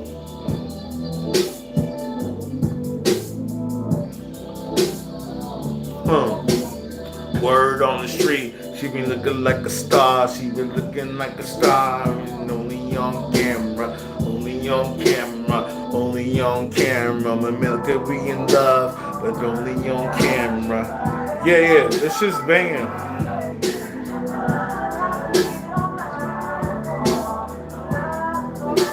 So yo, man, like I said, nah, I really appreciate all y'all. Before we sign up out of here, man, you know, some of them got to double tap that screen though. That were jumping in, jumping out, man. Whether you getting ready to go to sleep, or chilling in the bed, or you getting ready to go to work. I know some of y'all are already at work. That's what I'm speaking to right now, man. We speaking to the real hip hop right here. The people that need to hear this, the people that need to listen to this. And this is what I'm saying. That's why later on, I don't want to do it right now too much, but just letting you guys know, man, your donations, your support, all that definitely helps push this message out here because that's what we're gonna do, man. That's what I'm gonna be doing up in here, man. Like I already said, man, I already got YouTube asking me to do this. So I gotta do this. But I don't just do this because YouTube is asking me to do this. I do this because I keep it real. We're almost at the goal, man. I was thinking, should I sign off? Should I sign off? I keep thinking like I'm about to sign off, man. And then I'm like, yo, I'm almost there.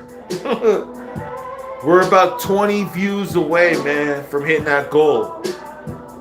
So thank you. I guess I'm gonna just stay on till we hit it. I know some people probably like, man, you should have signed off like 30 minutes ago. Hopefully my phone makes it too.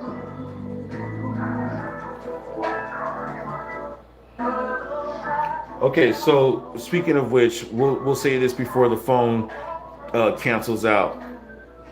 Hopefully it makes it to the goal before it does that. I'm gonna say this right now. As far as Drake's concerned, the song that we're playing in the background, this is the style that he needs to come with. These types of beats. I mean, he also needs the up-tempo stuff like the Give Me a Hug. That's very up-tempo. But he needs also this type of sound. If he comes with this 10 to 12 tracks that have this type of feel, this type of banging effect, I guarantee you that he will revive his career. He will revive his career. That's my opinion. All right, let's see what else we got here. Fancy Swiss Beats, Drake on Thank Me Later. We have the Fancy instrumental. Let's go ahead and play that. I mean, you guys tell me. If you guys think that Drake should do something different, please tell me. It's a classic right here.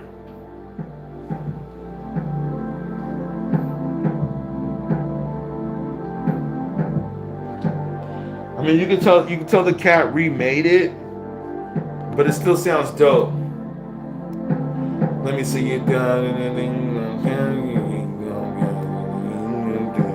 nails done, hair done, everything did. Girl, let me see your hand. Let me see your hand.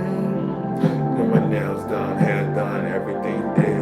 Nails done, hair done, everything did. Hey yo, go Cinderella, go Cinderella.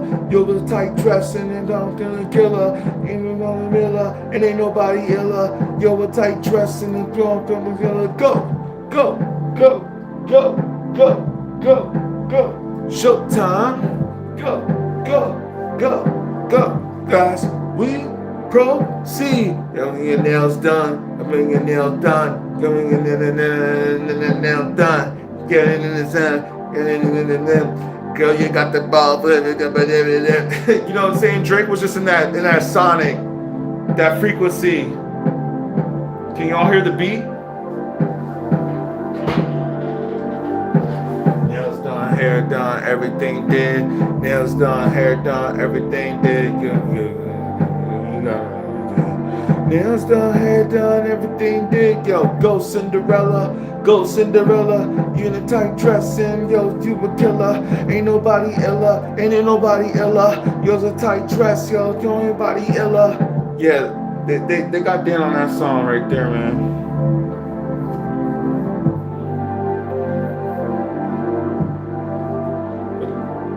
But that was 40 right there on that beat, right? Right? But with Swiss Beats. Swiss Beats with them. Nails done, hair done, everything did. Nails done, hair done, everything did. It's like dressing it all did. Yeah. Nah, I love this right here, man.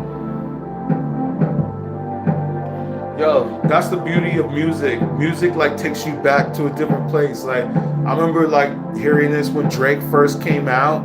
Just like, yo, Drake just made that music that's just like really easy on your ear, right? It makes it, it's just like floats and shit. You know what I'm saying? It's like, go Cinderella, use a tight dress in the dope in the villa, and ain't nobody illa, yo, go Cinderella, go around. Let me see you wave your hands around. Nails done, hair done, everything did. And then they also got Mary J. Blige on it too. Come on.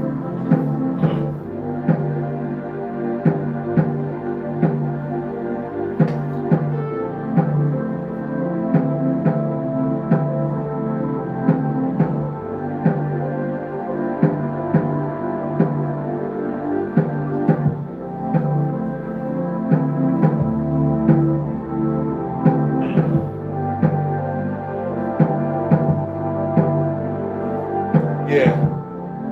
Yeah, that's fire, man. They yeah, man, you can't take nothing away from Drake. You can't take nothing away from Drake. Not that anybody ever was. Nails done, hair done, everything did. Yo, go Cinderella, in a tight dress. Yo, you the killer. It ain't nobody realer. Nails done, hair done. Like, I love it. What? That's that shit right there, man. All right. So, anyways, like I said, man. We could always play the classics from everybody. I just had some of the beats playing. I mean, we already know Kendrick with Good Kid, Mad City. He got a bunch of hits on there. Man, come on. Swimming pools. Can we deny swimming pools? Yeah. I know. I may have to play swimming pools just because we played Drake's, whatever that song was. What was that? Fancy? We played Drake's Fancy, which is one of his classics. I think that's definitely a Drake classic. So maybe just to be fair, we might have to play a Kendrick classic. Which one should it be? Swimming pools?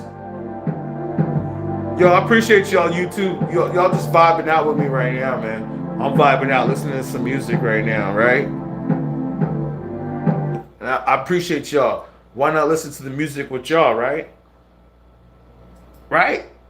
Instead of listening to music by myself, I should be listening to the music with y'all. That's what the whole point of this streaming is. That's how we connecting. We connecting because that's the world we in now. This is the world that we in now. Whether we like it or not, everybody's connecting online.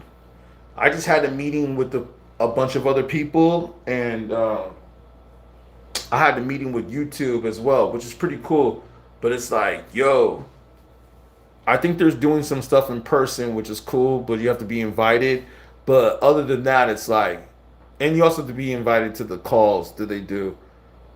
But I appreciate them. I'm learning a lot of information from them. So I appreciate them for that. But I was also thinking like, damn, like we don't do meetings anymore in person. Like everybody's like doing so-called like, Zoom calls. Like we're all on Zoom or Google Chats or things of that nature where it's like everybody's just like chatting. So I guess this is what's needed to be done. This is the video streams. This is what we're going to be doing. It's like the new TV. It's like you're just swiping. You guys could just be swiping. You're swiping up and you're swiping down. Swiping up and you're swiping down. And it's like you don't care. Swiping up, swiping down.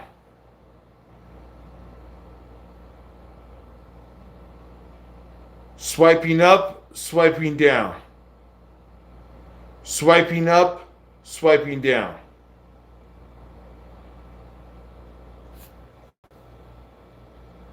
That's what it is, man. And that's the new TV. That's what I'm trying to say. It's like you're changing channels. You're changing channels. That's the new TV. We're like, remember back in the days when people used to have a remote, or not even a remote, or they would push the TV button, and they would just push the TV button and just change the channel until they found a channel that they like. Hopefully, mine's a channel that you do like, but I'm just saying, though, that's what it is, man. People are just changing channels. But I appreciate YouTube because I think that I'm growing, getting bigger, getting more famous on YouTube. So I appreciate y'all for that. But because I like TikTok is cool too. I don't know, maybe because I haven't really like been as active on TikTok, but I'm starting to feel like when I do streams on there, it's like I'm competing with a bunch of women that are on there, just showing their booties and twerking for cash app. Whereas like me, I'm having an intellectual conversation, as you guys can see right here. So from what I'm seeing is that maybe it's more well perceived on YouTube, which makes more sense because in order to be famous on YouTube, you actually have to not only A, have a following, but B, have something kind of, I think, relatively conscious to say. Whereas on TikTok, you could be a complete idiot and become famous, which is okay. And I'm not saying that doesn't happen on YouTube either. Don't get me wrong. I definitely think that there's a lot of idiots on YouTube that are also famous. But from the most part, I will say TikTok, I feel, has more just people. I mean, there's some cool things on TikTok. Like, don't get me wrong. I think TikTok is better than Instagram. As of now, today, like, yes, I think TikTok is better than Instagram. I think Instagram is done. It's done. Unless you were on Instagram years ago and you built a following on that social media platform, cool, good for you. But if you're just starting a new Instagram today, which I had an Instagram before, so if you follow Beat Grade on Instagram, yes, I am on Instagram, but it's not doing anything. And I had an Instagram before and they deleted it. They deleted the account. For why? I don't know. I was deleting a bunch of people off of my platform, and Instagram said that I violated their policy. I'm like, how did I violate the policy? I'm deleting people who are following me. I'm not adding followers. I was actually deleting followers. But for some reason, Instagram got upset at me because they said, oh, well, you deleted too many followers at one time. And I guess because I had done it before, they put me in Instagram detention. And then after I was in Instagram detention, then they just deleted my profiles. And I was just like, you know what, F Instagram. I'm not gonna be on there for a while. And it was like maybe years until later on, just some people I had met were always on Instagram. That was the only app they were on. They never really cared for YouTube.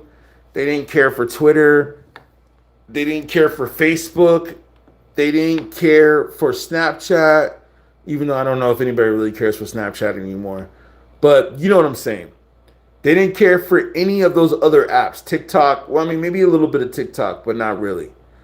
Because I think TikTok hits a certain type of the brain, which is similar to what Instagram hits. They both hit a certain type of dopamine that the brain likes. They both is a similar. I think they hit the similar one. But she was always on Instagram. And it made me think, okay, maybe I need to rebuild my Instagram account to touch those people. Because some people are always on Instagram. But that's my point though, man, is that I don't think that it shows anything that's real or real content or even content like this. Like, I think you're better off finding it on TikTok or YouTube. So, yeah, man, that's just my little rant as far as these social media apps. That Instagram has now turned into a dating app. It's an app where you have a bunch of women that are popular because of how they look and their body type. And if you're a musician, you might get a little bit of exposure. If you're a fashion designer, you might get a little bit of exposure. I'm about to test the waters. I'm going to test it and see. But I think that my point I'm trying to make, and this could be true for all apps. I'm not sure though. I'm not sure because I don't think it does for YouTube. I think YouTube genuinely will respect you and support you for as long as you're being genuine and you're being authentic to yourself, which is what I'm doing right here. I mean, come on. I've been talking for how long? Almost 5 hours now. And we only got 11 likes. But I'm doing what's genuine to me. So I think like whether you rap, you do this, you do that, you're a motivational speaker, you might talk about religion, you might talk about cars, you might talk about podcasts or whatever type of interviews you want to do or shows you want to do. You might be an actor, you might be a director, you might be a painter, you might be a fashion designer. You know what I'm saying? You might be a constructor. You might be, if that's a word, you might be whatever, man. You know what I'm saying? Like, you might be a philosopher. It's all welcomed on YouTube. Whereas I think the difference is with Instagram, I think Instagram is like, nah, man, they promote models more. So that's all. That's just my point, man. That's my point. But yeah, shout out to YouTube. Thank you, YouTube, for allowing me to have a platform and to be able to say what I want to say and speak my mind. I appreciate it. I'm gonna do more of these. Hopefully, you guys can tune in to our vertical lives. Like I said, I think I'm going to be doing Tuesdays, Thursdays, and Sundays starting at around 10:30 Eastern Standard Time. That's Eastern Standard Time, 10:30. So hopefully you guys tune in. Yeah, I'm going to try to stick to the schedule. So the more I know I stick to the schedule, the more you guys will probably tune in. And yeah, man, we're going to grow this community. And I want to say, again, thank you to the subscribers. Thank you to the members. Thank you to the people that support the channel. Thank you to the people that have sent Cash App, that have sent money, PayPal, that have donated, that have paid the super chats. We're going to do it, and we're going to talk more about it, and we're going to get deeper about it. And you know what? I want to say thank you again. I actually hit my goal. We hit over 1,000 on the stats. So I just want to say thank you, man. I hit over 1,000 of the views, and the average view duration was over 2 minutes and 30 seconds. So that's pretty good, man. Especially in today's world where they say the attention span is like 10 seconds. So to be able to have the attention of majority of 1,000 people at over 2 minutes and 30 seconds, I think is a great thing. I want to say thank y'all, man. I think we did it with this. I'm going to come with maybe a part 2 of this because I feel that there's other angles I can hit on here, but I think for the most part, I hit it. And thank y'all. I'm going to bounce out. Y'all have a great rest of your day, great rest of your evening. Let's be productive. Let's make some things happen. let's go make some money. You know what I'm saying?